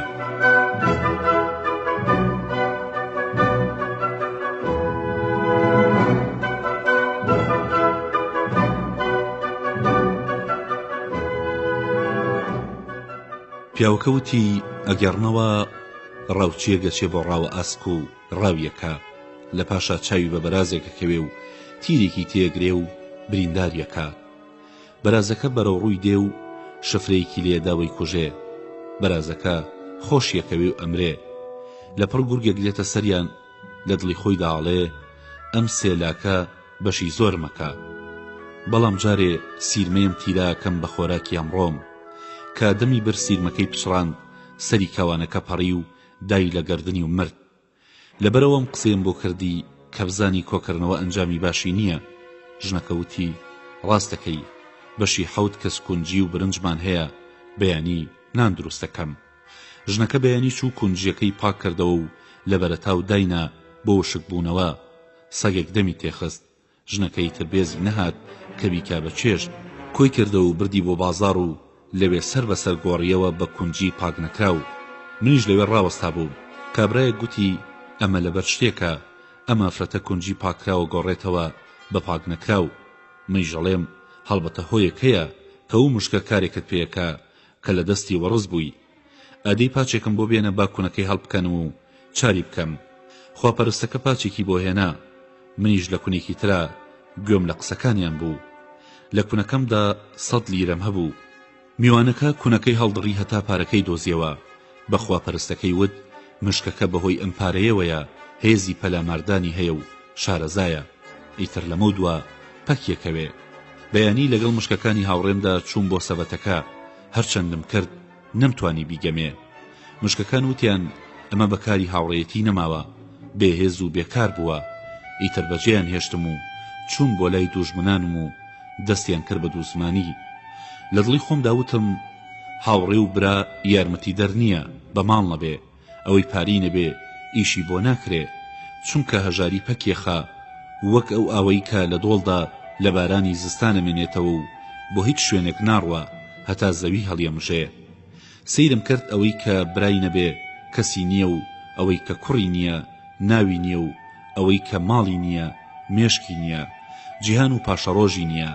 پیاو کە هەژار بوو خزم و بەرادەری ڕووی تێناکەن داری خوارڕوا و لە زەوی سوێرگەدا کە لە هەموو لایەکەوە ڕزیوە وەکو پیاوی هەژاری بێدەسەڵات وایە کە چاوی لە دەستی هەموو کەسێکە و هەژاری سەری هەموو بەڵایەکە کە پیاو فێری درۆزنی و ناپاکی و خراپاکە و ئەوەی کە لە پێشەوە بە چاکی ئەزانێ ئێستا هەستی خراپی لێکا و واگەر کەسێکی تریش خراپە بکە بەوی تێگەن.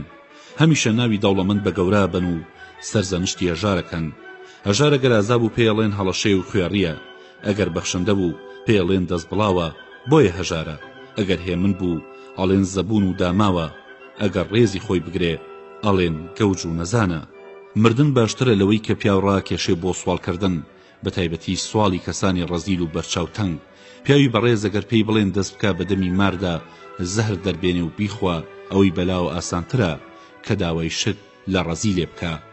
من چاو کەوت بە میوانەکە کە پارەکەی هەڵگرت و لەگەڵ خواپەرستەکەشدا بەشی کرد. خواپەرستەکە بەشەکەی خۆی خستە ژێر سەرینەکەی.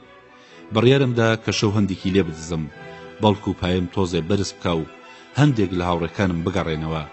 کە خەوی لێکەوت چوون بەلای سەرینەکەیەوە. میوانەکە ئاگادار بوو دارێکی ماڵی بەسەر ما و ڕام کرد و خۆم گەیاندە کوونەکە و ئازارێکی زۆرم پێگەیشت. دووبارە هەستام چوومەوە. سیرم کرد میوانەکە هەر باگایە و چاودێری مەکە. ئەم جارش دارێکی پیاکێشام خوێن بە لەشم داهاتە خوارەوە و بە تەپاوتل خۆم گەیاندەوە کوونەکە و ئاگام لە خۆم نەما. ئیتر لەو کاتەوە کە یادی ئەو ڕووداواکەمەوە ترسێکم بەسەرا دێ. لە پاشان لە دڵی خۆم داوتم سزا و نەگوەتی لە جیهاندا بەهۆی چڵێسی و چاوبرسێتیەوەیە. وەگەڕان بە شوێن ژیانی ئاسوودەدا لە ژیاندا لە شوێنی دوور و دەریادا چاکترە لە دەستگرتنەوە. هیچ شتێک لە ڕازیبوون چاکتر نییە. ئیتر لە ماڵی خواپەرستەکە بارم کرد و چوومە دەشت.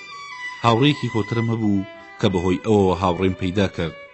لە پاشان قەڵەڕەشەکە باسی هاوڕێتی تۆی بۆ کردم. حەزم کرد کەم نیش لەگەڵ ئەودا بێمەلات و تەنیاییم پێ ناخۆشە، چونکە هیچ شتێک لە جیهاندا ناگاتە خۆشەویستی نێوان هاوڕێیان و هیچ ناخۆشیەک بە ئەندازەی لێکتر دوورکەوتنەوەیان ناخۆش نییە.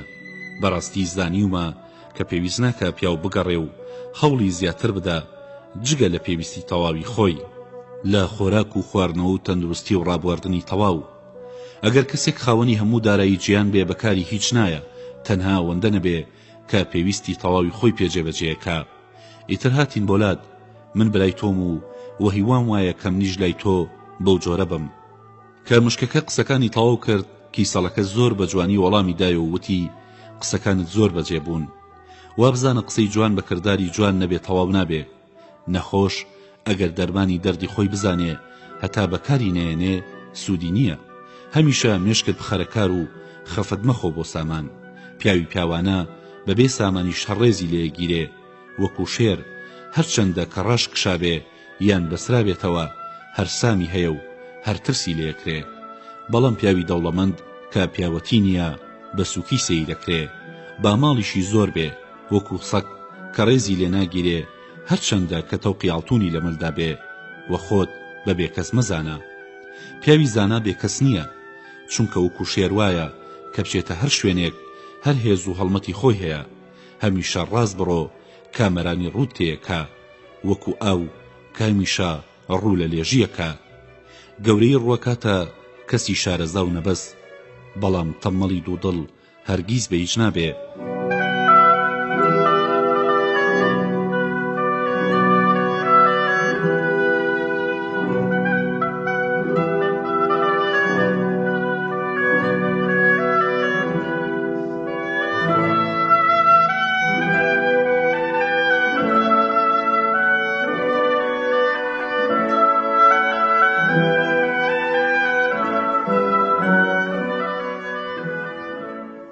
زانەکان و تویانە سێشت مانەوەیان زۆر کەمە، سێبەری هەور لە هاویندا و هاوڕێتی تاوانبار و خانووی بێبناقە. پیاوی ژیر هەرگیز بۆ سامان خەفەت ناخوا، چونکە مێشکی سامانی ئەوە لەگەڵ کردەوەی چاکەدا. هەمیشە باوەڕی هەیە کە کەس ناتوانێ ئەو کردەوە باشانی لێزەوت بکە یان ڕەخنە لە کاری ئەو بگرێ.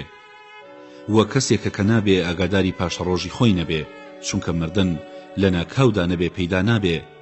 وە کاتێکی زانراو نییە، هەرچەندە کە تۆ خۆت لەم قسانەدا شارەزای بەهۆی زانینتەوە، بەڵام هەر پێویست بوو کە پێت بڵێم، چونکە تۆ برای ئێمەی و ئێمەش ئامۆژگاری خۆمانت پێڕاگەێنین. کە قەڵەڕەشەکەم قسانی لە کیسەڵەکە بیست، زۆری پێخۆش بوو. وتی منیش سوپاسدانەکەم، وە بزانن کە خۆشی لە جیهاندا بۆ هاوڕێیانی چاک و خۆشەویستە کە پێویستی یەکتری جێبەجێیەکەن.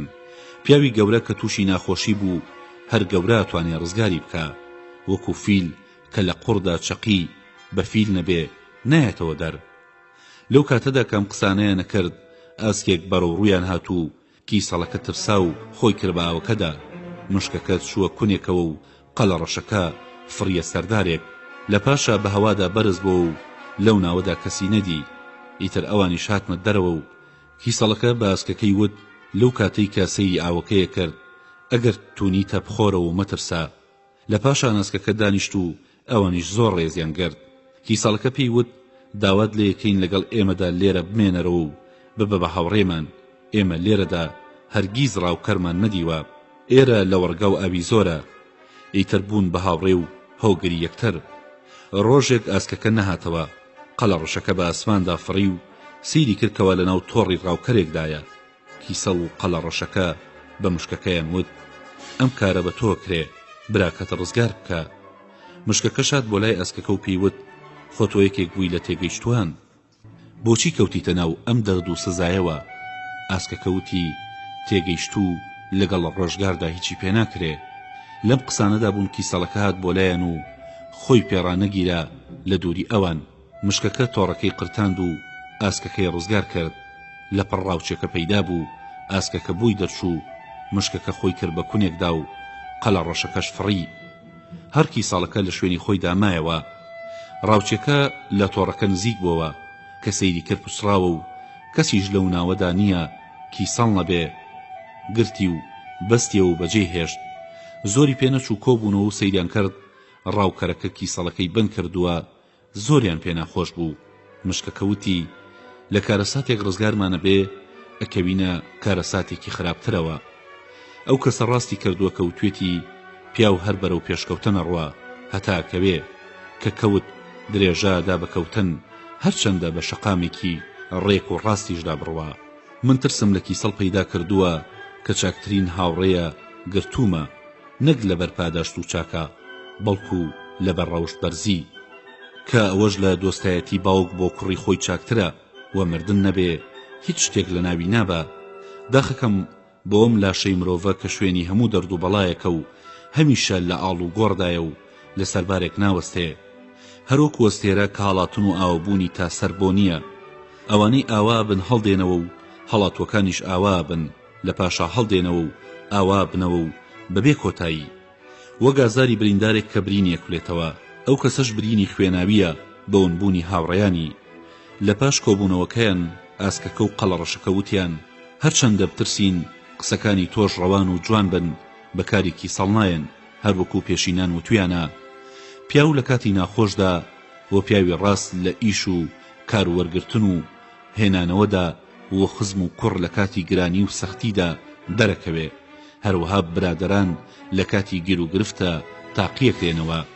مشکەکە بە ئاسکەکەی وت من وای بە باشەزانم کە تۆ بڕۆی خۆت نیشانی ڕاوچەکە بدەی، وەک بریندار و قەڵەڕەشەکەش بەسەر لاشەکەتەوە بنیشێتەوە، هەروەکو گۆشتت لە لاشەکە بخوا.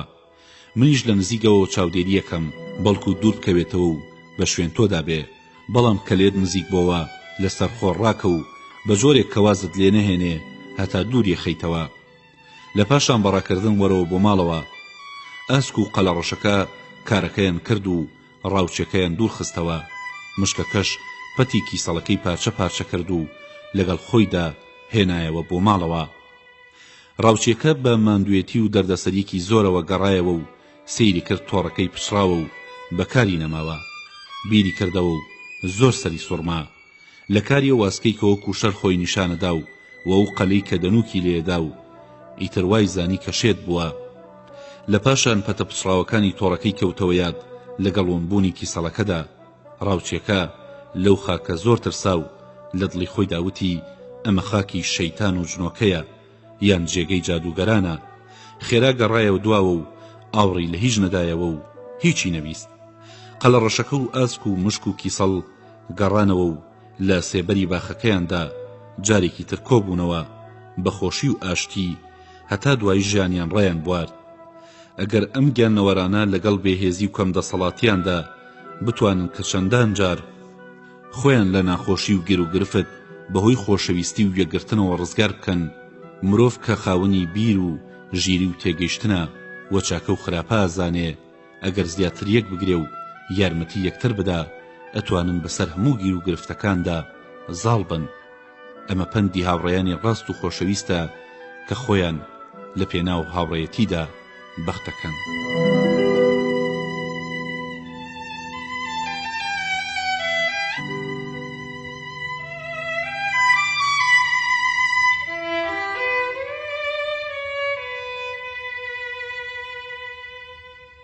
دەرگای کونەپەپوو قەلەڕەش. دەبشەلین پادشای هندوتی بە بەیدەبەی فەیلسوف باسی هاوڕێیانی ڕاستم بیست کە لە هەموو کاتێکدا یارمەتی یەکتر ئەدەن. ئێستا باسی کاری ئەو دوژمنەم بۆ بکە کە پیاو نابێ بە قسەی دەستخەڕۆ ببێ هەرچەندە کە خۆی بەدۆست نیشان بدا. بەیدەباوتی ئەوەی بە قسەی دوژمن هەڵبخەڵەتێ ئەوەی بەسەردادێ کە بەسەر کونەپەپوودا هات بە دەستی قەلەڕەشەکەوە. پاشاوتی ئەوە چۆن بووە؟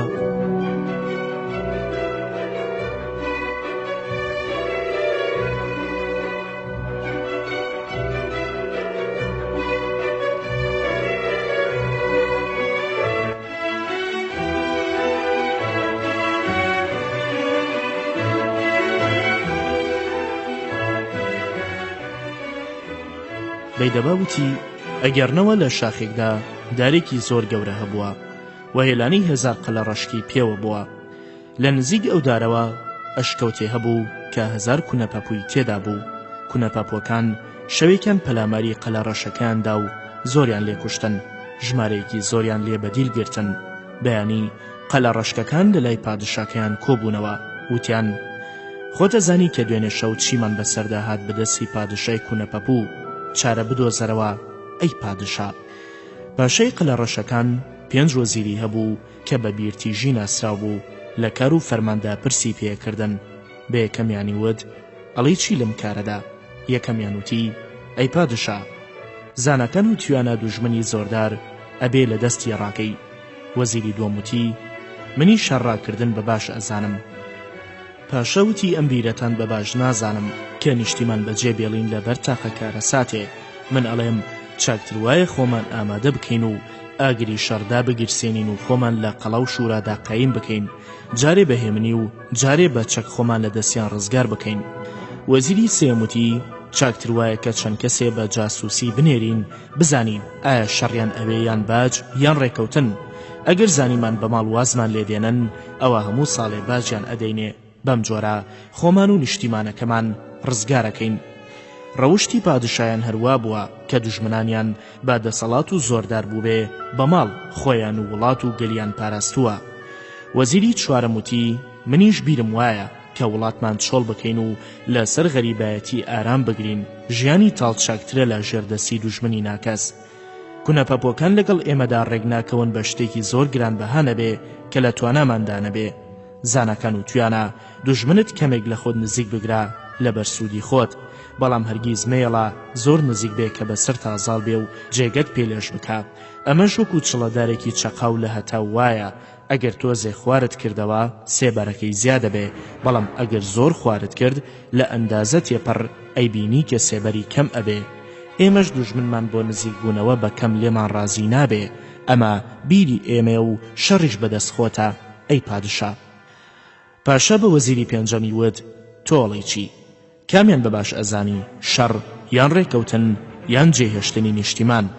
وەزیری پێنجەم وتی شەڕکردن بەکارنایە بەرامبەر بە یەکێ کە دەسەڵاتت بەسەریانە بێ پێشینان و توانە. ئەوەی بەرامبەر یەکێ بوەستێ کە دەسەڵاتی بەسەریانە بێ خۆی ئەدا بە کوشت. بزانە پیاوی ژیر هەرگیز دوژمن بەکەم نازانێ، هەر جۆرێ بێ لە گەورە هەتا بچوو. ئەوەی دوژمنی بەکەم بزانێ لێ ڕزگار نابێ ئەگەر کونەپەپۆکان شەڕیش نەکەن من لیان ئەترسم و لەو پێشیش هەر لیان ترساوم. پیاوی ژیر لە دوژمنی خۆی دڵنیا نابێت ئەگەر دوور بێت لە هەڕەشەی، ئەگەر نزیک بێ لە پەلاماردانی و ئەگەر تەنها و بێ کەس بێ لە فێڵی دڵنیا نابێ. چاکترین و ژیرترینی نێتەوە ئەوەیە کە وەز لە کوشتار بێنێ لەبەر ژیانی ئاسوودا کە ئابووری و ئازادی و کاروباری لێوە دەست بکەوێ، بەڵام کوشتار لاشەی تیا لە ناو ئەچێ و خوێنی تیا ئەڕژێ. بیر لە کوشتاری کونەپەپۆکان مەکەرەوە ئەی پادشا. ئەگەر پادشانی هێنی قایم و وەزیری چاکەڵ بژێرێ و لە بەرچاوی مرۆڤ گەورە و سەربەرز و دوور بێ لە کەوتن بەڕاستی ئەبێت چاکەی لێ نەبڕێ. تۆی پادشا کە بەم جۆرە پرست بە من کرد کە نهێنی و ئاشکرای تێدایە. نهێنی شوێن و پایی خۆی هەیە، جاری وا هەیە چەند کەسێک قسەی لێ یەکەن. نهێنی هەیە کە نەتەوەیەک پشتی پێبەستێ. نهێنی هەیە کە دوو کەس قسەی تێدا نەکەن. بۆ ئەم نهێنیە من وای بەباش ئەزانم کە لە دوو زمان و چوارگوێ زیاتر کەس هاوبەش نەبێ. پاشا خێرا هەستا و لەگەڵ وەزیرەکەدا چووە ناو ژووری تایبەتیەوە. یەکەم پرسیاری تایبەتی پادشا ئەوە بوو، پێیوت: ئایا زانی بناغێ دوژمنایەتی ئێمە و کونەپەپوو لە چیەوە بووە؟ وەزیرەکەوتی: بەڵێ، لەبەر قسەیەک بوو.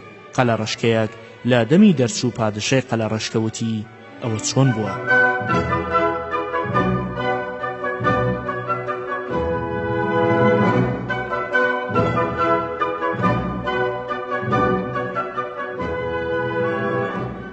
وەزیرەکەوتی ئەگەرنەوە کۆمەڵی قوڵنگ پادشایان نەبوو، بڕیاریاندا کە پادشای کونەپەبوو بکەن بە پادشای خۆیان. لەو کاتەدا قەلە ڕەشکەیەک لە ناویان دانیشتەوە. ئەوانیش بۆ ئەو کارە پرسیان پێکردووتی: ئەگەر باڵندە لە جیهاندا بڕا هەرگیز کونەپەپوو مەکەن بە پادشای خۆتان، چونکە لە هەموو باڵندەیەک ناشرینتر و بێ مێشکتر و تووڕەن و لە هەمبوزەی و دڵسۆزیەکەوە دوورن، لەگەڵ ئەوەدا کە بە ڕۆژ کوێر و هەڵەشە و بەدکارن. تۆزێک بیر بکەنەوە، هەروە بزانن کە ئەو پادشاتانە، بەڵام بە بیری خۆتان کار بکەن وەک ئەو کەروێشکەی کە ئەیود مانگ پادشامە، بەڵام بە بیری خۆی کاری ئەکرد. قوڵنگەکان وتیان: ئەوە چۆن بووە؟ قەلە ڕەشکەوتی: زەویەک لە خاکی فیل ئاوەکەی دێتە کزی و وشک بوون. فیلەکان هاوارە بەنە بەر پادشاکەیان، ئەویش بە هەموو لایەکدا سەرباز بڵاوە کاتەوە. لە پاشا ئاگاداریەکەن کە سەرچاوەیەکیان دۆزیوەتەوە پێی ئەڵێن سەرچاوەی مانگ. ئەو سەرچاوەیە لە خاکی کەروێشکدا بێ. فیلەکان زۆر لە کەروێشەکان ئەبلیشێنەوە و ئەیان کوژن. کەروێشکەکان هاوار ئەبەنە پەر پادشاکەیان بۆ دۆزینەوەی ڕێگە چارە. پادشاکەیان زانایانی کۆکردەوە بۆ ئەوەی کە چارەیەک بدۆزنەوە و ڕزگاریان بکات. لە پاشا کەروێشکێکی زیرەکی هەڵبژارد کە پێیان ئەوت فەیروز. نردی بۆ لای پادشای فیل و پێیوت: بزانە کە نێررا و ڕادەی تێگەیشتنی ئەو کەسە دەرەخا کە ناردوێتی، ئەویش بە نەرمی و بیر و هۆشی چاک، تۆش بە نەرمی و ژیری و لەسەرخۆ قسە بکە، چونکە هەر نێرراوە کە بە نەرمی دڵان نەرم ئەکا و بە بێهۆشی و نەزانی دڵان ئەڕەنجێنێ. فەیروز شەوێکی مانگە شەو چووە سەر شاخێ و بانگی لە پادشای فیل کردووتی: خواوەندی مانگ منی ناردووە کە پێت ڕابگەێنم ئەوەی کە بەهێزی خۆی بنازێ بەسەر بێدەسەڵاتدا تووشی سزا بێ. تۆ بە ئارەزوو هاتووی بۆ ئەو کانی کە بەناوی منەوەیە، ئاود لێ خواردوێتە و لێڵت کردووە. ئەگەر جارێکی ترکاری وا بکەی هەردوو چاوت کوێرەکەم، ئەگەر باوەڕ ناکەی وەرە بۆ سەرکانیەکەی من. پادشای فیل زۆر سەری سوڕما و چوو بۆ کانیەکە. فەیروزوتی: سەیری ئاوەکە بکە. کە سەیری کرد وێنەی مانگی تیادی، فەیروز پێیوت: لە مۆزت بخەرە ئاوەکەوە. فیلەکە لە مۆزی خستەکانیەکەوە و ئاوەکەی شڵەقا. وایزانی کە مانگ ڕقی هەستا، وتی: وابزانم کە مانگ تووڕە بووە کە لە مۆزم خستە ئاوەکەیەوە. فەیروزوتی: بەڵێ. فیلەکە زۆر ترسا و سەری بۆ مانگەکە خستە سەر زەوی و زۆر پەشیمان بۆەوە و سوێندی خوارد کە جارێکی تر نەخۆی و نەسەربازی نەگەڕێنەوە بۆ ئەو شوێنە. قەلە ڕەشەکەوتی: جگەلم قسانی کە بۆ منت کرد کونەپەپوو خراپ و زۆردار و فێڵبازن. پادشاکەیان لە هەمویان خراپتر و فێڵبازترە. ئەوەی قسەی ئەو جۆرە پادشایانە لەگوێ بگرێ ئەوەی بەسەردادێ کە بەسەر کەروێشک و سوێسکدا هات کە پشی لەبوو بەدات پرسیان. قوڵنگەکان وتیان: ئەوە چۆن بووە؟ قەلە ڕەشەکەوتی: سوێسکێک دراوسێن بوو، زۆر جار هات و چۆی ئەکردم، لە پاشان ماوەیەک دیار نەبوو. کەروێشکێک هاتە شوێنی و کردی بە هێلانەی خۆی. ڕۆژێک لە ناکاو سوێسکەکە پەیدا بوو لەگەڵ کەروێشکەکەدا لە سەر هێلانەکە شەڕیان بوو بڕیاریاندا کە بچن بۆ لای قازی. سوێسکەکە وتی قازی نزیکە لێرە لە قەرەغ دەریادا پشیلەیەکی خواپەرست هەیە ڕۆژ بە ڕۆژوە و شەو هەتا بەیانی نوێژەکە گۆشت خۆر نییە ژیانی لەسەر گژوگیایە و ئازار بە کەس ناگەێنێ. هەردووکیان چون بۆ لای منی شوێنیان کەوتم کە بزانم فەرمانڕەوا کە نوێشکەر و ڕۆژوگرا چۆنە. پشیلەکە لە دوورەوە چەوی پیان کەوت هەستا دەستی کرد بە نوێشکردن و پاڕانەوە. ئەوانی زۆر سریان لە کاری سوورما و بە شەرمەوە لێی نزیک بوونەوە و سڵاویان کرد. لە پاشا داوایان لێ کرد کە ئەو کارەیان بۆ ڕوون بکاتەوە. ئەویش وتی سەرگوزشتتانم بۆ بگێڕنەوە. بۆیان گێڕایەوە وتی وەرنە پێشەوە، من پیرم و گوێم گرانە تێم بگێنن. ئەوانیش چوونە پێشەوە و سەرگوزەشتەکان بۆ دووبارە کردەوە. وتی لە پێش هەموو شتێکدا داوەتان لێکم کە لەخوا بترسن و ڕاست بڕۆن، چونکە مرۆڤی ڕاست هەمیشە سەرکەوتووە هەرچەندە کە زۆر لێکراو بێ، بەڵام درۆزن هەر لە ژێرەوەیە.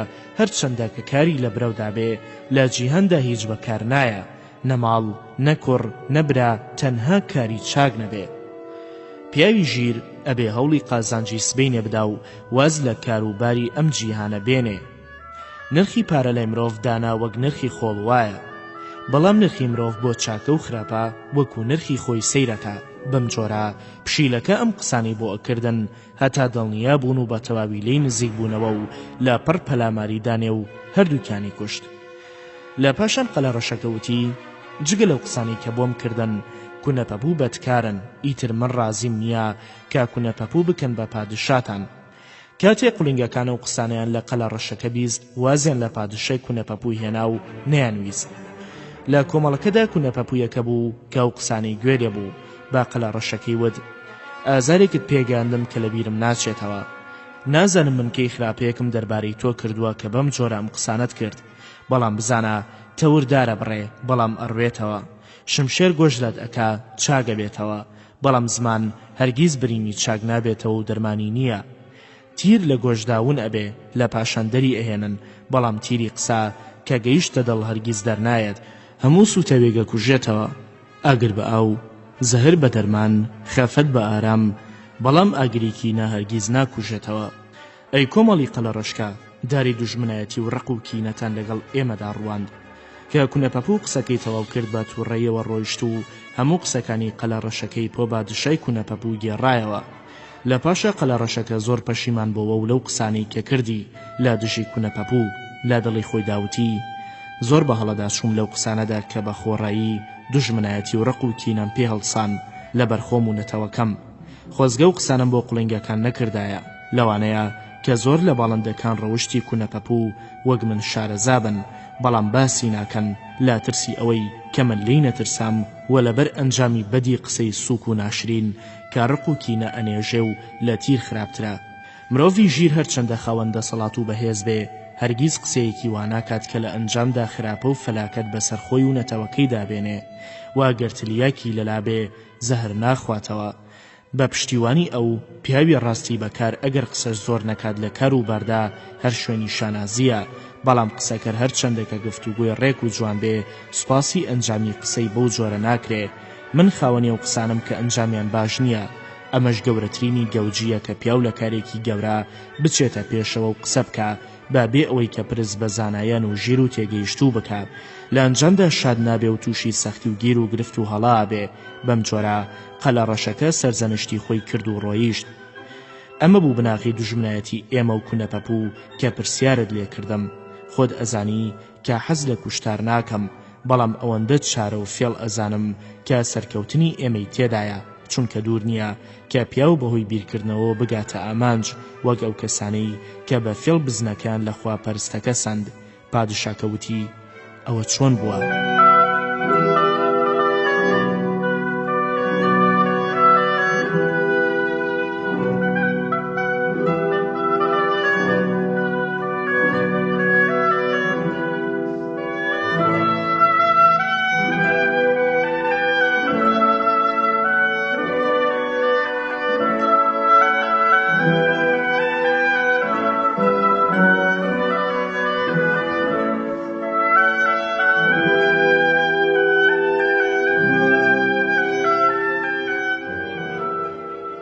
وەزیرەکەوتی ئەگەرنەوە خواپەرستێ بزنێکی قەڵەو لە دێگە کڕێ ملی ئەگرێ بەرەو ماڵەوە لە ڕێگادا چەند کەسێکی زۆرزان بڕیار ئەدەن کە لێی بستێنن یەکێکیان بەتەنها چێ سەری ڕێگای لێگرێ و پێی ئەڵێ ئەو سەگە چیە لەگەڵ تای خواپەرست لە پاشا یەکێکی تریان لەلایەکی ترەوە ڕێگەی پێگرێ و پێی ئەڵێ خواپەرستی وا نابێ کەی خواپەرستی سەگی ڕاکێشاوە بەم جۆرە قسانە خواپەرستەکان وا لێ کرد وایزانی کە بزنەکە سەگە ئەوەی پێی فرۆشتووە جادووی لێ کردووە بەڕەڵای کرد و وازی لێهێنا لە پاشا فێڵبازەکان بردیان بۆ خۆیان لەبەرەوەم قسەم بۆ کردی کە بزانی من هیوام وایە کە بە نەرمی و بیرکردنەوە و فێڵ بگەین بە ئامانج ئێستاش من داوا لە پادشاکەم لە سەردەستی چەند کەسێکدا فەرمان بدا کە پەڕ بە لەشمەوە نەهێڵن بەدەنوک هەمووی هەڵبکەنن لە پاشا لە ژێر ئەو دارە فڕێم بن ئێوەش بە جارێک بار بکەن بۆ فڵانە شوێن و خۆتان بشارنەوە هیوام وایە کە ئەرەم بگرن هەتا هەموو شوێن و قەڵاو دەرگا و کەر و بەریان بە تەواوی شارەزا بم لە پاشا فێڵیان لێ یەکەم و دوایی دێمەوە بۆلاتان ئەو کاتە پەلاماریان ئەدێنێ و تۆڵەی بەر و دوایان لێ ئەکەینەوە پادشاوتی ئەوە بەڕاستە ئەوە قسەیە ئەیکەی وەزیرەکەوتی بەڵێ بەڕاستمە چونکە ئەم کارە گەورەترینی حەسانەوە و خۆشی بووە ئێمە تێدایە پاشای قەلەڕەشەکە فەرمانیدا هەروەکو خۆی وتی بەدەنوک پەڕیان بە هیچ شوێنێکی لە شێوە نەهێشت لەژێر ئەو دارەدا کە نزیکی مەڵبەندی کونەپەپوو بوو فڕیاندا قەلەڕەشەکە لەوێدا ئیناڵاند کونەپەپوو پێیان زانی زۆری پێنەچوو پادشای کونەپەپوو خۆی هات بۆ لای فەرمانی دا کە قسەی لەگەڵدا بکەن لیان پرسی تۆکەی قەلەڕەشەکان چیان لێ هات وتی ناوم فڵانە ئێستا لەبەر ئازاری گیانم هیچ نازانم لە پاشا وەزیرەکان پادشایان تێگەیاند کە ئەمە وەزیری گەورەی قەلەڕەشە و شوێنی نهێنی و پرسی پادشایە لە پاشان لیان پرسی کە لەبەر چی و بەو دەردەیان بردووی وتی پادشامان لە کۆبوونەوەدا لە بابەت ئێوە پرسیاری لێکردین کە چارەمان چییە منیش وتم ئەی پاشا ئێمە هێزمان بەسەر ئەواندا نییە لە ئێمە خاوەندە سەڵاترن من وا بە چاک ئەزانم کە ساڵانە باجیان بدەینێ و لەگەڵیاندا ڕێک بکەوین ئەگەر بەوە ڕازی نەبوون وڵاتمان بەجێ بێڵین و وتم دوژمنی بەهێز بە هیچ جۆرێ پیاو لە دەستی ڕزگاری نابێ بە سەرشۆڕکردن نەبێ وەکگیا کە بەهۆی نەرمیەوە لە ڕەشەبای بەهێز ڕزگاری ئەبێ بە هەر لایەکدا هەڵی کرد ئەویش بەو لایەدا خوارە بێتەوە کەم قسانم پێوتەن ڕقیان لە من هەستا وتیان بەڵام ئێمە شەڕمانەوێ دیارە تۆ لەگەڵ ئەوانی و پەلاماریان دام و بەم دەردەیان بردم پاشا و سەربازەکانی شێڕۆیشتن ئیتر نازانم بۆ کوێ چوون پاشای کونەپەپوو بە یەکێک لە وەزیرەکانی وت ئەڵەی چی لەم بابەتەوە وتی ئەی پاشا بە زووترین کات بیکوژە ئەمە بەرزترین نەتەوەی قەلەڕەشەیە کوشتنی ئەمە حەسانەوەی ئێمە و زیانی قەلەڕەشکەی تێدایە زانەکەن و توانە ئەوەی کە هەلی سەرکەوتنی دەستکەوت و لە کیسی خۆیدا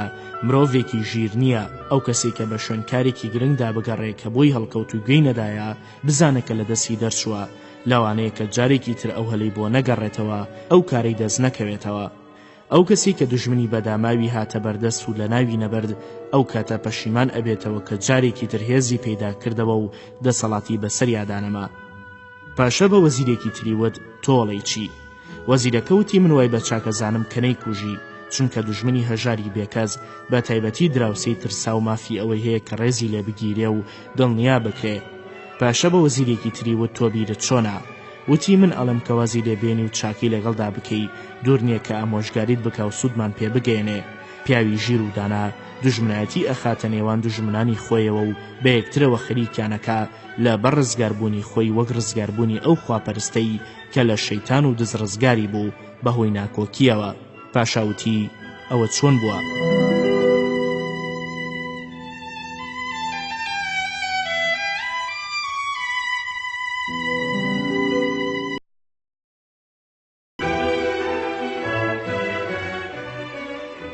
وەزیرەکە وتی ئەگەرنەوە خواپەرستێ مانگایەکی دەستکەوت گوریسێکی خستە مری بەرەو ماڵەوە بردی دزێک شوێنی ئەکەوێت کە لێی بدزێ هەر لەو کاتەدا شەیتانی شوێنی ئەکەوێ کە خواپەرستەکە ببات چونکە پیاوێکی ئاینیە لەگەڵ کابرادابن بە هاوڕێ و بڕیار ئەدەن کە خواپەرستەکە نووست کاری خۆیان بکەن شەو دز و شەیتان ناکۆکیان تێکەوت شەیتان ئەیوت تۆ پەلەمەکە هەتا من خواپەرستەکە ئەبەم چونکە ئەگەر تۆ مانگاکە بەری من ئەترسم خواپەرستەکە ئەگەی بێتەوە و هاوەر بکا و دراوسێکانی کۆ ببنەوە ئیتر من بۆم نابرێ دزەکەش ئەیوت نەخێر تۆ ئارام بگرە هەتا مانگاکە ئەبەم ئیتر چی ئەکەی بیکە لەم مشت و مڕەدا بوون دزەکە ڕقی هەستا و هاواری کرد ئەی خواپەرست ئاگاد لە خۆت بێ ئەمە شەیتانە ئەوێ بتبە شەیتانی شاواری کرد ئەمە دزە ئێوێ مانگاکەت بەرێ خواپەرست لەو دەنگە ئاگەی بۆوە و ئەوانی ژڕایان کرد کە وەزیرەکە قسەکی تاو کرد پادشاوتی ڕاستەکەی وەزیری یەکەم کە فەرمانی کوشتنی قەلە ڕەشەکەی دابووتی وابزانم قەلە ڕەشەکە تەفرەیدان و قسەکانی لە دڵی گەوجەکانتاندا جێگیر بوو ئەتانەوەی کە کار لە شوێنی خۆی دانەکەن ڕاوەستە ئەی پاشا ڕاوەستە لەم کارەدا پەلەمەکە پاشا ئەوڕی لە قسەکانی نەدایە و فەرمانیدا کە قەلە ڕەشەکە بەڕێز هەڵبگیرێ بۆ کۆشکەکانی کونەپەپوو بە چاکە لەگەڵیدا بجوڵێنەوە لە پاشان ڕۆژێ قەلە ڕەشەکە لە کۆبوونەوەیەکدا بە پاشای کونەپەپووی ود ئەو وەزیرەش دانیشتە بوو کە فەرمانی کوشتنی دابوو ئەی پاشا خۆتە زانی کە چین بەسەر هات بەدەستی قەلە ڕەشەکەوە من حەسانەوەم نییە هەتا تۆڵەی منیان لێ نەسێنی زانەکان و تویانە ئەوەی لە ڕێخوادا ئارەزوو بکە خۆی بسووتێنێ لە هەموو کەس لە خوا نزیکترە هەر پاڕانەوەیەک بکە گیرا بێ ئەگەر پادشا فەرمان بدا خۆم ئەسووتێنم و لەخوا پاڕێمەوە کە بم کا بە کونەپەپوو هەتا دوژمنایەتی و دەسەڵاتم بەهێزتر ئەبێ بەسەر قەلە ڕەشەکەدا ئەو وەزیری کە فەرمانی کوشتنی دابووتی هەی فێڵباز بەم جۆرە لەسەرەوە خۆت بە چاک نیشان ئەدەی بەڵام لە شێرەوە وەک قاپێک مەی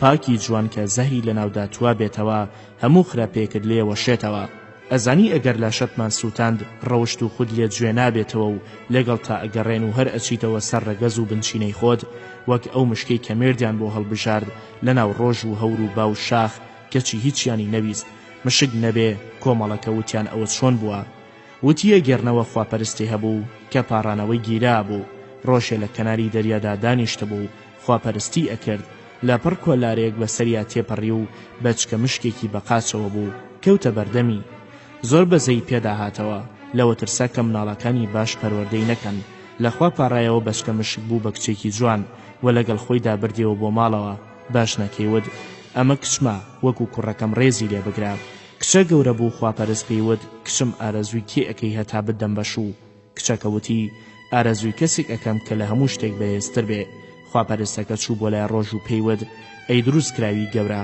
کچێکم هەیە حەز لە بەهێزترینی هەموو شت ئەکا ڕۆژوتی هەور لە من بەهێزترە چونکە دام ئەپۆشێ شەوق و گەرمیم بۆ سەر زەوی ناهێڵێ خواپەرستەکە ڕووی کردە هەوری ژووتی با لە من بەهێزترە چونکە بە هەموو لایەکدام گێڕێ و دەسەڵاتم بەسەریا نییە خواپەرستەکە هەوەری بردە لای باوتی شاخ لە من بەهێزترە چونکە ناتوانم بیجوڵێنم چوو بۆ لای شاخ ئەوی ژووتی مشک لە من بەدەسەڵاتترە کونم ئەکاو ئەم کا بە خانوو خواپەرستەکە چوو بۆ لای مشک و پێیوت تۆ ئەم کچە ماراکەی وتی کوونەکەم بچووکە مشک هەر مشک ماراکات خواپەرستەکە لەسەر ئارەزوی کچەکە لەخوا پاڕایەوە جارێکی تر بۆ بە مشک و لەگەڵ مشکەکەدا ڕۆیشت پاشای کونەپەپوو گوێی نەدایە قسەی وەزیرەکەی و هەر فەرمانی ئەدا کە بە چاکە لەگەڵیدا بجوڵێنەوە ڕۆژ بە ڕۆژ ژیانی خۆشتر ئەبوو پەڕ و باڵی بەجارێک دەرهاتەوە لە هەموو شتێک ئاگادار بوو لا پڕێکدا بەدزیەوە دەرچوو هاتەوە بۆ ناو قەلە ڕەشەکان و بە پادشای ود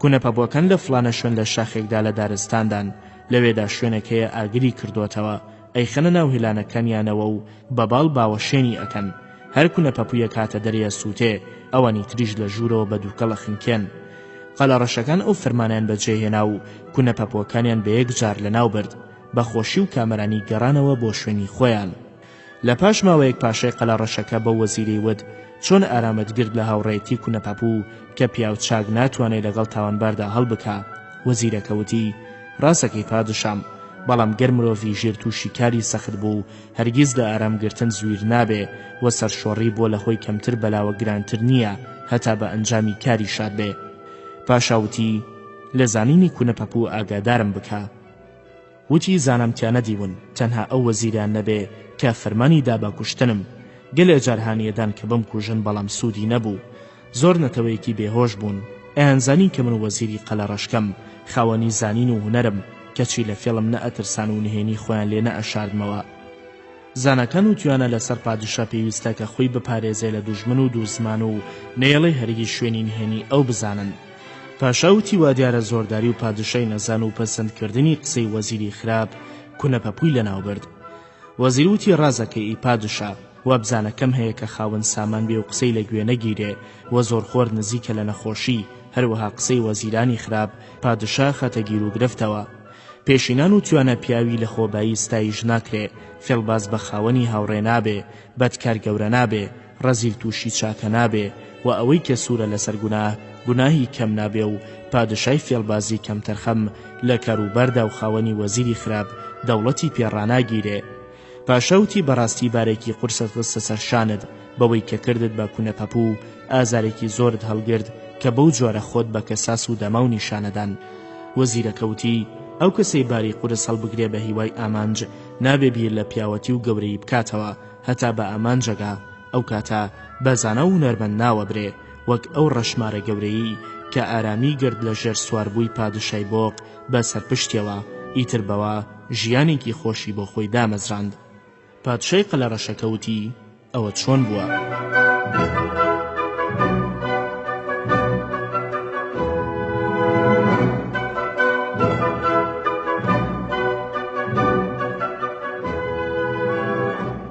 وەزیرەکەوتی ئەگەرنەوە ڕەشمارێکی گەورە پیر ئەبێ و چاوی کز ئەبێ و هێزی پەلامەردانی نامێنێ، ڕۆژێ لە کانیەکدا خۆی فڕێدا وەک نمونەی هەژاری و کەساسی بۆ قێپێڵێ ئەوە بۆچی خەفەت ئەخۆی ئەیمار؟ مارەکەوتی خەفەت بۆ من باشە کە لەوە پێش ژیانم لەسەر خواردنی بۆق بوو، ئێستا کارە ساتێکم بەسەردا هاتووە کە ناتوانم زیان بە هیچ بۆقێک بگەێنم. بۆقەکە خێرا چوو بۆ لای پادشاکەیان و مژدەی دایە بەوەی کە لە مارەکەی بیستووە. پاشای بۆق هات بۆ لای مار و پێیوت چیت لێ قەوماوە؟ مارەکەوتی بەدوای بۆقێکدا ڕام کرد خۆی کرد بە ماڵی خواپەرستێکدا، منیش نەمزانی قەپم کرد بە پەنجەی کوڕەکەیدا و پێوەمدا و مرد، ئیتر ڕام کردە دەرەوە. خواپەرستەکەوتی یەخوا ببی بە وڵاخی پادشای بۆق و تامی خواردنت بۆ نەکرێ جگەلەوەی کە ئەو بەشت ئەدا. ئێستا منی شاتوم کە سواری پشتم ببی و هیچ بەلامەوە گران نییە. پادشای بۆق حەزی کرد کە سواری پشتی ئەو ڕەشمارە ببێ و ئەوەی بە شانازی هاتە پێش چاو زۆری پێخۆش بوو. لە پاشان مارەکەوتی ئەی پاشا، خۆتە زانی کە من خواردنم لێ قەدەغە کراوە، هەرچی تۆ نەم دەیتێ بۆم ناخورێ، خواردنێکم بۆ دابنێ کە پێی بژیم. پاشای بۆقوتی بەسەری خۆم هەتا تۆ وڵاخی من بی ئەبێ موچەت ببێ، فەرمانیدا کە هەموو ڕۆژێ 2 بۆقی گەورەی بۆ ببەن کە بیخوات. ئیتر بەو جۆرە مارەکە ژیا و ئەو سەرشۆڕەی بۆ دوژمنی کەمدەست زیانی پێنەگەاند، بەڵام سوودی وەرگرت و لە دەستی مردن ڕزگاری بوو. هەروەها ئارامگرتنی منیش بۆ ئەم سوودە گەورەیە بوو کە دەستمان کەوت. بزانە ئەی پادشا، سەرکەوتن بەهۆی نەرمی و ئارام و لەسەرخۆییەوە خێراتر و بەهێزترە لە سەرکەونی توندی و هەڵەشەی و لە خۆبایی بوون.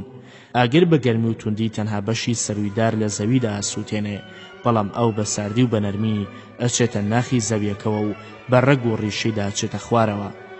زانەکان و توانە چوارشت هەیە هەرگیز بەکەم داناندێن، هەر چەندێکە کەم بن، ئاگر دوژمن، نەخۆشی، قەرزاری. قەلەڕەشکەی وەزیروتی ئەمانەش بەهۆی گەورەی و کامەرانی و زانایی پادشای گەورەوە بوو. پێشینان و توانە ئەگەر 2 کەس بۆ کارێک گەڕان ئەوەی زووتر دەستی کەوت پیاوەتی لەوی تر بەرزترە، واگەر لە پیاوەتیدا وەگێک بن بە ئارامترە و ئەگەر لەوەشدا وەگێک بوون لەو خاوەن بەخت و بەختیارترە. زانەکان و توانە ئەوەی کە شەڕ لەگەڵ پادشایەکی بەدەسەڵات و ژیردا بکات خۆی لەناو ئەبا، بە تایبەتی ئەگەر وریا و زانا بێ و شوێنی توندی و نەرمی و لێبوردن و پەلە بزانێ و سەیری ئەمڕۆ و سبەینێ و ئەنجامی کار بکە وەک تۆ ئەی پادشا. پاشەوتی نە، ئەمانە هەمووی بەهۆی زانایی تۆ بوو، چونکە بیری یەک کەسی ژێری زانا چاکترە لە گەلێک سەربازی ئازای نەبەرد بۆ لەناوبردنی دوژمن. ئەمە شتێکی سەیرە کە تۆ ئەو ماوە زۆرە لە ناو کنەپەپ و مایتەوە و قسەیەکت هەڵە نەکرد کە زیانمان پێ بگەێنێ. وەزیرەکەوتی من هەر لەسەر ڕەوشتی بەرزی تۆم و لەسەر قسەی ئێوە کارەکەم ئەی پادشا. لەگەڵ دوور و نزیکدا بە نەرمی و دڵسۆزی و خۆشەویستی و ئارام ئەبم بە هاوڕێ. پاشاوتی تۆ زۆر بەکاری، بەڵام وەزیرەکانی ترم هەر قسەیان هەبوو کە ئەنجامی چاک نییە. ئێمە لەوە پێشخە و خۆراکمان نەبوو، لا ترسی کوونەپەپ و خوا بەهۆی تۆ ڕزگاری کردین. زانەکان و توانە نەخۆش حەسانەوەی نییە هەتا چاگە بێتەوە و مرۆڤی چڵێس هەتا کاری بۆ جێبەجێکرێ، ئەو کەساش حەسانەوەی نییە کە دوژمن زۆری بۆ هێناوە و بەیانی و ئێوارە لی ئەترسێ هەتا ڕزگاریە بێ. ئەوەی کە باری قورس لەسەر پشتی لابا حەسێتەوە، ئەوەی کە لە دوژمنی دڵنیایە حەساوەتەوە. وەزیرەکەوتی لەخوا داواکەم کە دوژمنی لە ناوبردی ئیتر بەخۆشی و کامەرانی بژیت و گەل بە چاوێکی ڕۆشن و گەورەوە سەیری تەختت بکەن، ئەگەر پاشا بۆ جۆرە سەیر نەکرێ وەک ئەو مەمکەوایە کە بە ملی بزندا شۆڕ بۆتەوە، کاژۆڵەکەی ئیمژە بە هیوای شیر بەڵام سوودی نییە. پاشای قەلە ڕەشەکەوتی ئاگادارم کە لە ڕەوشتی کونەپەپوو پادشایان. وەزیرەکەوتی پاشاکەیان لە خۆبایی و تووڕە و هیچ لە بارانەبوو بەدکار بوو، هەموو وەزیرەکانی وەک خۆی وابوون، تەنها ئەو وەزیریان نەبێ کە فەرمانی پێئەدان بە کوشتنم. فەیلسوفێکی گەورە و زانایەکی بەرز و تێگەیشتوو بوو، لە دەرونی بەرز و قسەی ڕاست و بیری چاکی داوێنەی نەبوو. پادشاوتی کەم ڕەوشت نیشانەی بەرزی و تێگەیشتنی بوو. وەزیرەکەوتی دوو ڕەوشتی، یەکەم ئەو بوو کە لە فەرمانیدا بە کوشتنی من، دووەم هەرگیز ئامۆژگاری لە پادشاکەی نەئەشاردەوە، هەرچەند بەکەمیشی بزانیایە، قسەکانیشی بە نەرمی و لەسەرخۆیی ئەکرد. هەندێک جارە ئامۆژگاری ئەکرد ئاگام لێی بوو یەکسەر هەڵەکەی پێنەئەوت، بەڵام پەندی بۆ ئەوت و سەرگوزەشتەی بۆ ئەگێڕایەوە و باسی هەڵەی کەسانی تری بۆ کرد. ئەویش تێ ئەگەیشت و لە هەڵەکانی خۆی ئەهاتە خوارێ، ئیتر بە خۆڕایی پادشاکەی لە خۆی نەئەڕەنجان. ڕۆژێک گوێم لەبوو بە پادشای وت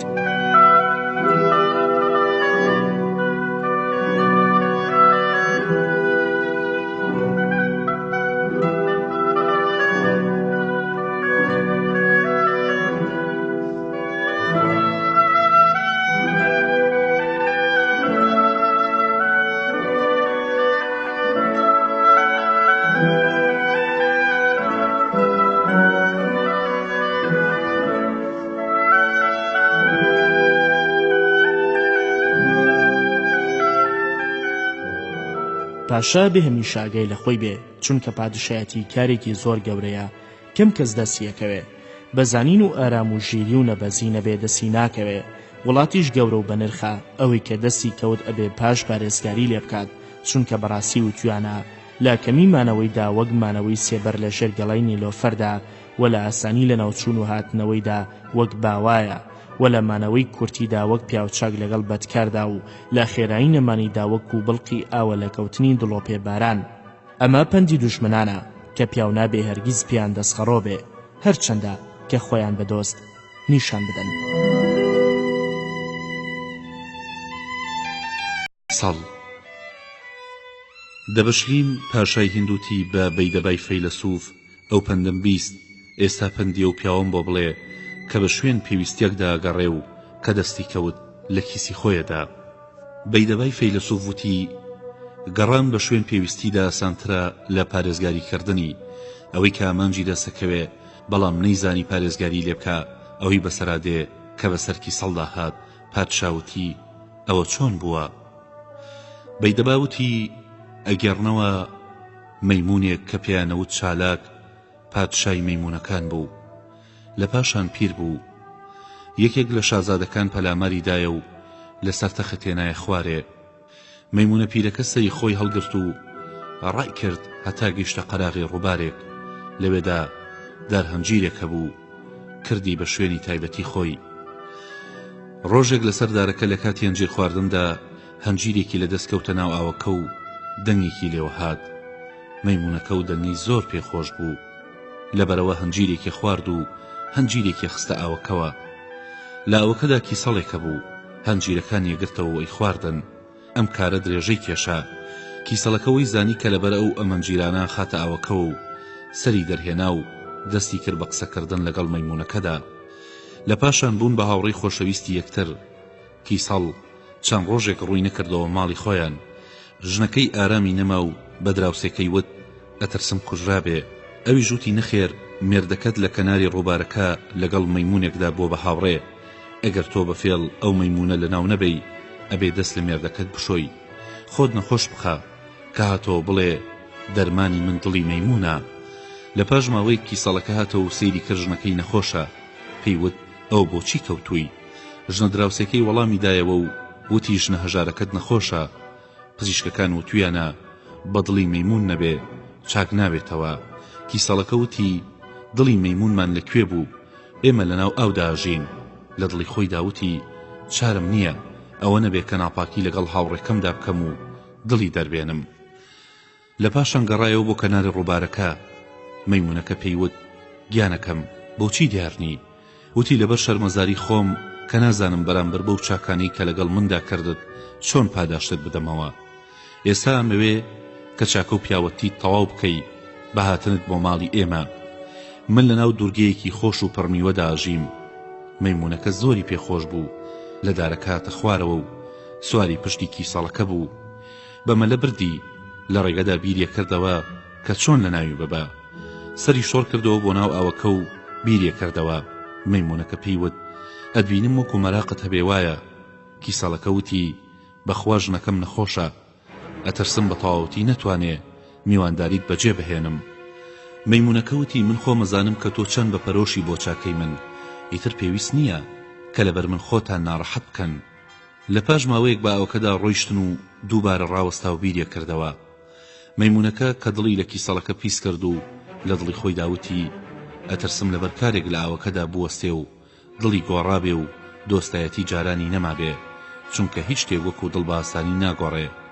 زانەکان وتویانە لەسەر پیاوی ژیر پێویستە کە ئاگای لە خۆی بێ، تەنانەت لەوەی کە لە دڵی کوڕ و براو خزم و هاوڕێشیدا هەیە، لە هەموو هەستان و دانیشتن و کار و کردەوە و قسە و شەرپەدا، وە هەموو کاتێگەمانە شایەتی لە دڵەدەن.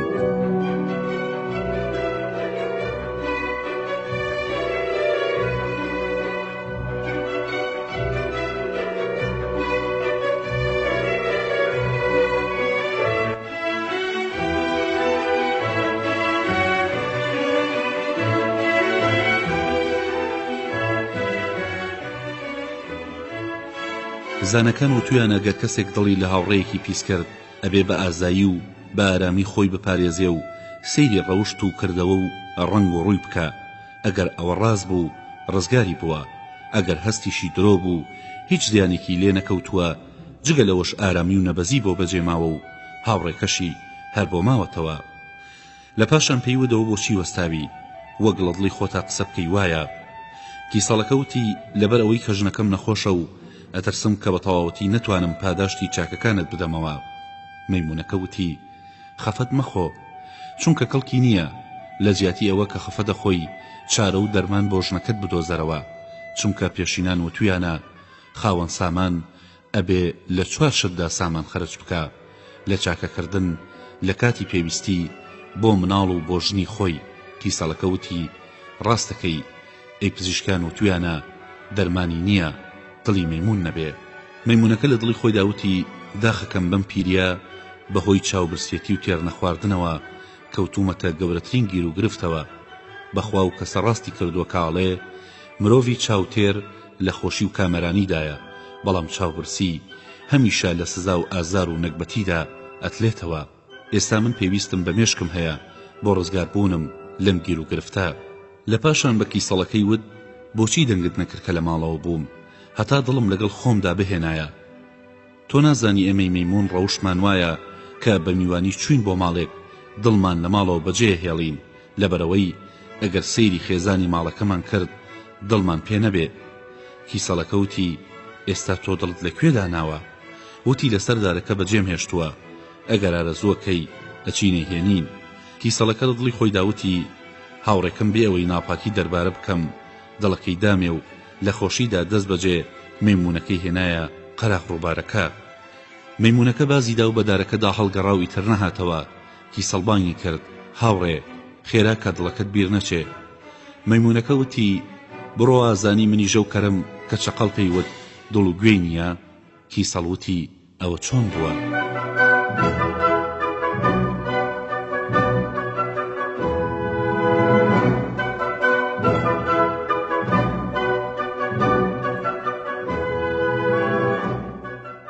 مەیمونەکە وتی ئەگەڕنەوە شێرێک لە دارستانێک هاژیە، چەقەڵێکی لەگەڵا بوو کە لە پاژماوەیە خوارد و شێرەکە نەخۆش کەوت و ئیتر ڕاوی بۆ ناکرا. بە چەقەڵەکەی وت ئەم نەخۆشی من دەرمانی نییە، دڵ و گوێی کەر نەبێ. چەقەڵ وتی ئەو دەرمانە چەند ئاسانە، لە شوێنێکدا کەرێک هەیە بۆ تێهێنم و بیکوژە. چووە لای کەر و پێیوت بۆچی وا لە ڕوولاوازی بەتەنها گەڕەی؟ کەرەکە وتی خاوەنەکە مالیکم ناداتێ و بچمە هەر لایەک ئادەمیزاد ماندوومەکە و تووشی سزا و برسێتیە بم. چەقەڵ وتی شوێنێک هەیە لە وەرگەی زۆر و کۆمەڵێک کەریتریش هەیە، وەکو تۆ لەوێدا بێخاوەنە سوڕێنەوە و هەموو قەڵە و بەدەماخن، وەرە لەگەڵ مندا ئەدبم بۆ لای ئەوان. چەقەڵ کەرەکەی بردە لای شێرەکە و شێر پەلاماریدایە، بەڵام لەبەر نەخۆشی و لاوازی خۆی نەیتوانی بیکوژێ. کەرەکە بەڕاکردن بۆی دەرچوو، بە ترسێکی گەورەوە ڕزگاری بوو. شەقەڵ بە شێرەکەی وت: ئەی گیان لەوەری گەورە، ئەوەندە بەم جۆرە لاواز و کەم هێز بووی؟ شێرەکە وتی: ئەم جارە گەر بێتەوە لە دەستم دەرناچێ. شەقەڵ دووبارە شووە بۆ لای و پێیوت: ئەوە لە ترسی چی ڕاتکرد؟ خۆ ئەوە یەکێک بوو لە کەرەکان، هات بە پیرتەوە کە پێشکەش بە هاوڕێکانیت بکە. کەرەکە باوەڕی کرد، چونکە هەرگیز شێری نەدی بوو. هەستا و لەگەڵ شەقەڵدا چوونەوە بۆ ناو دارستانەکە و شەقەڵ زوو خۆی کرد بەلانی شێرەکەدا و پێیوت: ئاگات لە خۆت بێ، ئەم جارە ئەگەر لە دەستت ڕزگاری بوو جارێکی تر نایەتەوە. شێرەکە لەو قسەیە دەرونی گەرم بوو، لەلانەکەی هاتە دەرێ و پەلاماری کەرەکەیدا و تێکی شکاند. لە پاشە شێرەکە وتی پزیشکەکان و تویانە خۆراک نابێ بخورێ هەتا دەست و دەم پاک نەشۆرێ. ئێستا دێمەوە دڵ و گوێچکەکانی خۆم و ئەوی تر هەمووی بۆ تۆ. شێرەکە چوو بۆ دەستشتن. شەقەڵەکە دڵ و گوێچکەکانی کەرەکەی خوارد بۆ ئەوەی کە شێرەکە بێزی لێ بکاتەوە و هیچی لێ نەخوا. کە شێرەکە هاتەوە سەیری کرد بە شەقەڵەکەی وت: دڵ و گوێچکەی ئەم کەرە لەکوێیە؟ شەقەڵەکە وتی: ئەم کەرە دڵ و گوێی نییە، ئەگەر دڵی ببوایە پێی تێبگا و گوێی ببوایە کە قسەی پێوەربگرێ جارێکی تر ناهاتەوە بۆ لای تۆ لە پاشەوەی کە لە مردن ڕزگاری بوو.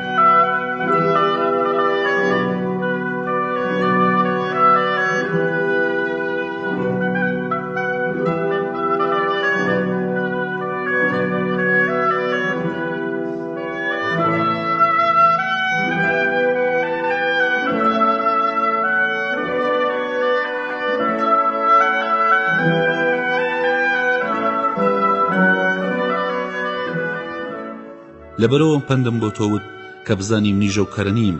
کە شەقەڵ پێیوت: ئەم کەرە دڵ و گوێی نییە، بەڵام تۆ فێڵت لێ کردم و تەفرەت دام، منیش فێڵم لێ کردی و تەفرەم دای. زانەکان و تویانە ئەوەی نەزانی تێکیەدا زانایی ڕێکێخا. کیسەڵەکە وتی: ڕاستەکەی، بەڵام پیاوی چاک پێ لە گوناهێنێ، واگەر هەڵەیەکی کرد تەمێ بێ و هیچ شەرم ناکا، چونکە قسە و کرداری ڕاستن. واگەر کەوتە ناو گیر و گرفتەوە ئەتوانێ بەزانین ڕێگە چارەی ڕزگاربوون بدۆزێتەوە. وەگە و پیاوەی کاکەوێتە سەر زەوی هەر بە زەویەکە خۆی ڕاستەکاتەوە. بەیدەبا ڕووی کردە پاشا وتی: ئەمە پەندی و پیاوەیە کە بە شوێن پێویستیدا ئەگەڕێ و کە دەستی کەوت لە کیسی خۆیەدا.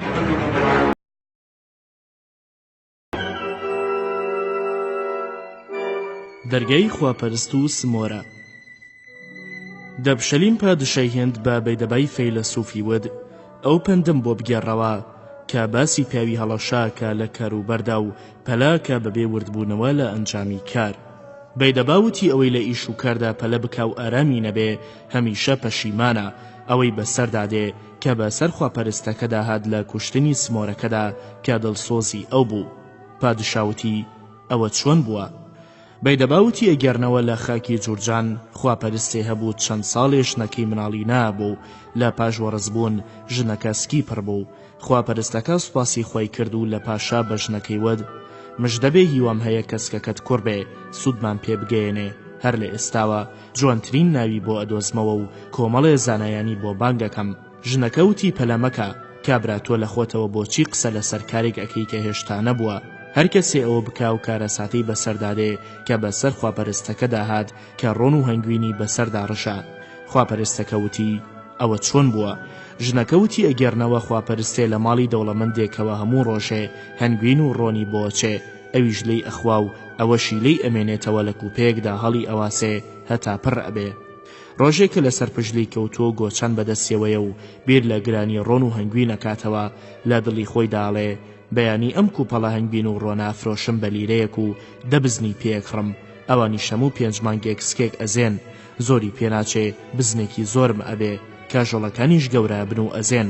بەم جۆرە لە پاش چەند ساڵێ زیاتر لە 400 سەر بزنم ئەبێ، بەمانە 100 مانگا کڕم، هەر 4 بزن ئەدەم بە 1 مانگا یان بە 1 گا، لە پاشا زەوی و تۆ ئەکڕم، وە جووتیار بەکرێگرم، بەگاکان جوو دەکەم و لە مانگاکان بەرەو بووم و شیر و کەلە و ڕۆن وەرەگرم، هەمووی 5 ساڵ نابا پارەیەکی زۆرم دەست ئەکەوێ و کۆشکێکی نایە بڕا کێشم و کارەکەر و نۆکەری زۆر ڕاگرم. ژنێکی جوانی لێ دێنم، ئەویش کوڕێکی جوانیە بێ، جوانترین ناوی بۆ ئەدۆزمەوە، کە گەورە بوو خۆم پەروەردەی ئەەکەم، هەمیشە ئامۆژگاری ئەەکەم، ئەگەر بە قسەی کردم باشە ئەگینا بەم گۆچانە لی ئەدەم. گۆچانەکی بەتوندی هەڵبڕی کەوت لە کوپەڵەکە و شکاندی، ڕۆن و هەنگوینی هەمووی بەسەر و ڕیش و جلەکانی داهاتە خوارێ. لەبەر ئەوە ئەم پەندەم بۆ وتی کە پەلە نەکەی لە کارێکدا کە ئەنجامی نازانی. خواپەرستەکە بە قسەی ژنەکەی بێدەنگ بوو، لە پاشان کوڕیان بوو. باوکی زۆری خۆشەویست لە دوای چەند ڕۆژێ کاتی بڕینی هات، ژنەکە چوو بۆ لای گەرما و کابراشدەی کوڕەکە بوو. زۆری پێنەچوو پیاوێک لەلایەن پادشاوە هاتووتی: من نێراوی پادشام، ئێوێ بچیتە لای. کەس لە ماڵەکەدا نەبوو، سمۆرەیەک نەبێ، هەر لە مناڵیەوە هاوڕی مناڵەکە بوو. خواپەرست دەرگای لەسەردا خست و چوو بۆ لای پادشا. لا دیواری ژوورەکەەوە مارێک هاتە دەرێ و لا کوڕەکە نزیک بۆەوە و سمۆرەکە پەلاماریدایە و پارچە پارچەی کرد. لەو کاتەدا خواپەرستەکە دەرگاکەی هەڵگرت، سمۆرەکە چوو بە پیریەوە وەکو مژدەی بداتێ کە کوڕەکەی لە مردن ڕزگاری کردووە. کە خواپەرست سمۆرەی بۆ جۆرە دیکە شڵەژا و هەموو دەموچەوی خوێناویە، هۆشی لە سەردانەما، وای زانین کە کوڕەکەی خنکاندووە. ئارامی نەگرت هەتا ڕاستی کارە ساتی بۆ دەرەکەوێ، دارێکی کێشا بەسەری سمۆرەکەدا و کوشتی. کە هاتە ژوورێ سەیری کرد، کوڕەکەی ساغ و زیندووە، مارێک لە نزیکەوە کوژراوە. ئەنجا تێگەیشت کەوا گوناهێکی گەورەی کرد بەهۆی هەڵەشەی و پەلەوە. بە هەردوو چەپۆک دای بەسەری خۆیان وتی: خۆزگەم کوڕم هەر نەبوایە، ئەم گوناهەم نەکردایە. لەو کاتەدا ژنەکەی هاتەوە و سەرگوزەشتەی چاکی سمۆرەکە و پاداشتی خراپی خۆی بۆ گێڕایەوە. ژنەکە وتی: ئەمە بەری هەڵەشەی و پەلەیە، ئەمە پەندی ئەو کەسەیە کە لە کەروباریدا خۆی پێڕاناگیرێ و کار و بەرامی خۆی با هەڵەشەی و پەلەپەل بەسەر ئەبات.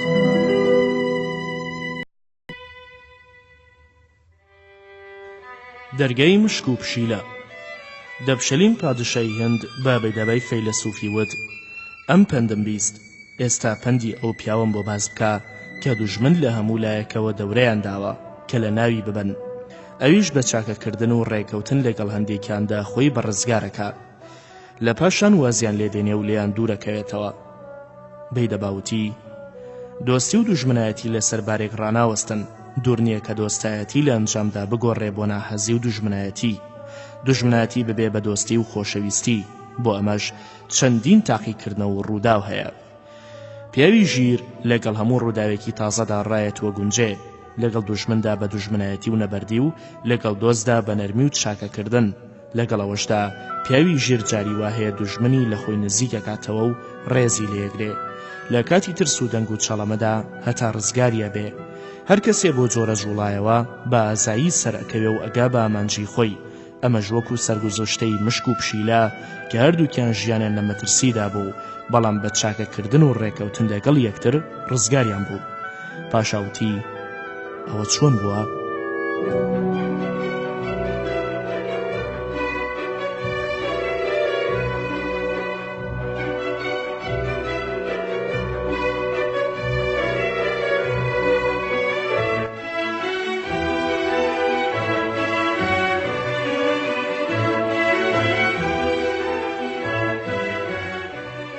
بەیدەباوتی: ئەگەر نەوەدارێکی گەورە هەبوو لە بنکیدا کونی پشیلەیەکە بوو کە پێیان ئەوت ڕۆمی و لە نزیک ئەوە کونی مشکێکە بوو کە پێیان ئەوت فەریدون. ڕۆژێ مشکەکە چووە دەرەوە، سەیری کرد پشیلەکە لە ناو تۆڕی ڕاوکەرێکدایە. زۆری پێخۆش بوو، بەڵام کاوڕیدایەوە لە دوایەوە سمۆرەیەک وەستا بوو. سەیری سەرەوەی کرد، کونە پاپوویەک لە سەردارەکە هەڵنیشتووە. مشکەکە زۆر ترسا، ئەگەڕێتە دواوە و سمۆرەکەی خوا. ئەگەر بەرای ڕازیان چەپتا بڕوا، کونە پەپووی ڕفێنێ. ئەگەر ئەچێتە پێشەوە، پشیلەکە لە تۆڕەکەدای خوا. وتی: ئەمە کارە ساتێکی گەورەیە، بەڵام مرۆڤی ژیر هەرگیز ناترسێ، چونکە ژیری وەک دەریای بێبنوایە، کۆتایی نایەت. کارە سات و ڕوودا و کار لە ژیری ناکەن و سەرکەوتن شاد و سەرخۆشی ناکا و سەری لێ تێک نادا. من ئێستا لەگەڵ ئەم پشیلێدا ڕێک نەکەوم، ڕزگارم نابێ لە مردن، چونکە ئەوی شۆک من مانەوەی لە مەترسیدایە. مشکەکە بە پشیلەکەی ود: ئەگەر ڕێگامەکەی وە دڵنیام ئەکەی پەتەکانە دەقرتێنم و بەمە هەردووکمان ڕزگارە بین، وەک کەشتی و مەلەوانەکانی کەشتێکە بەوان و ئەوان بەو ڕزگارە بن لە مەترسی دەریا. پشیلەکە وتی: قسەد وەک ڕاست بێ وایە، ئەگەر تۆ ئەو کارم لەگەڵ بکەی هەتا ماوم سپاست ئەکەم. مشکەکە وتی: ئەوە لێت نزیکەمەوە، گشت پەتەکانە دەقرتێنم، تەنها یەکێکیان نەبێ کە ئەویش خۆمی پێ لە تۆ پارێزم. لە پاشە دەستی کرد بە قرتاندنی پەتەکانی پشیلە. کاتێک کە سمۆرە و کونەپاپوو ئەوەیان دی هیوایان بە مشکەکە نەما و ڕۆیشتن. مشکەکە بە سستی پەتەکانی قرتاند و پشیلەکە وتی: کوانێ پەیمانەکەت؟ ئەمە کاری پیاو چاک نییە. پیاوی چاک هەرگیز ڕخەبەرایەتی ناکات و تەنها تۆزێک لە چاکە گەلێک خراپەی لە بیرە باتەوە. زانەکان و توانە ناپاک زوو سزای ناپاکی خۆی وەرەگرێ. لێخۆشبوون بۆ ئەو نییە، بە تایبەتی ناپاکی لەگەڵ هاوڕێدا. مشکەکە وتی: هاوڕێ دوو جۆرن، دڵسۆز و ناچار. هاوڕێی دڵسۆز هەمیشە پەنای بۆ برێ، مرۆڤ لێیان دڵنیان، بەڵام ناچار پیاوی ژیر لە کاتی سەختیدا کاری خۆی پێ جێبەجێیەکات. هەندێک جاری تر خۆی لێ پارێزێ و ئەوەی کە ئەچێتە لای لەبەر ئامانجێکی تایبەتی یان کارێکی پەلەیە، لەگەڵەوەشدا هەر خۆی لێ پارێزێ. بزانە هەموو ئیشە کاتی خۆی هەیە، و لە کاتی خۆیدا نەبێ ئەنجامی باش نابێ. منەو کاتە پەتەکانت بە تەواوەتی قرتێنم کە بزانم ئاگاد لە من نییە و بەکاری خۆتەوە خەریکی. لەو قسانەدا بوون ڕاوکەرەکە دەرکەوت. پشیلەکە وتی: گیانەکەم، ئێستا هەوڵ بدە پەتەکانم بقرتێنە. مشکەکە بە چالاکی هەموو پەتەکانی قرتاند. پشیلەکە لە ترسی ڕاوکەرەکە بازیدایە سەردارەکە. مشکەکەش خۆی کرد بە کونێکدا. ڕاوکەری هەژار بە دەماوی پەتە پچراوەکانی هەڵگرت و ڕۆیشت. لە پاشاندا مشکەکە لە پشیلەکە دوورکەوتەوە. پشیلەکە بانگی کرد: ئەی هاوڕێی خۆشەویست، بۆچی نزیک نابیتەوە هەتا پاداشتی چاکت بدەمەوە؟ تۆ بزانە ئەوەی هاوڕێیەک پەیدا بکە و لە دوای داوازی لێبێنێ بەری هاوڕێیەتی نابینێ. برادران سوودی لێ نابینن. مشکەکەوتی لەوانەیە دۆستایەتێکی سەرزارێکی لە ژێرەوە دوژمنایەتی شاراوی لەناودا بێ کە بەهێزترە لە دوژمنایەتی ئاشکرا. ئەوەی خۆی لەوە نەپارێزێ وەک ئەو پیاوەی بەسەردێ کە سواری کەڵبەی فیلی شێ دەبێ، لە پاشان خەو ئەیباتەوە. کاتێک ئاگادار ئەبێ لە ژێرپیدا ڕاکشاوە، فیلەکە بەسەری ئاڕاوی کوژێ. مرۆڤی ژیر لە بەرسوودی خۆی دۆستایەتی خۆی نیشانی هاوڕێداد ئەگەر مەترسی زیانی لێ بکات. گیانەوەری بێزمان شوێنی دایکێکەوێ لەبەر شیرەکەی، وەک ئەوەی نەماوازی لێدێنێ. دوور نییە کە هاوڕێیان ناکۆکی لە ناویاندا ڕوو بدا و هیچ لە یەکتریش نەترسن، چونکە بنچینەی کاری دوژمنایەتی نەبووە. بەڵام ئەوەی کە هەر لە بناغەوە دوژمنایەتی پەتی لەگەڵ کەسێکدا هەبوو بێ و لە بەرکارێک دۆستایەتێک نیشان بدا، لەگەڵ نەمانی کارەکەدا دۆستایەتێکەش وونە بێ، هەروەکو ئاو کە بە ئاگرگەرم ئەبێ، وەک ئاگرەکە نەما ئەگەڕێتەوە بۆ دۆخی جارانی و سار دەبێتەوە. تۆ گەورەترین دوژمنی بەرامبەر بە من، لەبەرەوە پێویستیەک ناچار بووم لەگەڵتدا ڕێکەوتم. ئێستا پێویستێکە نەماوە، ئەترسم دوژمنایەتێکەمان تازە بوو بێتەوە. بۆ بێدەسەڵات باش نییە کە لە دوژمنی بەهێز نزیک بێت. نازم تۆ کارت بە من چییە ئەوە نەبێ کە بمخۆی. زانەکان و توانە ئەو هەژاری کە خۆی لە دوژمنی بەهێز ئەپارێزێ لە ڕزگاریەوە زۆر نزیکترا لە کەسێکی خاوەندە سەڵات کە بە دوژمنی هەژار لە خۆبایی ئەبێ و هاتوو کوێیەکات. مرۆڤی ژیر لە کاتی ناچاریدا لەگەڵ دوژمنی ڕێگەکەوێ، وەکە هیچ چاری نەما ئەچێتە لای. لە پاشاندا کە هەلی لە دەستکەوت، خێرا لی دوورەکەوێتەوە. ئەو کەسانە دوورن لە کەوتنەوە. پیاوی ژیر و زانا پەیمانی ئاشتی و ڕێکەوتن لەگەڵ دوژمنیدا باتە سەر، بەڵام هەرگیز بە تەواوی باوەڕی پێناکات. هەرچەندێکە خۆی لێ نزیک بکاتەوە هەرگیز لێیەترسێ و لەسەری پێویستە هەتا توانێ لێی دوور بێ. و ئەمنیش دەدوورەوە ماڵاواییت لێ یەکەم کە هەر خۆش بی و نامەوێت کە چاکەم لەگەڵدا بکەی بە پێیکارم نەبێ. ئیتر پێویست ناکا بەیەکەوە دانیشین. بڕۆ خواد لەگەڵ.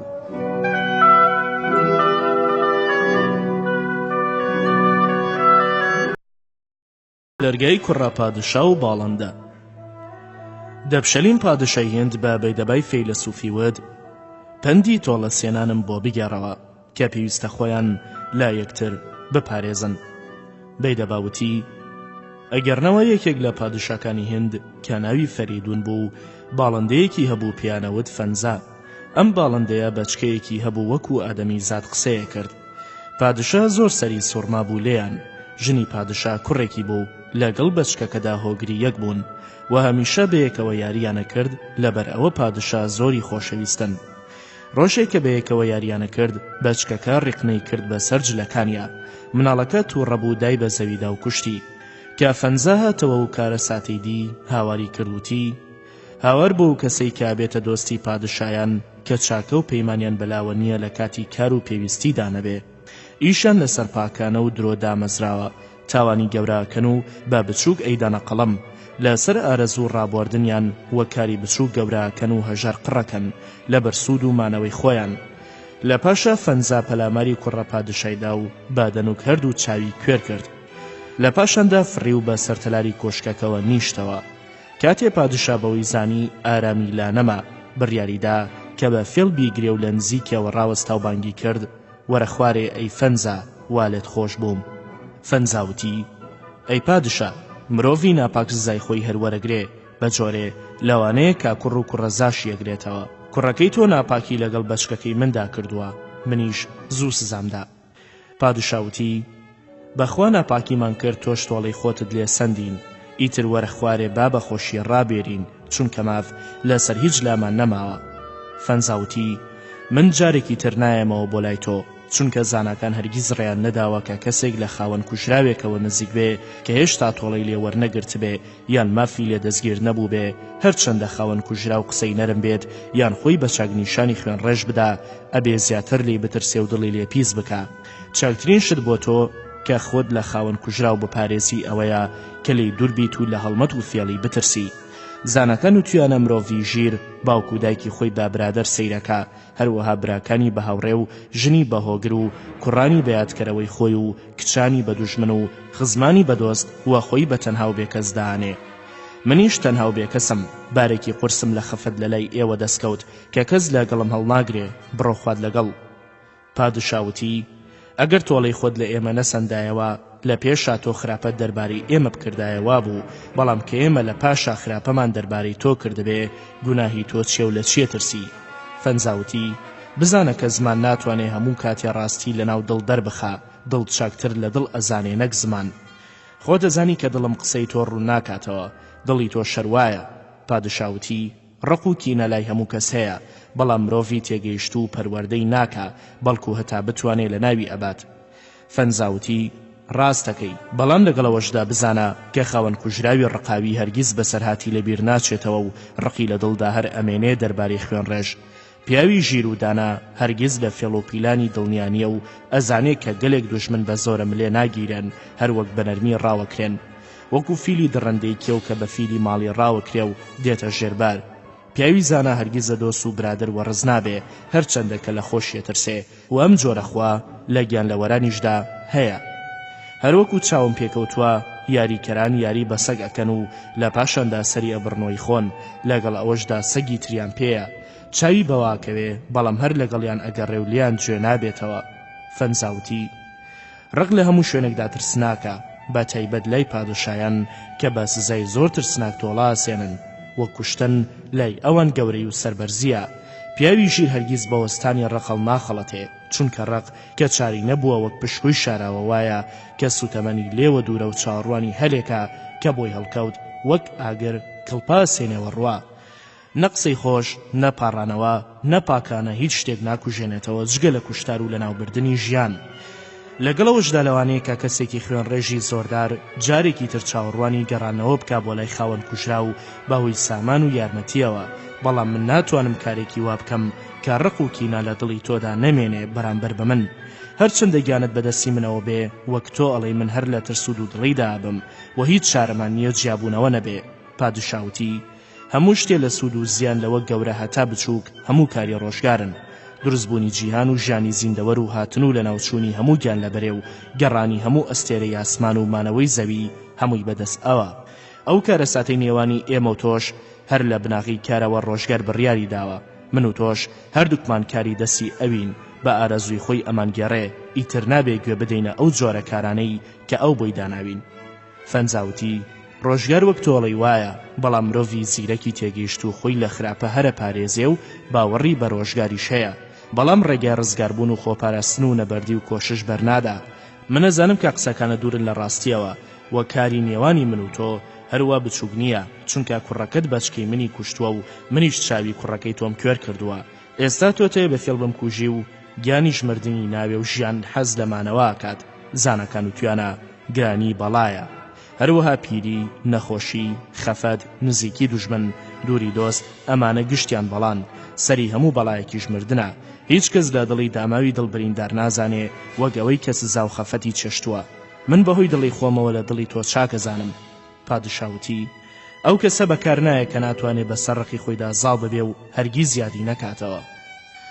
فەنزەوتی و کەسێک کە ژێرپی بریندارە هەر چەند کە سوور بێ لەسەر ڕۆشتن هەر سکاڵاکە و پەرێشانە بەدەست ئازاری کولانەوەی برینیەوە ئەوەی کە چاوی دێشێ هەربیداتە بەر ڕەشەبا زیاتر تووشی ئێش و ئازاریەکات بەو جۆرە شوێن ڕێشەتا لە خەوەن کوشرا و نزیکتر بێ زووتر خۆی ئەدا بە کوشت لەبەر ئەوە لەسەر پیاوی ژیر پێویستە کە خۆی لە گیر و گرفت بپارێزێ کاری خۆی لێک بداتەوە و تەنها پشت بەهێز و دەسەڵاتی خۆی نەبەستێ بە قسەی کەسانی ناپاک خۆی نەخاتێکی ژاوی ترسەوە چونکە ئەوەی کە پشتی بە ئازایی و هەوڵدانی خۆی بە تەنها ببەستێ وای لێ دێ کە ڕێگەی ترسناک بگرێتە بەر لە ئەنجامدا خۆی لەناو ئەبات و ئەوەی کە ڕێگەی تەواو بۆ خواردن و خواردنەوەی دانەنێ و ئەندازەی ژیانی خۆی نەزانێ و سنووری خۆی بباتە دەرەوە و پاروو بە ئەندازەی دەمی ڕێک نەخا تووشی گیر و گرفت و لەناو چوونە بێ و ئەوەی کە بە قسەی دوژمن دەستخەڕۆ ببێ دوژمنی گیانی خۆیەتی کەس نازانێت کاری ڕۆژگار چۆنە و چی دێنێ و چی دەبا بەڵام پێویستە کە پیاوکۆڵ نەدا بە ئازایەتی و دەروون بەرزی کاری خۆی بکا و ئاگای لە خۆی بێ مرۆڤی ژیر هەتا بتوانێت باوەڕ بە کەس ناکا و ئەگەر شوێنی ڕزگاربوونی دەستکەوت لە ناو ترس و ناخۆشیدا نامێنێتەوە زانەکان و توانە 5 ڕەوشتەیە لە هەر کەسێکدا هەبێ پەکی ناکەوێ یەکەمیان ئازار نەدانی هیچ زیندەوەرێ دووەمیان هەستان و دانیشتنی جوان سێەم دوورکەوتنەوە لە شوێنی خراپ چوارەم ڕەوشتی باش پێنجەم دەستپاکی و ڕاستی لە ئیش و کاردا و ئەگەر کەسێ ژیانی کەوتە مەترسیەوە واز لە ماڵ و نیشتیمان و خێزان و هەموو شتێک دێنێ و هیوای هەیە کە لە پاشە ڕۆژدا ئەوانی دەست بکەوێتەوە بەڵام کە خۆی لە ناوچوو جارێکی تر ژیانی بۆ ناگەڕێتەوە خراپترینی سامانەوەیە کە لی خەرج نەکرێ خراپترینی ژن ئەوەیە کە گوێ لە قسەی مرد نەگرێ خراپترینی کوڕ ئەوەیە کە چاکەی دایک و باوکی لە بەرچاو نییە خراپترینی هاوڕێ ئەوەیە کە لە کاتی تنگانەدا سەری هاوڕێ شۆڕەکات و خراپترینی پادشا ئەوەیە کە پارێزگاری وڵاتی ناکا و بێتاوان لە زۆر و جەوریە ترسێ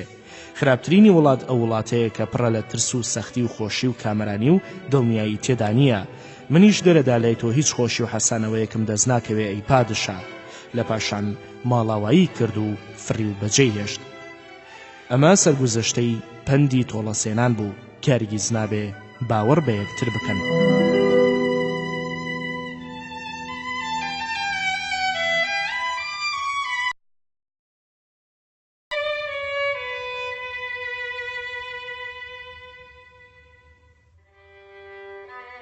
دەرگای شێر و چەقەڵی خواپەرست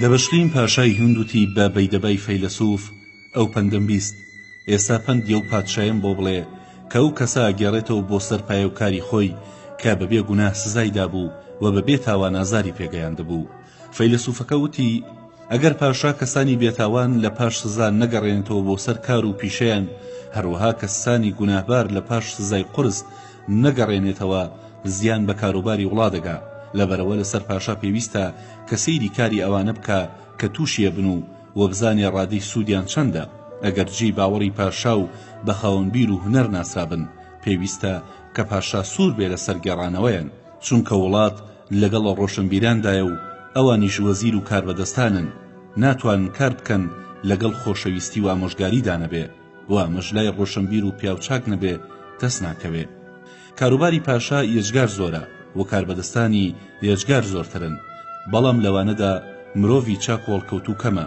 ئەمەش وەک سەرگوزەشتەی شێر و چەقەڵ وایە پادشا وتی ئەوە چۆن بووە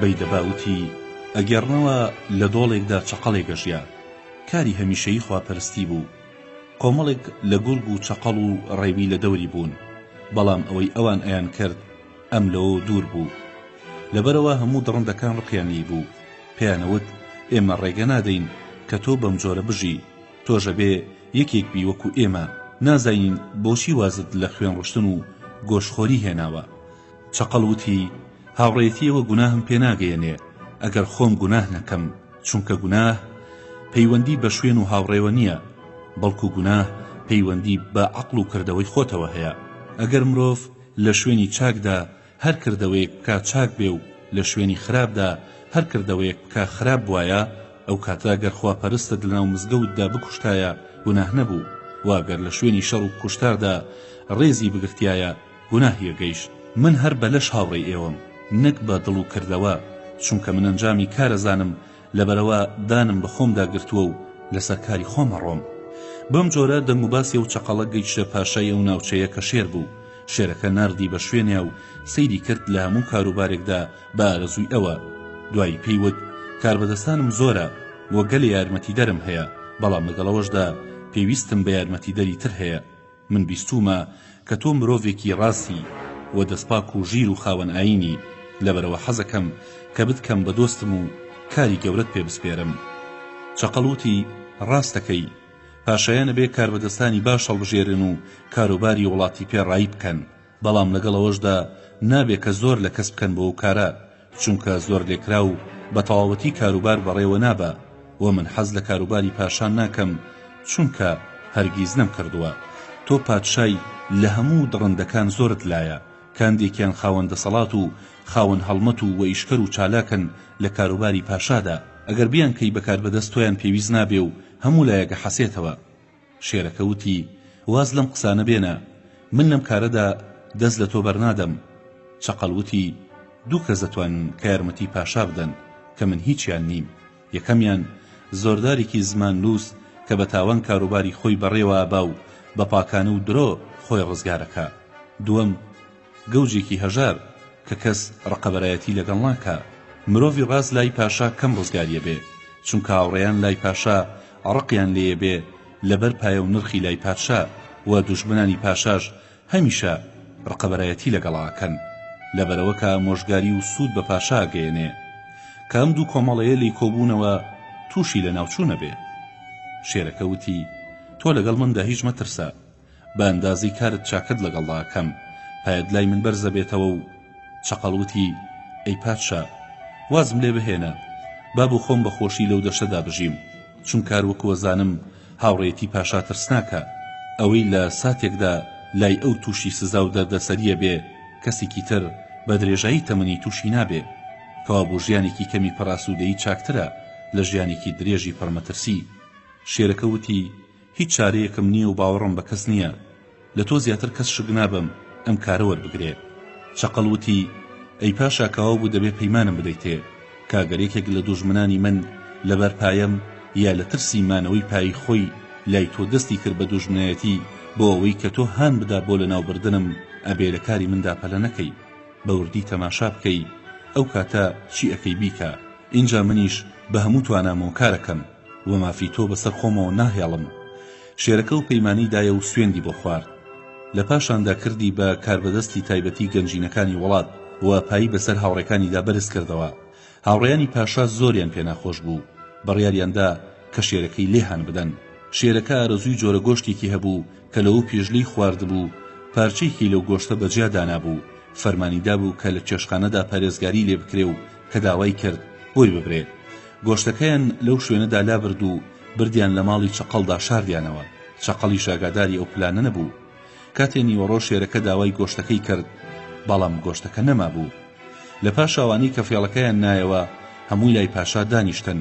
پاشا پرسیارەکەی دووبارە کردەوە و زۆر بە وردی و گرنگی لی کۆڵیەوە. ئەوانیش سەیری یەکتریان کرد و لە پاشانێکیان وەکو پیاوچاک گوتی پێویستە کە پاشا لە سوود و زانی ئاگادار بکەین، هەرچەندە بەلای ئەوە گرانە و پێی ناخۆشە. بیستومە کە چەقەڵ گۆشتەکەی پاشای بردۆتەوە بۆ ماڵەوە. یەکێکی تریان وتی باوەڕ ناکەم چەقەڵی خواپەرست کاری وا بکە، بەڵام با بگەڕین و بزانین و تاقی بکەینەوە، بەڕاستی مرۆڤ ناسین ئاسان نییە. یەکێکی تر وتی بەخوا ئەم نهێنیە بەم زوانە دەرناکەوێ، بەڵام ئەگەر زوو نەڕۆین گۆشتەکە خوڕێ. یەکێکی تر وتی ئەگەرەوە ڕاست بێت چەقەڵ هەر ناپاک نییە، بەڵکو سەپڵێ و بەدکارە بەرامبەر بە پاشا. یەکێکی تریش وتی ئێوە هەمووتان دادپەرست و پیاوچاکن، من ناتوانم کاری درۆ و ناپاکی لێەوە بشارمەوە، چاکتر وایە کە پاشا ماڵی چەقەڵ بپشکنێ، ئەو کاتە هەموو شتێک ڕوونە بێتەوە. لە پاشانێکێکی تریان وتی ئەگەر پاشا نیازی ئەوەی هەبێ با دەست و برد بکە، چونکە دەست و پەیوەندی چەقەڵ زۆرن کە ئاگاداری بکەن و خۆی ڕزگار بکە. بەم جۆرە پاشایان وا لێ کرد کە باوەڕ بکە، ناردی بە شوێن چەقەڵدا و پێیوت کوانێ و گۆشتەی کەوتم بۆم بپارێزە. وتی ناردم بۆ چێشخانە کە بۆ جەنابتی ئامادە بکەن. پادشا لە چێشکەرەکەی پرسی کە ویژەکێک بوو لەوان. وتی درۆوە کاو هیچی بۆ نەناردووم. شێرەکە باوەڕپێکراوێکی خۆی نارد بۆ ماڵی چەقەڵ و لەوێ گۆشتەکەی دۆزیەوە و هێنایەوە بۆ بەردەمی شێر. گورگ هێشتا لەو بابەتە هیچ قسەی نەکرد بوو لەو پیا و چاکانە ئاچوو کە لە خۆیانەوە قسە لە شتێک ناکەن هەتا بە تاوەتی بۆیان ڕوون نەبێتەوە. هاتە بەردەمی شێرەکە وتی لە دوای ئەوەی کە پاشا ناپاکی چەقەڵەکەی بۆ دەرکەوت نابێ لێ خۆش بێ. ئەگینا پاشا کردەوەی ناپاک و گوناهی تاوانباری بۆ دەرناکەوێ. شێرەکە فەرمانی دا کە چەقەڵ ببەنە دەرەوە و پارێزگاری لێ بکەن. یەکێک لە دانیشتوانی لای پاشا وتی من سرم لەوە سوڕماوە کە پاشا بە هەموو زانین و شارەزاییەوە چۆن کاری ئەم فێڵبازی لێون بووە. بەڵام لەوەش سەیترەوەیە کە لی خۆشە بێ لە پاژەوەی کە بۆی دەرکەوت. شێرەکەیەکی لەوانەی کە لەو پلانەدا هاوبەش بوو نارد بۆ لای چەقەڵ و داوای لێبوردنی لێکرد. ئەویش نامەیەکی خراپی بە زمانی چەقەڵەوە نووسی و هێنای بۆ لای شێر. ئەویش لەو نامەیە ڕقی ئێستا و فەرمانی کوشتنی چەقەڵیدا. دایکی شێرەکە کە بەوەی زانی تێگەیش کە کوڕەکەی پەلەی کردووە لەبەرەوە ناردی بە دوای ئەوانەدا کە فەرمانی کوشتنی ئەویان پێدرا بوو کە کوشتنەکەی دوا بخەن. خۆشی چوو بۆ لای شێرەکە و پێیوت کوڕم لەبەرچی فەرمانت داوە بە کوشتنی چەقەڵ؟ ئەویش کارەساتەکەی بۆ گێڕایەوە. دایکی وتی پەلەت کرد کوڕم، پیاوی ژیر لە جیهاندا ئەوەندە سەرەکەوێ کەواز لە کاری بەپەلە بهێنێ و خۆڕاگر بێ. مرۆڤی هەڵەشا هەمیشە بەری پەشیمانیە خوا بەهۆی کەم تێبینیەوە وە کەسی ژۆک و پاشا کاری بە لەسەرخۆیی و لێکدانەوە نییە.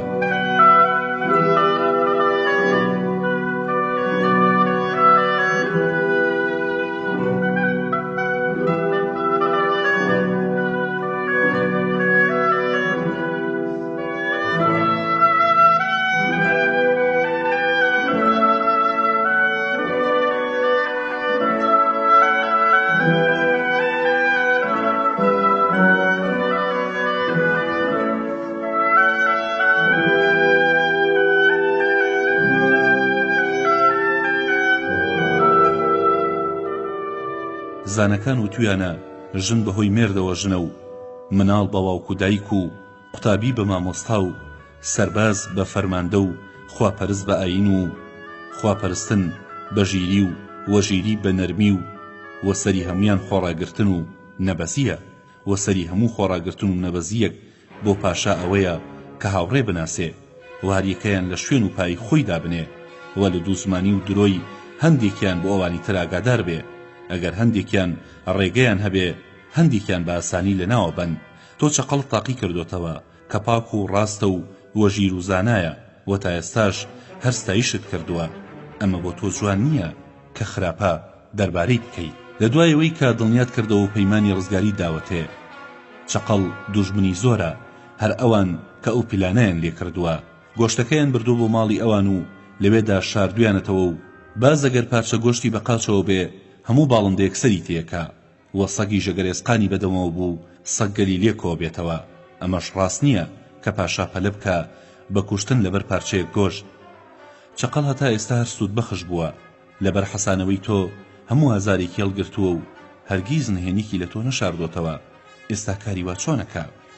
لەم قسانەدا بوون یەکێک لە باوەڕپێکراوەکانی شێر لە دەرگایدا و هاتە ژوورەوە و ئاگاداری کردن کە چەقەڵ بێتاوانە و ئاگای لەو کارە نییە. دایکی شێرەکە اینجاوتی پێویستە کە پاشان نەیەڵێ ئەوانی کە و پلانەیان گێڕاوە بە خۆڕایی دەرچن بۆ ئەوەی کە لە پاشە ڕۆژدا تاوانی گەورەتر نەکەن وا بێ سزایان بدا. چونکە پیاوی ژیر نابێ لەو کەسانە خۆش بێ کە ناپاک و زۆردار و باوەڕیان بە سزا و لێپرسینەوە نییە. ئێستا ئەنجامی تووڕەبوونی کتوپڕت بۆ دەرکەوت کە چەند مرۆڤ بە هەڵەدا بە واوەش بزانە ئەوەی بەکەم تووڕە بێ بە زۆر قایل نابێ. چاکتر وایە لە پێش هەموو شتێکدا چەقەڵ بان بکەی داوای لێبوردنی لێ بکە و چونکە گەلێک کەس هەیە کە نابێ وازی لێ بهێنرێ.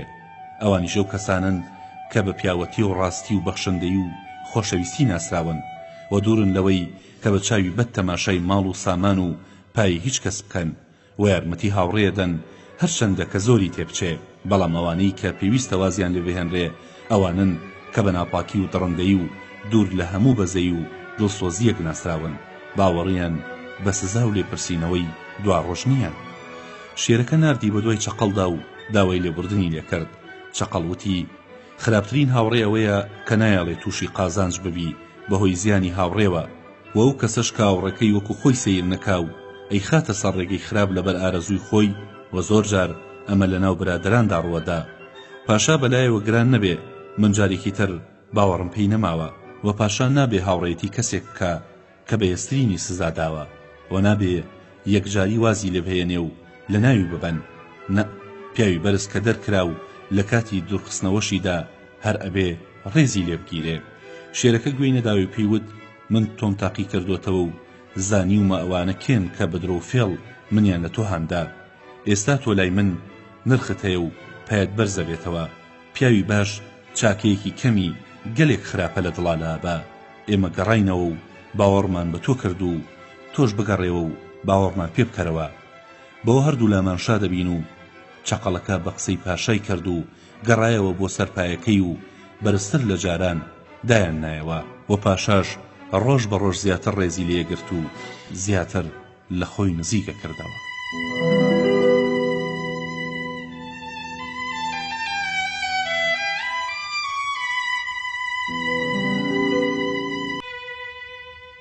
دەرگای ئیلاز و بیلاز و ئیراخت.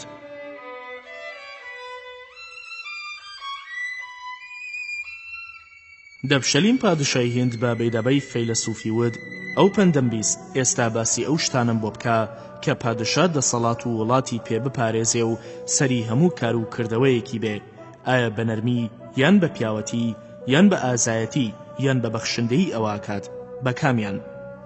بەیدەباوتی چاکترینی ئەو شتانە بۆ پاشا نەرمی و لەسەرخۆییە، بەوە وڵات ئەچێ بەڕێوە سەری هەموو کار و کردەوەیەکە و بە نرختری هەموو شتێکە بۆ پاشا. وەک ئەوەی کاگەرنەوە پاشایەک هەبوو ناوی ئیلاز بوو، وەزیرێکی هەبوو بە ناوی بلاز، ژنەکەی ناوی ئیراخت بوو. ئەم پاشایە شەوێک هەشت خەوی دی بە ترسەوە باگا هاتەوە، ناردی بە شوێن کۆمەڵێک لە بەراهیمەکاندا کە خواپەرست بوون. پاشا خەوەکانی بۆ گێڕانەوە، ئەوانی ژووتیان بەڕاستی پاشاشتی سەیری دیوە، ئەگەر 7 ڕۆژ ماوەمان بدا مانای خەوەکانی پێ ئەڵین. لە پاشان هاتنە دەرەوە و لە ماڵی یەکێکان کۆبوونەوە وتیان دوێنێ 12,000 کەسی لێ کوشتوین، ئێستانی هێنی خۆی پێوتوین ئادەی بابی ترسێنین هەتا لە ترسی گیانی خۆی ئەوەی ئێمە ئەمانەوێ بیکە. پێی ئەڵین خۆشەویستەکانت بدە بە ئێمە بابیان کوژین، چونکە لە کتێبەکەماندا دیومانە کە ئەو بەڵا گەورەیەت لە سەر لاناچێ کە تووشی ئەبی هەتا ئەوانە نەکوژی کە ئێمە پێت ئەڵین. کەوتی کێتان ئەوێ کە بیکوژن؟ ئەڵین شاژن ئیراختمان ئەوێ کە دایکی هاوڕێی خۆشەویستە، هاوڕێی کورتمان ئەوێ برازاکات، کالان و سەری گەورە و خاوەنی شمشێر و نهێنی کە وێنەی نییە، فیلی سپی کە ئەسب نایگرێ، ئەسپی کوشتارت و 2 فیلە گەورەکەی تر لەگەڵ فیلە نێرەکە و وشترە بەهێز و تیژڕەوەکەت. ئەڵین گەورە زانەمان ئەوێ کە شارەزای هەموو کاروبارێکە بۆ ئەوەی کە تۆڵەی خۆمانی لێپسێنین لەوەی کە لەگەڵ پاشادا پێی کردین. لە پاشاندا پێڵین دەی پادشا، ئەوانی کە پێمانوتی ئەبێ سەریان ببڕی و خوێنەکەیان بکەیتە ناو چاڵێ هەتا پڕ ئەبێ، لە پاشا خۆت ڕوود بکەیتەوە و لە ناویاندا بنیشی. کە هاتی تا دەرەوە ئێمە کەنەتەوەی بەراهینەین لە هەر چوار لای وڵاتەوە کۆبینەوە بە دەور تا سوڕینەوە و پاڕانەوەت بۆکەین و تفت لێەکەین و خوێنت ئەسڕین و بە ئاوی پاک و گوڵاو ئەتشۆین. لە پاشا ئەچیتەوە بۆ کۆشکەکەی خۆت کە بۆت ڕازاوەتەوە. بەم جۆرە خوای گەورە ئەو بەڵا گەورەیەت لەسەرلا با کە ئێمە زۆر لە تۆ لی ئەترسین. ئەگەر ئەم کارت پێگران نەبوو و ئارامت گرد، ئەوە بە پادشایی و گرانبەهایی ئەمێنیتەوە و خۆشەویستیت لە پاشان ئەوان بۆ پەیدا بێتەوە. بەڵام ئەگەر وانەکەیت ئێمە ئەترسین کە پادشایت لێزەوت بکرێ یان خۆت لەناو بچی. ئەگەر بە قسەی کردین و ئەو شتانەی کرد کە بە ئارەزوی خۆمان ئەیکوژین، ئەگەر بە قسەی کردین و ئەو شتانی کرد بە ئارەزوی خۆمان ئەیکوژین، کاتێک کە پلانەکەیان ڕێخست ڕۆژی حوتەم چوونەوە بۆ لای پاشا. لە کاتێکدا کە تەنیا بوو پێیانوت ئەی پاشای بەڕێز، مانای خەونەکەتمان بە تەواوی زانیوە و چارە و ڕێگامان بۆ داناوە کە کامەرانی و خۆشی بۆ ئێوە تێدایە. لە پاشان قسەکانیان بۆ کرد.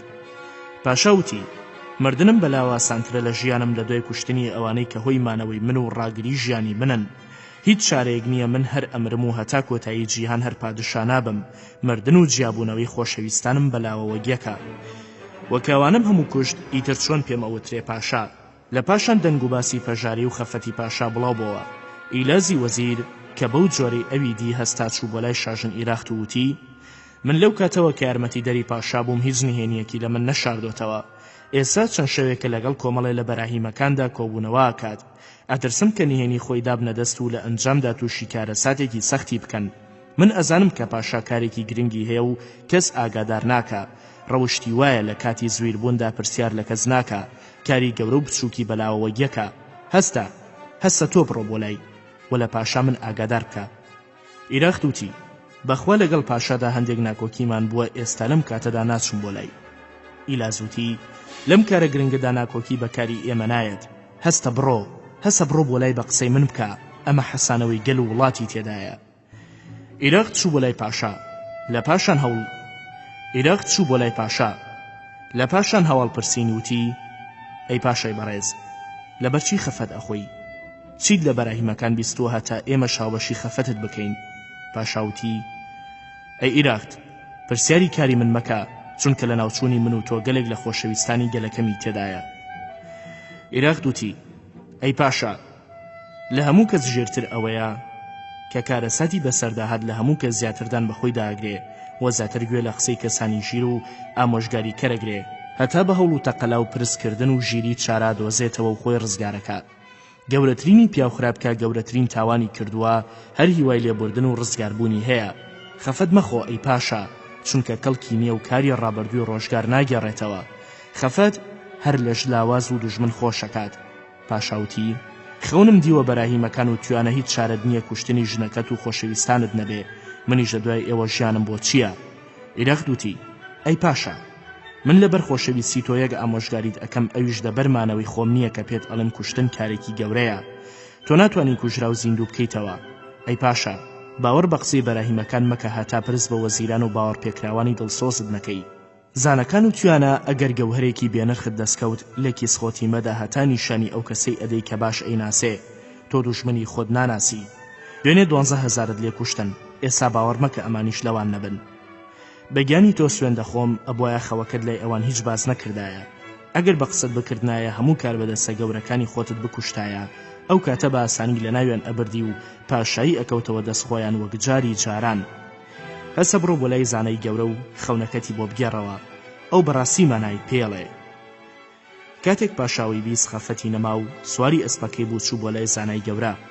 لە پاش ڕێزگرتن و حەسانەوە خەونەکانی بۆ گێڕایەوە. زانای گەورە وتی: ئەی پاشا، لەم خەوانەتی جمەترسا. ئەو دوو ماسیە سوورەی کە لە خەوتدا لەسەر کلک ڕاوەستا بوون، مانای ئەوەیە کە پاشای نەهاوەند 2 ملیۆنکە یاقوت و زمڕوتی سوورت بە دیاری بۆ ئەهێنێ کە نرخیان 4000 کیلۆ ئاڵتونە. و ئەو دوو قازەی کە لە دواتەوە فرین و لە بەردەم تانیشتنەوە، ئەوەیە کە لە پاشای بەڵخەوە 2 ئەسپت بۆ دێ کە وێنەیان نییە. و ئەو ماری کە بەسەر قاچی چەپ تا ڕۆیشت، ئەوە لە پاشای سنجینەوە شمشێرێکی ئاسنی زۆر نایابت بۆ دێ. و ئەو خوێنەی کە لە شت پێی سوور کردبوو، ئەوەیە کە لە پاشای کازەڕوونەوە دەستێجلی سەیرت بۆ دێ کە پێی ئەوە ترێخشڵی ئەرخەوان و لە تاریکیدا شەوق ئەداتەوە، و ئەوەی کە لە خەوتا بە ئاو خۆتت ئەشد، ئەوەیە کە لە پادشای ڕیهینزەوە دەستێک جلی کەتانی سپید بۆ دێ، و ئەوەی کە چاوت پێکەوت لە سەرکێوێکی سپی دانیشتبووی، ئەوە لەو پادشایەوە فیلێکی سپید بۆ دێ کە ئەسب بۆی ناگیرێ لە غاردا، و ئەوەی وەک ئاگروا بوو بەسەر سەرتەوە، ئەوەیە کە لە پادشای ئەرزنەوە تاجێکت بۆ دێ کە بە یاقوت و زمڕوت دەور دراوە، و ئەو باڵندەی کە دەنووکی دا بەسەرتا، ئەوەت ئەمڕۆ پێناڵێم، بەڵام هیچ مەترسا زیانی تێدا نییە، تەنها کەمێک ناکۆکی ئەبینی لەگەڵ یەکێک لە خۆشەویستەکاندا. ئەمە مانای خەونەکەتە ئەی پاشا. لە پاش 7 ڕۆژ وەک زانەی گەورەوتی مژدەیاندا بە پاشا، ئەو شتانیان گشت بۆ هێنا. پاشا زۆر سەیری لە زانینی گەورەی زانا سوڕما، لە دڵی خۆی داوتی: ئەی خوای گەورە، بەزەی پیامان نەهاتایەتەوە لە ناو ئەچووم، ئیتر پێویستە کە پیا و گوێ لە برادری ژیر و دڵسۆز بگرێ. ئیراخت ڕێگای باشی بۆ دانام کە پێی سەرکەوتم. لە پاشان بە ئیلازی ود کاجلەکان هەڵبگرێ بۆ ژووری دانیشتنی ژنان. لە پاشا بانگی ئیراخت و حۆری کرد کە هەردووکیان بەرزترینی ژنانی پاشا بوون. ئیلاز جلەکان و تاجەکەی لە بەردەستیاندا دانا. ئیراخت تاجەکەی پەسەند کرد و حۆریش دەستە جلێکی هەڵگرت کە لە هەموو جلە دیاریەکان جوانتر بوو. ئەو ئێوارە ئیراخت تاجەکەی لەسەر نابوو، سینیەک برنج و حەڵوای بەسەردەسەوە بوو بە پادشای ئەبرد. حۆری کە ئەوەی دی پێی گران بوو، خێراج لە نایابەکەی لەبەر کرد و هاتە بەردەمی پادشا. پاشا لە جوانی جلەکان سەری سوڕما بە ئیراختی ود تۆ زۆر گەوەش بووی کە تاجەکەت هەڵگرت، جلەکان چاکترە چونکە لە گەنجینەکانی ئێمەدا شتی وانایەب نییە. کە پاشا ئەو قسەی لە بەرچاو حۆری بە ئیراخت ود، ئیراخت ڕقی هەستا و دڵی گەرم بوو، سینی حەڵواکەی ماڵی بەسەری پادشادا و هەموو بەسەر و چاویدا هاتە خوارێ. لە پاشا لە جێگای خۆی هەستا و بانگی ئیلازی کردووتی: من پاشای جیهانم، بڕوانە ئەم نەزانە چۆن ئابڕووی بردم، هەر ئێستا بیبەرە دەرێ و بیکوژە. ئیلاز لەوێ هێنایە دەرێ و لە دڵی خۆی داوتی: ئەمە ژنێکی کەم نییە پاشا ئارامی لەسەر ناگرێ، چونکە لە مردن ڕزگاری کردووە، نایکوشم هەتا پاشا تاقیەکەمەوە، ئەگەر پەشیمان بوو لە کوشتنی و زویر بوو بە ساغی بۆی ئەبەمەوە، بەڵام ئەگەر هەر لە خۆشی و ڕابواردندا بوو فەرمانی بۆ کوشتنی ئەو هەر بەڕاست ئەزانی، ئەوە کوشتنی ئیراختم لە دەست دەرناچێ. لە پاشان بردیەوە بۆ ماڵی خۆیان. ئیلاز شمشێرەکەی خوێناوی کرد و بە زوێری هاتە لای پاشا وتی: فەرمانەکەت گەیشت ئەی پاشا. لە پاش ماوەیەک کە پاشا ڕقی نیشتەوە، سەری سوڕمابوونەی ئەزانی چی بڵێ. لەگەڵ ئەوەشدا ڕووین ئەهات کە لە ئیلاز پرسیار بکە ئایا بەڕاستی ئەو فەرمانی بەجێهێنایە نە. زۆر پەشیمان بۆ هیوای وابوو کە ئیلازی وەزیری زانا کاری وای نەکردبێ. ئیلاز ڕووی تێکرد و وتی: خەفەت مەخۆی پاشا، چونکە خەفەت سوودی نییە، تەنها مرۆڤ لەناوە بە. ئارام بگرە لە سەرکاری ڕۆیشت و کە دەسەڵات بە سریاندا نییە. ئەگەر ئەرەزوە فەرمووی قسەیەکی خۆشت بۆ گێڕمەوە.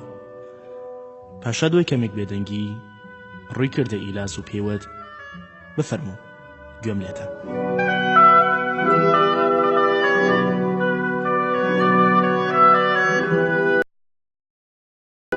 ئیلاز وتی: ئەگەرنەوە دوو کۆتری نێرۆمێ هێلانەکان پڕ ئەکەن لە گەنم و جۆ و بڕیار ئەدەن هەتا زستان لێی نەخۆن، لە دەرەوە لە دەشت و بیاباندا بچنەوە و بیخۆن.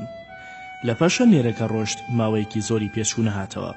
هاوین هات، گەنم و جۆی ناو هێلانەکە وشک بۆ و هاتەوە یەک.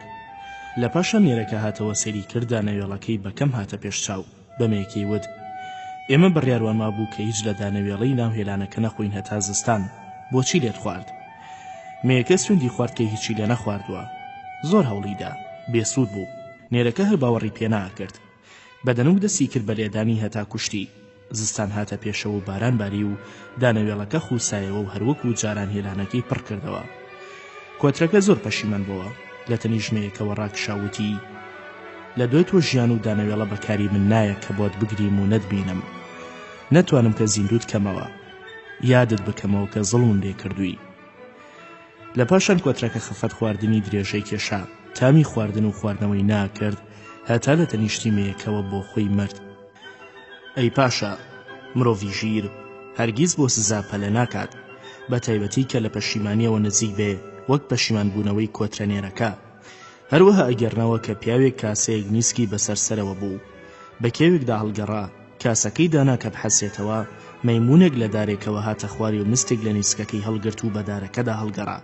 لەوێ دەنگێک لە دەستی کەوتە خوارێ و دووبارە لە دارەکەەوە هاتە خوارەوە و بە شوێنی ئەو تاقە دەنگەدا ئەگەڕا، بەڵام نەیدۆزیەوە. لە ڕقا هەموو نیسکەکەی ناودەستی فڕێدا. تۆش ئەی پاشا 16,000 ژن و کەنیزەت لە دەور هەیە، کەچی بۆ ئەو تاقەیە کە ئەگەڕیت کە نایدۆزیتەوە. پاشا کاوی بیست ترسا کە ئیراخت کوژرا بێ، بە ئیلازی ود: بۆچی پەلەت کرد؟ بە بیستنی تاقەیە قسە فەرمانێکت بەجێهێنا. ئیلازوتی: ئەی پاشا، ئەوەی کە قسەی یەکە و ناگۆڕێ هەر خوای گەورەیە. پاشاوتی: بەخوای ئیشت لێ تێکدام، بە کوشتنی ئیراخت تووشی خەفەتت کردم.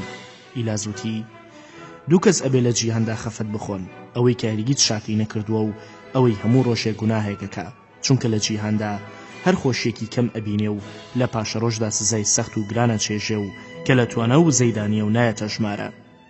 پاشاوتی: وا دیارە من جارێکی تر ئیراخت نابینم. ئیلازوتی: دوو کەس نایبینن، کوێر و بێمێشک. هەروەک کوێر ئاسمان و ئەستێرە و جوانی و سروشت و دوور و نزیکی نابینێ و پیاوی بێمێشکیش چاک و خراپ و جوان و ناشرین لە یەک گوێ ناکاتەوە. پاشاوتی: ئەگەرم جارە ئیراخت ببینم ئیتر خەفەتم نامێنێ و بە تەواوی شادەبم. ئیلازوتی: دوو کەس بە تەواوی شادن، شارەزا و زانا، هەروەکو شارەزا لە کاروباری جیهانە زانێ و لە دوور و نزیکیدا شارەزایی هەیە. بەو جۆرەش زانات چاکە و خراپە زانێ و پەکی ناکەوێ و ئەچێتە سەر ڕێ ڕاست. پاشاوتی: ئەی ئیلاز، وە چاکە خۆمانت لێ دوور بخینەوە. ئیلازوتی: دوو کەس ئەبێ خۆیان لێ دوور بخرێتەوە، ئەوەی کە ئەڵێ هیچ شتێک بۆ من نییە، نە چاکە نەخراپە، نەسزانە پاداشت لەوەی کە من ئەیکەم، و ئەوەی کە چاو لە هیچ شتێک ناگەڕێتەوە وەک گوێ بۆ چاک و خراپ، هەڵ ئەخا و هەرگیز بۆ کردنی گوناه بێدڵی خۆی ناکە. پاشاوتی تازە من دەستم لە ئیراخت بەتاڵ بوو. ئیلازوتی سێشت بەتاڵن، ڕووباری بێ ئاو، خاکی بێ پاشا، ژنی بێمێرد. پاشاوتی ئەی ئیلاز تۆ لە وەڵامدانەوەدا پەیامت بۆ دێ. ئیلازوتی سێ کەس لە وەڵامدانەوە پەیامیان بۆ دێ. پاشای بەخشندا، ژنی خانەدان، پیاوی زانەی سەرکەوتوو لە کاروباری چاکەدا. لە پاشان کە ئیلاز پادشای بەو جۆرەدی کە چەندە پەرێشان و دڵتەنگە پێیوت ئەی پاشا ئیراخت زیندووە. پاشا زۆر دڵی خۆش بوو، وتی ئیلاز لەبەر ئەوە تووڕە نەبووم کە لە قسەی ڕاست و ئامۆژگاریت شارەزا بووم و هیوان بە مێشک و زانینت هەبوو کە ئیراخت نەکوشت بێ. هەرچەندێک کە کارێکی گەورە و قسەی ڕقی کرد، بەڵام ئەبوایە من ئارامم بگرتایە و ئەو فەرمانم دەرنەکردایە. تۆش ئەی ئیلاز تاقید کردمەوە بەوەی کە لەو کارەدا دوودڵت کردم، بەڕاستی دەسێکی باڵات پەیدا کرد. من هەمیشە سوپاست دەکەم، بڕۆ بیهێنە بۆ ئێرە. ئیلاز چوو لە ماڵی خۆیان ئیراختی برد بۆ لای پادشا. ئیراخت داوای لێبوردنی لێ کرد. پاشاش لێی خۆش بوو، زۆر سوپاسی ئیلازی کرد کاکوشتنەکەی دواخست. پاشاوتی ئەی ئیلاز تۆ لەمڕۆ بەدواوە لە وڵاتی منە سەربەستی، هەر کاروباری خۆت بە چاکیەزانی ئەتوانی فەرمانی لەسەر بدەی. من پایت بەرز ئەکەمەوە و باوەڕم پێت هەیە. ئیلازوتی خوا بتێڵەی پاشا، من مافی ئەوەم نییە بەندەیەکی تۆم، بەڵام تکا لە پاشای بەڕێزم ئەەکەم کە جارێکی تر لە کاری گەورەدا پەلە نەکا کە لە پاشاندا لی پەشیمان ببێتەوە، بە تایبەتی دەربارەی ئەم شاژنە دڵسۆزە بێوێنەیە. پاشاوتی ڕاز ئەەکەی، لەمە دوا هیچ شتێکی دەربارە ناکەم، نەخوازەوەک ئەم کارە گەورەی کە بەهۆی کۆبوونەوە و بیرکردنەوە و پرسکردن بە تێگەیشتوانی دڵسۆزەوە نەبوایە کە لێی ڕزگار نەئەبووم.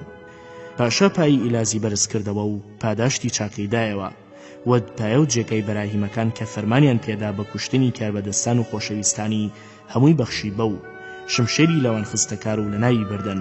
بەم جۆرە پادشا و هەموو گەورەکانی وڵات شاد بوون، سوپاسی خۆیان کرد، لە پاشا سوپاسی زانای گەورەیان کرد کە بەهۆی زانینەوە پادشای دادپەرست و وەزیری بەناوبانگ و شاژنی گەورەی ڕزگار کرد. هیندوتی بە بەیدەبای فەیلسوف ئەو پەندەم بیست، ئێستا پەندی و زۆردارم بۆ باس بکە کە تووشی سزا و دەردەسەری بوو، وازی لە ئازاردانی کەسانی ترهێنا و ئەچێتەوە سەر ڕێگەی ڕاست. بەیدەبای فەیلسوف وتی مرۆڤی تێگەیشت و هەرگیز زۆر لە کەس ناکە، بەڵام ئەوانەی کە دەستدرێژیەکەن و بەبێ ماف ئازار بە ئادەمیزا دەگەێنن، کەسانی گەوج و نەزانن کە سەیری دواڕۆژ ناکەن کە لە ئەنجامدا تووشی سزا و فەلاکەت ببن، و پیا و خراپ بن بە مردن نەبێت لە سزای خۆیان ڕزگاریان نابێ، و ئەوەی لە ئەنجامی کاری نەکۆڵێتەوە بەدەم سزاوە ئەتلێتەوە. و دوور نییە کە پیاوی بێمێشک واز لە ئازاردان و خراپە بێنێ بەهۆی سزایەکەوە کە تووشیە بێ و ئیتر پەشیمانە بێتەوە و تەمێ خواردووە بێ، و بەهۆی ئەوەوە تووشی هەندێک قازانجە بێ لە پاشە ڕۆژدا. ئەمەش وەک سەرگوزشتەی شێر و ڕاوکەر و چەقەڵوایە. پاشاوتی ئەوە چۆن بووە پێی دەبە.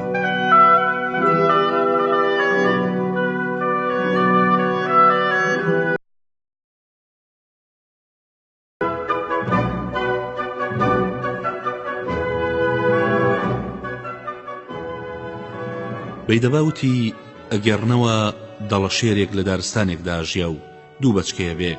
ڕۆژێک کە خۆی لە ڕاو بوو، ڕاوکەرێک بەلای لانەکەیدا تێپەڕی و چاوی کەوت بە بەچکەکانی.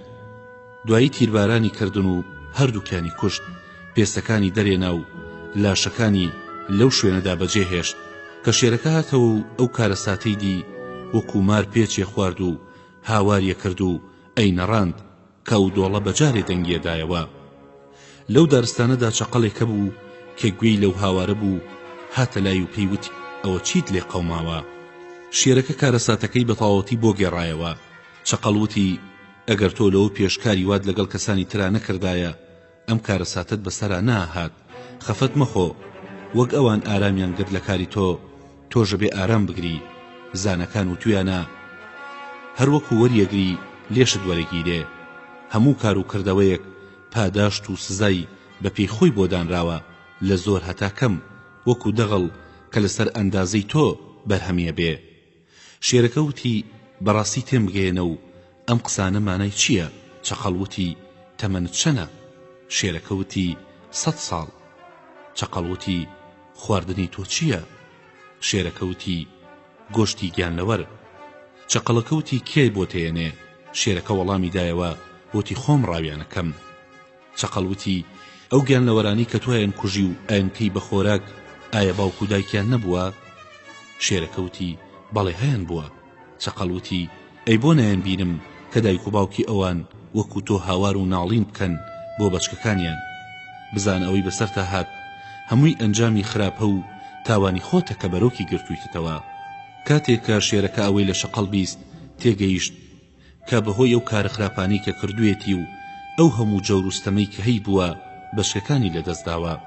ئیتر بەجارێک وازی لە ڕاوکردن هێنا و دەستی کرد بە خواردنی میوە و بەری درەخت و کەوتە نوێشکردن و خوداپەرستی. کاتێک کۆترێک کە خاوەنی ئەو بێشەیە بوو خۆراکی بەری درەخت بوو ئەوەی چاو پێکەوت وتی من وا مەزانی کە ئەم ساڵ درەخت لەبەر کەم ئاوی و بێبارانی باش بەری نەگرت، بەڵام کە تۆم بینی بەری درەختەکانە خۆی تۆ گۆشخۆری، بەڵام وازت لەو خواردنە هێناوە کە خودا بۆی داناوی و بەشی کەسانی ترە خۆی زانیم کە درەخت بەهۆی تۆ بووە باش بەری نەگرت. کۆترەکە وتی قوڕ بەسەر درەخت و بەری درەخت و ئەو قوربەسەرانی کە ژیانیان لەسەر بەری درەختە چەند زوو لە ناوەچن ئەگەر ئەو کەسانە بێنە سەریان کە مافیان پێیانەوە نییە. کاتێک شێرەکە ئەوەی لە کۆترەکە بیست وازی لە خواردنی میوە و بەری درەختی شێنا و کەوتە سەر خواردنی پوشوگیا و خواپەرستیکردن.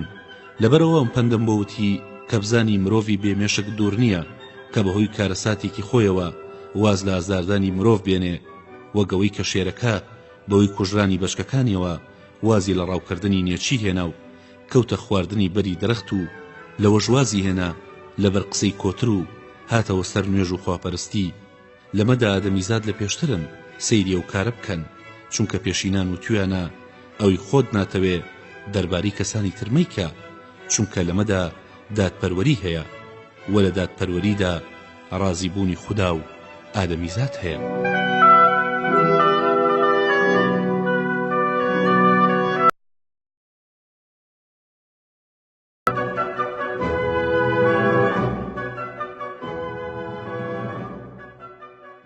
دەرگای خواپەرست و میوان.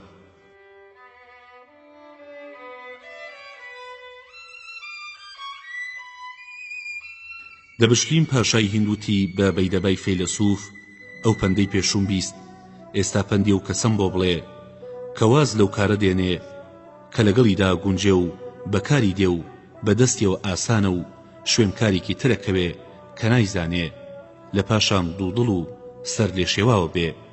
بەیدەباوتی ئەگەڕنەوە لە خاکی کەرخدا خواپەرستێکە بوو. ڕۆژێک میوانێکی هات خواپەرستەکە خورما و ڕۆنێکی بۆ کرد و بێکەوە نانیان خوارد. میوانەکە وتی ئەم خورمایە چەند خۆشە، داخەکەم خورما لە وڵاتی ئێمەدانیە خۆزگە هەمان بوایە. لە پاشاوتی حەزەکەم یارمەتیم بدەی کاندێ نەمامی خورما لەگەڵ خۆما بەرمەوە بۆ وڵاتی خۆمان و چونکە من شارەزای دار و خاکی ئێوە نیم. خواپەرستەکە پێی وت ئەمە بەکاری تۆ نایە و کارێکی گرانە، لەوانەیە کە لە خاکی ئێوەدا خورما نەڕوێ و وڵاتی ئێوە دار و میوەی زۆرە، ئیتر داری خورماتان بۆ چییە؟ لەگەڵەوەدا کە خورما بێکەڵک و ناسازە بۆ لەش. لە پاشان خواپەرستەکە وتی ئەو کەسە ژیر نییە کە بە شوێن شتێک کاگەڕێ کە دەستی ناکەوێ، و کاتێک مرۆڤ بەختیارە ئەگەر کارێک بگرێتە دەست کە دەسەڵاتی بەسەریا بشکێ و واز لەو کارە بێنێ کە قورسە بۆی و توانای نێبیکە. ئەو خواپەرستەی بە زمانی عیبری قسەیە کرد میوانەکە سەیری لە قسەکانی سوڕما و زۆر بەلایەوە زمانێکی سیر و جوان بوو، ویستی کە فێر ببێ. چەند ڕۆژێک خەریکیەوە بوو. خواپەرستەکە پێی وت بەم جۆرە کە وازت لە زمانی خۆت هێناوە و ئەتەوێ کە زمانی عیبری فێر ببی دوور نییە کە وەکو قەلە ڕەشەکەت بەسەرا بێ. میوانەکە وتی ئەوە چۆن بووە؟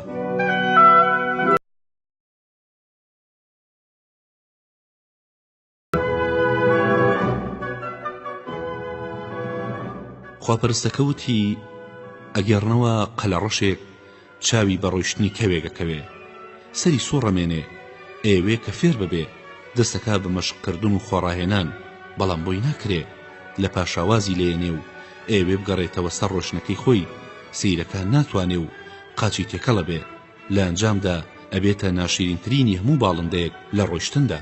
لەبەرەوەم پەندم بەوتی کە سیرم کرد وازت لە زمانی خۆت هێناوە، ئەو زمانی کە لەسەری پەروەردەکراوی و زمانی بنچینەی خۆتە، واتەوێ فێری زمانی عیبری ببی کە لەگەڵ تۆدا ناگونجێ. ئەترسم کە فێر نەبی و زمانەکەی خۆشت لەبیر بچێتەوە و بە زمانێکی چەوت و ناشیرنەوە بگەڕیتەوە ناو هۆز و کەس و کارەکەت، چونکە پێشینان و تویانە ئەو کەسە گەوج و نەزانە کە شوێنی کارێکەکەوێ لەگەڵیدا ناگونجێ و کاری ئەو نییە، وە لەگەڵ شان و پای ئەودا ڕێک ناکەوێ. باوکو باپیرانمان لەو پێشنەیان کردووە و پیشەی ئەوان نەبووە.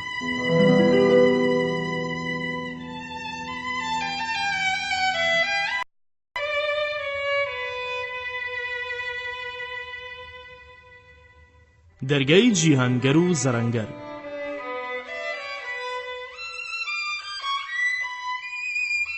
دەپشەلین پادشای هێند بە بێدەبەی فەیلسوفی ود ئەو پەندەم بیست. ئێستا پەندێکم بۆ باس بکە لە بابەت ئەو کەسەوە کە چاکە لە شوێنی خۆیدا ناکا و لەوەدا بە تەمەی پاداشت و چاکەیە. بەیدەبا وتی: ئەی پادشا، ڕەوشتی زیندەوەر جیاوازە.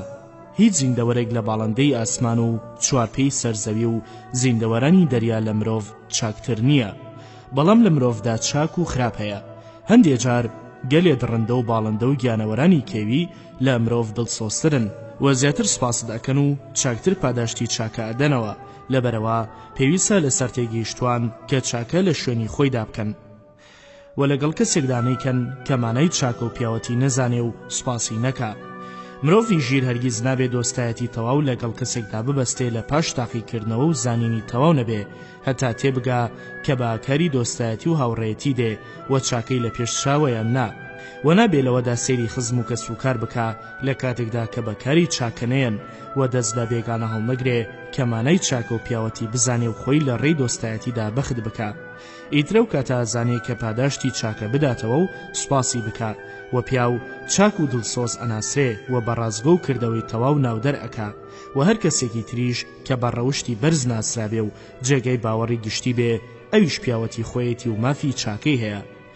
پزیشکی شارەزا ناتوانێت دەرمانی نەخۆش بکا هەتا سەیری نەکاونەی پشکنێ دەستی لێنەدا و شارەزەی ڕەوشتی نەبێ و بە تەواوی هۆی ناساخێکی نەزانێ کەوانەی هەموو زانی ئنجا دەستەکە بە دەرمانکردنی و بەو جۆرە مرۆڤی تێگەیشت و نابێت لە خۆیەوە هاوڕێیەک هەڵبژێرێ و بیکا بە دۆستی ڕاستەقینەی خۆی کە ئەو کاتە دوور نییە تووشی ترس و سەختی و لەناوچوون ببێ.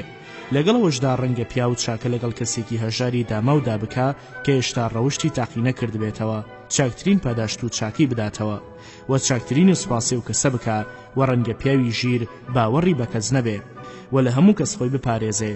مرۆڤ سمۆراگرێوەی خاتە قۆڵی کراسەکەیەوە، بەڵام لە قۆڵەکەی تریەوە بێدەنگ دەربازیەکە وەک ئەوەی کە باڵندە لەگەڵ خۆیدا هەڵەگرێ و ڕاوی پێکا و نانی لێخوا و هەر لەوەش خۆراکی باڵندەکەش ئەدا. زانەکان و توانە مرۆڤی ژیر نابێ ڕق و کینە دەرباری کەس بەکار بێنێ و نابێ گەورە و بچووک لە ئادەمیزاد و گیانەوەر بڕەنجێنێ، بەڵکو بێتاقییان بکاتەوە و سەیری خۆ ڕەوشت و کردەوەیان بکە و لەگەڵ هەر یەکە لەوانەدا بە پێی خۆی بجوڵێتەوە و ڕەفتار بکە. و لەمەدا مرۆڤانی تێگەیشت و سەرگوزشتەیەکیان بۆ پند و ئامۆژگاری وتووە. پاشاوتی: ئەوە چۆن بووە؟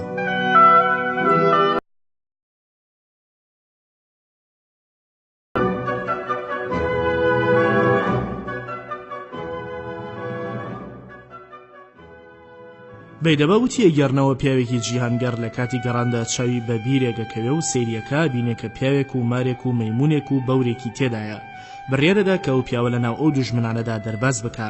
گوریسێک دێنێ و فڕی ئەداتە ناو بیرەکەوە. مەیمونەکە دەست بەجێ خۆی بە گوریسەکەدا هەڵەواسێ و لەبەر سووکی لەشی دێتە دەرەوە. جیهانگەر دووبارە گوریس فڕێدا و مارەکە خۆی پێوە پێچێ و دەربازە بێ. لە جاری سێمیشدا بەورەکە خۆی پیا هەڵەواسێ و جیهانگەر ناچار ئەویش لە ناو بیرەکەدا دەرەهێنێ. زۆر سپاسیەکەن لە پاشان پێڵێن ئەو پیاوەی ناوەم بیرە دەرمەهێنا، چونکە هیچ شتێک وەک ئادەمیزاد سپڵە نییە، بە تایبەتی ئەم کابرایی کە ئێمە ئەیناسین و لە بیرەکەدا هاوڕێمان بووە. لە پاشە مەیمونەکە پێیوت: من ماڵم لە شاخێکدا نزیک شاری نەو درەخت. بەورەکە ژووتی: منیش لە بێشەیەکی نزیک ئەو شارەدام. مارەکە ژووتی: منیش لە کونێکی ناو شوورای ئەو شارەدا ئاژیم. ئەگەر تۆ ڕۆژێک لە ڕۆژان ڕێتکەوتە و شوێنە و پێویستیەکت هەبوو هاوار بکە هەتا ئێمە بین و چاکت بدەینەوە. لە پاشان لی جیابوونەوە. جیهانگەر گوێی نەدا بە قسەکانیان و گولیسەکەی فڕێدا ناو بیرەکە و کابرای ڕزگار کرد. ئەویش دەستی ماچ کرد و وتی: من کابرایەکی زەڕەنگەری گەورەی شاری نەو درەختم، ئەگەر هاتی بۆ ئەوێ پرسیاری ماڵی ئێمە بکە هەتا چاکت بدەمەوە. وا ڕێکەوت ئەو جیهانگەڕە ئیشێکی کەوتە و شارە کە لی نزیک بەوە مەیمونەکە چاوی پێکەوت و ناسیەوە هات سەری خستە سەر زەوی و قاچی ماچ کرد و وتی مەیمون هیچیان نییە بەڵام لێرە دابنیشە هەتا دێمەوە. مەیمونەکە هاتەوە میوەیەکی نایەبی بۆ هێنا و لە بەردەمیا داینا. لە پاشان جیهانگەڕەکە ڕۆیشت کە لە دەرگای شارەکە نزیک بۆەوە بەورەکە هات بە پیریەوە خۆی لەبەر پێیدا دا بە زەوی داوتی تۆ چاکێکی گەورەت بەلای منەوە هەیە تۆزێک ئارام بگرە ئێستا دێمەوە. بەورەکە چوو لە دیواری ماڵی پادشاوە چوە سەر و کچەکەی کوشت و هەموو خشت و ئاڵتونەکانی برد و هێنای لەبەردەستی جیهانگەڕەکەدا داینا. جیهانگەڕەکەش نەیزانی کە ئەمەی لەکوێ بۆ هێنا لە دڵی خۆی داوتی ئەم گیانەوەرانە ئەمە چاکە و پاداشتیان بێ ئەبێ زەڕەنگەرەکە چۆن بێ خۆگەر هیچیشی نەبێ ئەم خشتانم بۆ فرۆشێ ئەو چاکتر لە نرخیان نەزانێ. جیهانگەڕەکە هاتەوە ناو شار و بە پرسیار ماڵی کابرای زەڕەنگەری دۆزیەوە. لە پاش حەسانەوە کە خشتەکانی نیشاندا ناسیەوە کە ئەمە خشتڵی کچی پاشایە چونکە خۆی بۆی دروست کردبوو. بە جیهانگەڕەکەی وتدا بنیشە هەتا چم لە بازار خۆراکت بۆ دێنم چونکە ئێستا خۆراکی ماڵەوە بە باش نازانم. زەڕەنگەر چووە دەرێ لە دڵی خۆی داوتی هەلێکی چاکم دەستکەوت ئەچم پاشا ئاگادارەکەم ئیتر لای ئەو بەرزەبمەوە. چوو بۆ قاپی پاشا و ئاگاداری کردەوە کە ئەوەی کچەکەی کوشت و خشتەکانی بردووە لای منە. پاشا دەست بەجێ سەربازی نرد و جیهانگەڕیان بەدەست بەسراوی لە ماڵی زەڕەنگەر هێنایە دەرێ کە پاشا خشتەکانی چاوپێکەوت هیچ ماوەی نەدا فەرمانیدا لە پاش سزای زۆر بیدەن لە سێدارا. کاتێک بەناو شەردایان گەڕاو سزایان ئەدا هاواریە کرد و ئەیود ئەگەر قسەی مار و گیانەوەرەکانم لەگوێ بگرتایە لە بابەت سپڵەی مرۆڤەوە ئێستا بەم دەردە گرفتار نابووم. جیهانگەڕەکەم قسەی چەند جارێک بە دەنگی بەرز کردەوە هەتا مارەکە گوێی لێبوو لە کوونەکەی خۆی هاتە دەرێ و کابرای ناسی و زۆری پێناخۆش بوو ڕایکرد خۆی کرد بە ماڵی پاشادا وەدای بە کوڕەکەی و پاشان پزیشک نەما بانگی نەکا بێسوود بوو. کوڕەکەی هەر بێهۆش بوو لە پاشان مارەکە خوشکێکی هەبوو کە جنۆکە بوو چوو بۆ لای و سەرگوزشتەی پیاوەتی جیهانگەڕەکەی بۆ گێڕایەوە. خوشکی مارەکە زۆر دڵی پێی سووتا و شەو چووە خەوی کوڕی پاشا و پێیوت تۆ چاک نابیتەوە هەتا ئەو جیهانگەڕی کە بە زۆرداری گرتوتانە و سزای ئەدەن چاکت نەکاتەوە. مارەکەش بە دزیەوە چووە لای جیهانگەڕەکە لە بەندیخانەکەدا و پێیوت ئەگەر هاتن بە شوێن تاکە کوڕی پاشا دەرمان بکەی ئاوی ئەم گەڵایی کە بۆم هێناوی بی دەرێ بیخواتەوە و چاکە بێتەوە. و پاشار پرسیارێکی لێکردی ڕاست بڕۆ ئیتر ڕزگارت ئەبێ.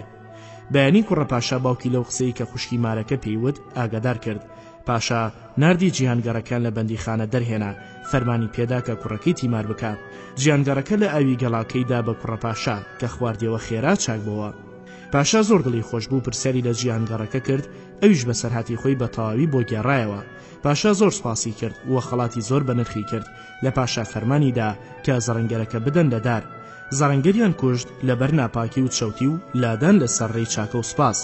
لە پاشان بەیدەباوتی بە پاشا لە کردەوەی بەدی زەڕەنگەر دەربارەی جیهانگەڕ لە پاشی چاکە و پیاوەتی و ڕزگارکردن و سوپاسی گیانەوەرەکان و خۆبەختکردنی هەندێکیان لە پێناوی چاکە و دۆستایەتیدا ئامۆژگاری هەیە بۆ گوێگران و پەند هەیە بۆ تێگەیشتوان و زانین هەیە بۆ ڕۆشنبیران و ڕێگانی شانەدا بۆ کردنی چاکە لە شوێنی خۆیدا نزیک بێیان دوور خزم بێیان بێگانە چونکە ئەمە ڕێیەکی ڕاستە چاکە ڕاکێشێ و خراپە دوورە خاتەوە.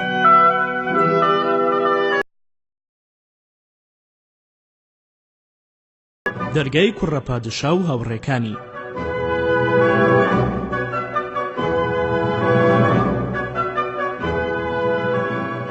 دەبشەلیم پادشای هەند بە بەیدەبای فەیلسوفی ود ئەو پەندم بیست ئێستا پێم بڵێ ئەگەر پیاو بەهۆی ژیری و کۆشش و ئارامگرتن و زانینەوە تووشی چاکە ببێ وەک ئەڵێن ئەی بۆچی پیاوی نەزان تووشی گەورەی و بەرزیە بێ و پیاوی زانەی تێگەیشت و لە ناخۆشی و سزات لێتەوە. بەیدەباوتی ئەی پاشا بزانە کە مرۆڤ بەهۆی چاویەوە ئەبینێەوە بەهۆی گێوە ئەبیستێ و بەو جۆرەش کاروبار پێویستی بە ئارامگرتن و کۆشش و ژیری هەیە. لەگەڵەوەشدا ڕۆژگار بەسەرە و دازاڵە و بە ئارەزوی خۆی ئەیگەڕێ بۆ ڕاستی ئەمەش سەرگوزەشتەی کوڕە پاشا و هاوڕێکانی هەیە. پاشاوتی ئەوە چۆن بووە؟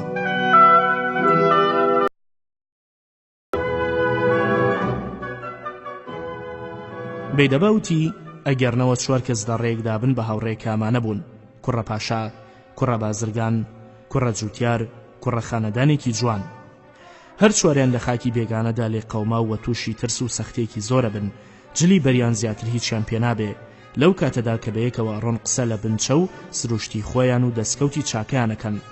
کوڕە پاشاڵێ کاروباری جیهان هەمووی بەدەست ڕۆژگارەوەیە ئەوەی ئەو بۆ ئادەمی زادی داناوە بە هەر جۆرێک بێ هەرپەی ئەگا و ئارامگرتن لە سەرکاریە ڕۆژگار لە هەموو شتێک چاکترە. کوڕە بازرگانیش ئەڵێ نەخێر ژیری لە هەموو شتێک باشترە. کوڕە خانەدانیش ئەڵێ جوانی لەو شتانی کە ئێوە ئەڵێن چاکترە و بەنرخترە. کوڕە جووتیاری ژووتی لە ژیاندا هیچ شتێک نییە وەک هەوڵ و کۆشش بۆ کردنی کاروبار. لە پاشان لە شارێک نزیک بوونەوە کە پێیان ئەود مەترون لە شوێنێک دانیشتبوون کە زۆریان برسی بوو. بە کوڕە جووتیاریان وت بڕۆ بە هەوڵ و کۆشت خۆراکی ئەمڕۆمان بۆ پەیدا بکە.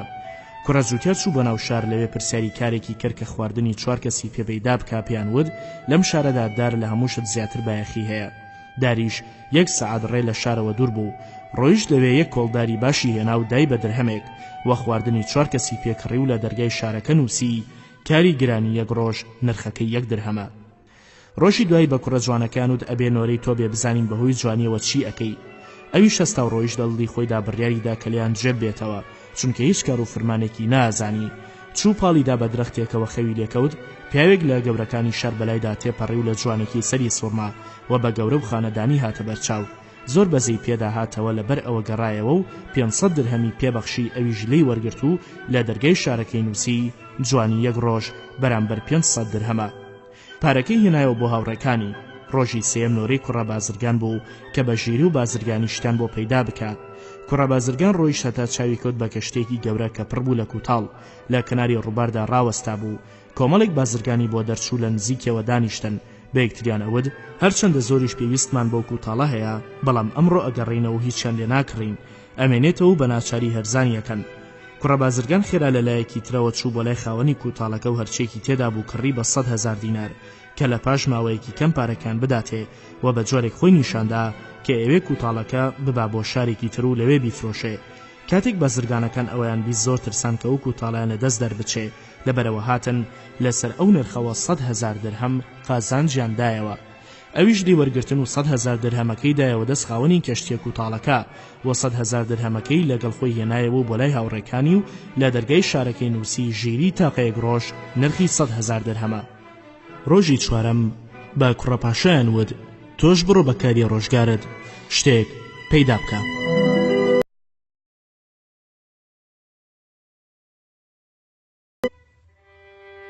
ئەڵلقەی کۆتایی تەواوکەری دەرگای کوڕە پادشا و هاوڕێکانی و دەرگای کۆتر و ڕێوی و شینە شاهۆ.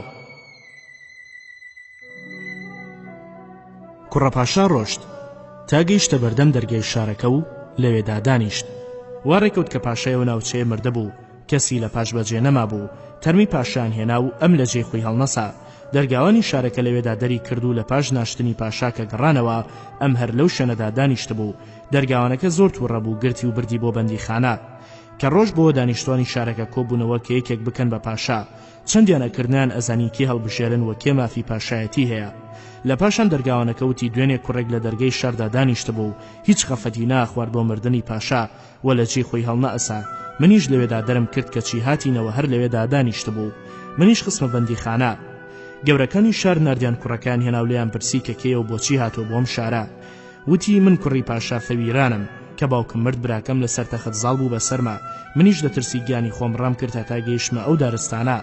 کاتێ قسانی کرد چەند کەسێ لەوان کە وڵاتی باوکیان دیبوو ناسیانەوە و زۆر ستایشی باوکیان کرد. لە پاشان گەورەکانی شەر بڕیاریاندا کە بێ بە پادشایان و هەروەک ڕەوشتی خۆیان پاشای تازایان سواری فیلێکی سپی کرد و بە دەوری شاردا ئەیانگێڕا کە چاوی بە نووسراوەکانی سەر دەرگاکە کەوت فەرمانیدا کە بنووسن.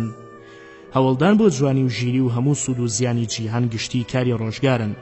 لە پاشا لە سەرتەخت لی دانیشت و نردی بە دوای هاوڕێکانیدا. لە پاشان ژیرەکانی کرد بە وەزیر. ئیشکەرەکەی کرد بە خاوەنی زەوی وزار و پارێکی زۆریدا بە کوڕە جوانەکە و لە پاشان دووری خستەوە بۆ ئەوەی کە بەهۆی ئەوە تووشی گیر و گرفت و ئاشاوە نەبێ.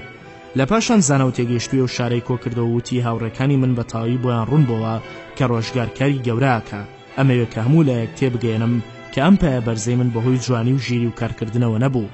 من کە براکەم دەریکردم بە هیوای ژیانی خۆم نەبووم نەخوازە پاشایەتی و لەم خاکەدا لە من ژیرتر و جوانتر و ئیشکەرتر هەبوو بەڵام ڕۆژگار پاڵی بەمنەوەنا بۆ گەورەی و شانازی.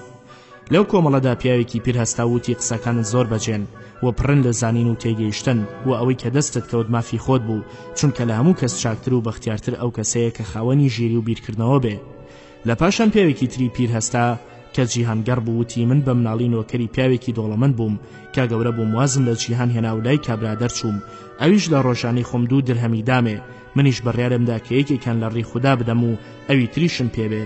لە بازاردا سیرم کرد ڕاوکەرێک جووتێک پەپوو سلێمانکەی پێبوو ویستم کە بە دینارەکە بیان کڕم و بەریان بدەم بەڵام کەبرا داوای 2 درهەمی لێکردن زۆر هەوڵمدا بەڵام بێسوود بوو ویستم کێکێکان بکڕم ئەویکیان واز لێبێنم بەڵام ترسام کە جووتەی نێرومێ بن و بەو کارە لە یەکیان بکەم زۆر بەزین پیاهاتەوە و پشت بەخوا هەردووکیم کڕی بە 2 درهەمەکە و بردم لە شوێنێکی زۆر دوور لە ئاوەدانی و خاوەندار و سەوزایی و گیادا بەرمدان فرین و بەسەردارێکەوە نیشتنە و زۆر سپاسیان کردم و وتیان لە بنی ئەمدارەدا کوپەڵەیەکی پڕ لە ئاڵتون هەیە دەری بێنە بۆ خۆت منیشوتم ئێوە چۆن گەنجینەی ئاڵتونی ژەرزەوی نیشانی منەدەن و خۆتان لە ئاستی داوی ڕاوکەردا کوێرن وتیان ڕۆژگار کە ڕۆژی تەواو کرد چاو لە ئاستی ڕزگاریدا کوێرەکە ئێمە لە ئاستی داودا کوێرین و کاری ڕۆژگارە بەڵام چاومان بەرامبەر بۆ ئاڵتونە تیش کردووە منیش چوم لە بنێودارەدا کوپاڵتونەکەم دەرهێنا و پێم سپاس بۆ ئەو خوایی کە ئاگاداری شتێکی کردن کە لەوە بەرلی ئاگادار نەبوون ئێوە بە ئاسماندا فڕن و قسە لە ناخی زەویەکەن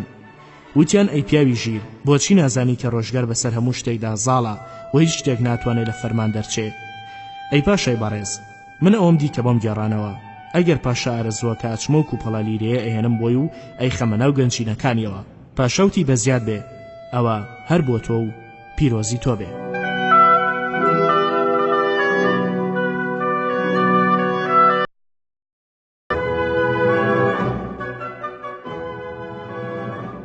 ئەمە دەرگای و کەسەیە کە ڕێگا بۆ کەسانی تردانێ بەڵام بۆ خۆی هیچی لەدەست نایەت دەپشەلیم پادشای هند بە بەیدەبای فەیلسوفی ود ئەو پەندەم بیست ئێستا پەندێکم بۆ بڵێ لە بابەت ئەو پیاوەی کە ڕێگە و چارە بۆ کەسانی تر ئەدۆزێتەوە کەچی بۆ خۆشی هیچی لەدەست نایەت بەیدەبا وتی پەندی ئەوە سەرگزوشتەی کۆتر و ڕێوی و شینە شاهۆیە پاشاوتی ئەوە چۆن بووە بەیدەباوتی ئەگەرنەوە کۆترێ هێلانەیە لە سەردار خورمایەکی زۆر بەرز دروستەکە بە سزایەکی قورس پوش و پەلاش ئەبا و ئەی خاتە ژێر هێلکەکانی لەبەر بەرزی دارخورماکە و دووری هێلانەکەی لە زەویەوە لە پاشکردکەوتن و بەچکە هەڵهێنان ڕێویەک کە لەوە و پێشپەی فێر ببوو کاتێک کە بەچکەکردنی ئەزانی و دێ و لە بندارەکە ڕائەوەستێ و هەڕەشەی لێکا کە بەچکەکانی بۆ فڕێ بداتە خوارێ ئەگینا سەر ئەکەوێتە سەر دارخورماکە و خۆی و بەچکەکانی شێخوا ئەویش دەترسی خۆی بەشکەکانی بۆ فڕێدا ڕۆژێک کە 2 بەشکەی هەڵهێنا بوو ڕێکەوت شینە شاهۆیەک بەسەر دارەکەوە نیشتەوە لەو کاتەدا کۆترەکە بە دیار بەشکەکانیەوە ئەگریا شینە شاهۆلەی پرسی ئەی کۆتر بۆچی وا زویری و ڕەنگت تێک چووە کۆترەکە بەسەرهاتی بۆ گێڕایەوە شینە شاهۆوتی ئەگەر ئەم جارە هات پێی بڵێ بەشکەکانت بۆ فڕێنادەم ئەگەر ئازای سەرکەوە خۆت بەکوش بدا ئەگەر تۆ توانیت سەر بکەوی ئەفرم و خۆم لە دەستت ڕزگارەکەم ئەو کاتە ئیبینی کە ناتوانێت سەر بکەوێ ئیتر بۆ خۆت لە دەستی ئەو ڕزگارتە بێ کە شینە شاهۆ ئەو ڕێگای بۆ دانا فڕی و لە کناری ڕووبارێک دانیشتەوە زۆری پێنەچوو ڕێویەک هاتوو لە ژێر دارخورماکەدا ڕاوەستا هەروەکو چاران بانگی کۆتری کرد و هەڕەشەی خۆی لێ کرد کۆترەکە پێیود ئەگەر پیاوی سەر بکەوە خۆت بەکوش بە ڕێوی وتی پێم بڵێ کێم قسەی فێر کردی کۆترەکە وتی شینە شاهۆ فێری کردم ڕێوێکە هات لە کەنار دەریا لە ڕووبارەکەدا شینە شاهۆی دۆزیەوە و پێیود ئەی شینە شاهۆ چەند پرسیارێکی گرنگم هەیە کە خۆم نایزانم هاتووم کە تۆ وەڵامم بدەیتەوە شینە شاهۆوتی فەرموو پرسیارکە ڕێوێکە وتی ئەگەر ڕەشەبات لای ڕاستت بۆ هات سرت بۆ کوێواکەی شینە شاهۆوتی سرم بۆ لای چەپم وەرەگێڕم ڕێوێوتی ئەی ئەگەر لای چەپتەوە هات وتی سرم بۆ لای ڕاستم وەرەگێڕم ڕێوێوتی ئەی ئەگەر ڕەشەباکەت لە هەموو شوێنێک و لە هەموو لایەکەوە بۆ هات سرت چی لێکەی شینە شاهۆوتی ئەو کاتە سرم ئەخەمە ژێر باڵم ڕێووتی چۆن نەتوانی سرت بخیتە ژێر باڵت ئەمە کارێکی گرانە باوەڕ ناکەم بتوانی کاری وا بکەی شینە شاهۆوتی بەڵێ توانم و بەلای منەوە کارێکی زۆر ئاسانە ڕێووتی توخوانی شانم بە چۆن ئەیکی بەگیانی خۆم سوێن دەخۆم ئەی کۆمەڵە باڵندا خوا ئێوەی بەسەر ئێمەدا گەورە و پایەدار کردووە ئەوەی ئێوە لە ساعتێکدا ئیزانن ئێمە بە 1 ساڵ نایزانین و ڕێگا بەشتیوە ئەبەن کە هەرگیز ئێمە ڕێی پێنابین و سەرتان ئەخەنە ژێر باڵتان و لە ڕەشەبە و سەرماخۆتانی پێپارێزن یاخوا پیرۆستان بێ و هەر بمێنن توخوانی شانم بە کەچیەکەی شینە شاهۆ سەری خستە ژێر باڵی ڕێوێکە پەلاماری دا و لە شوێنی خۆی داگرتی و ملی شکاند وتی ئەی دوژمنی گیانی خۆت ڕێگا بۆ کۆترە دۆزیتەوە و فێری فێڵیەکەی کەچی بۆ خۆت هیچت لەدەست نایە هەتا دوژمنت بەسەردا زاڵە بێ لە پاشا ڕێوێکە شینە شاهۆکەی کوشت و خواردی کاتێکە گفتوگوی پاشا و بەیدەبا گەیشتە ئەم شوێنە پاشا بێدەنگ بوو بەیدەبا پێیود ئەی پاشا 1000 ساڵ ژیانت بێ و سەرۆکایەتی هەر 7 ناوچەی زەویت کرد و لە هەر شتێکەوە شتێک فێربووی وەزانینێکت دەستکەوت لەگەڵ شادی خۆت و خۆشببوونی گەل بەرامبەر بە تۆ و یارمەتیدانی ڕۆژگار بۆ تۆ زانین و لەسەرخۆیی و قسەی جوان لە تۆدا کۆبەوە ژیری و هیوا لە تۆدا دەرکەوت ئیتر لە نیاز و قسەکردنا تووشی هەڵە و کەم و کورتی و گیر و گرفتی زمان نابی بووی بە خاوەنی هێز و دەسەڵات و لەسەرخۆیی و لە هیچ شتێک نابێ بترسی و لە گیر و گرفتی کاردا زویر نابی لەم کتێبەدا ڕێگای هەموو کاروبارێکم بۆ کۆ کردیتەوە و وەڵامی پرسیارەکانتم بۆ ڕوون کردیتەوە بە هەموو بیر و زانینمەوە ئامۆژگاریم کردی لە بەربردنە سەری ماف و باوەڕی پاکی تۆ بەکاری مێشک و زانین و بەو جۆرە هاتە پێشم کە باسم بۆ کردی لە پند و ئامۆژگاری لەگەڵەوەشدا کە فەرماندەر لە چاکەدا بە ئەندازەی گوێڕایاڵ بەختیار نییە و ئامۆژگاری کرد بە ئەندازەی ئامۆژگاری کرا و مامۆستا بە ئەندازەی قوتابی لە ئامۆژگاری و زانیندا کامەران نییە ئەوە تێبگا ئەی پاشا کە هیچ هەوڵ و دەسەڵاتێک نییە بەخوای گەورە و سەردار نەبێ.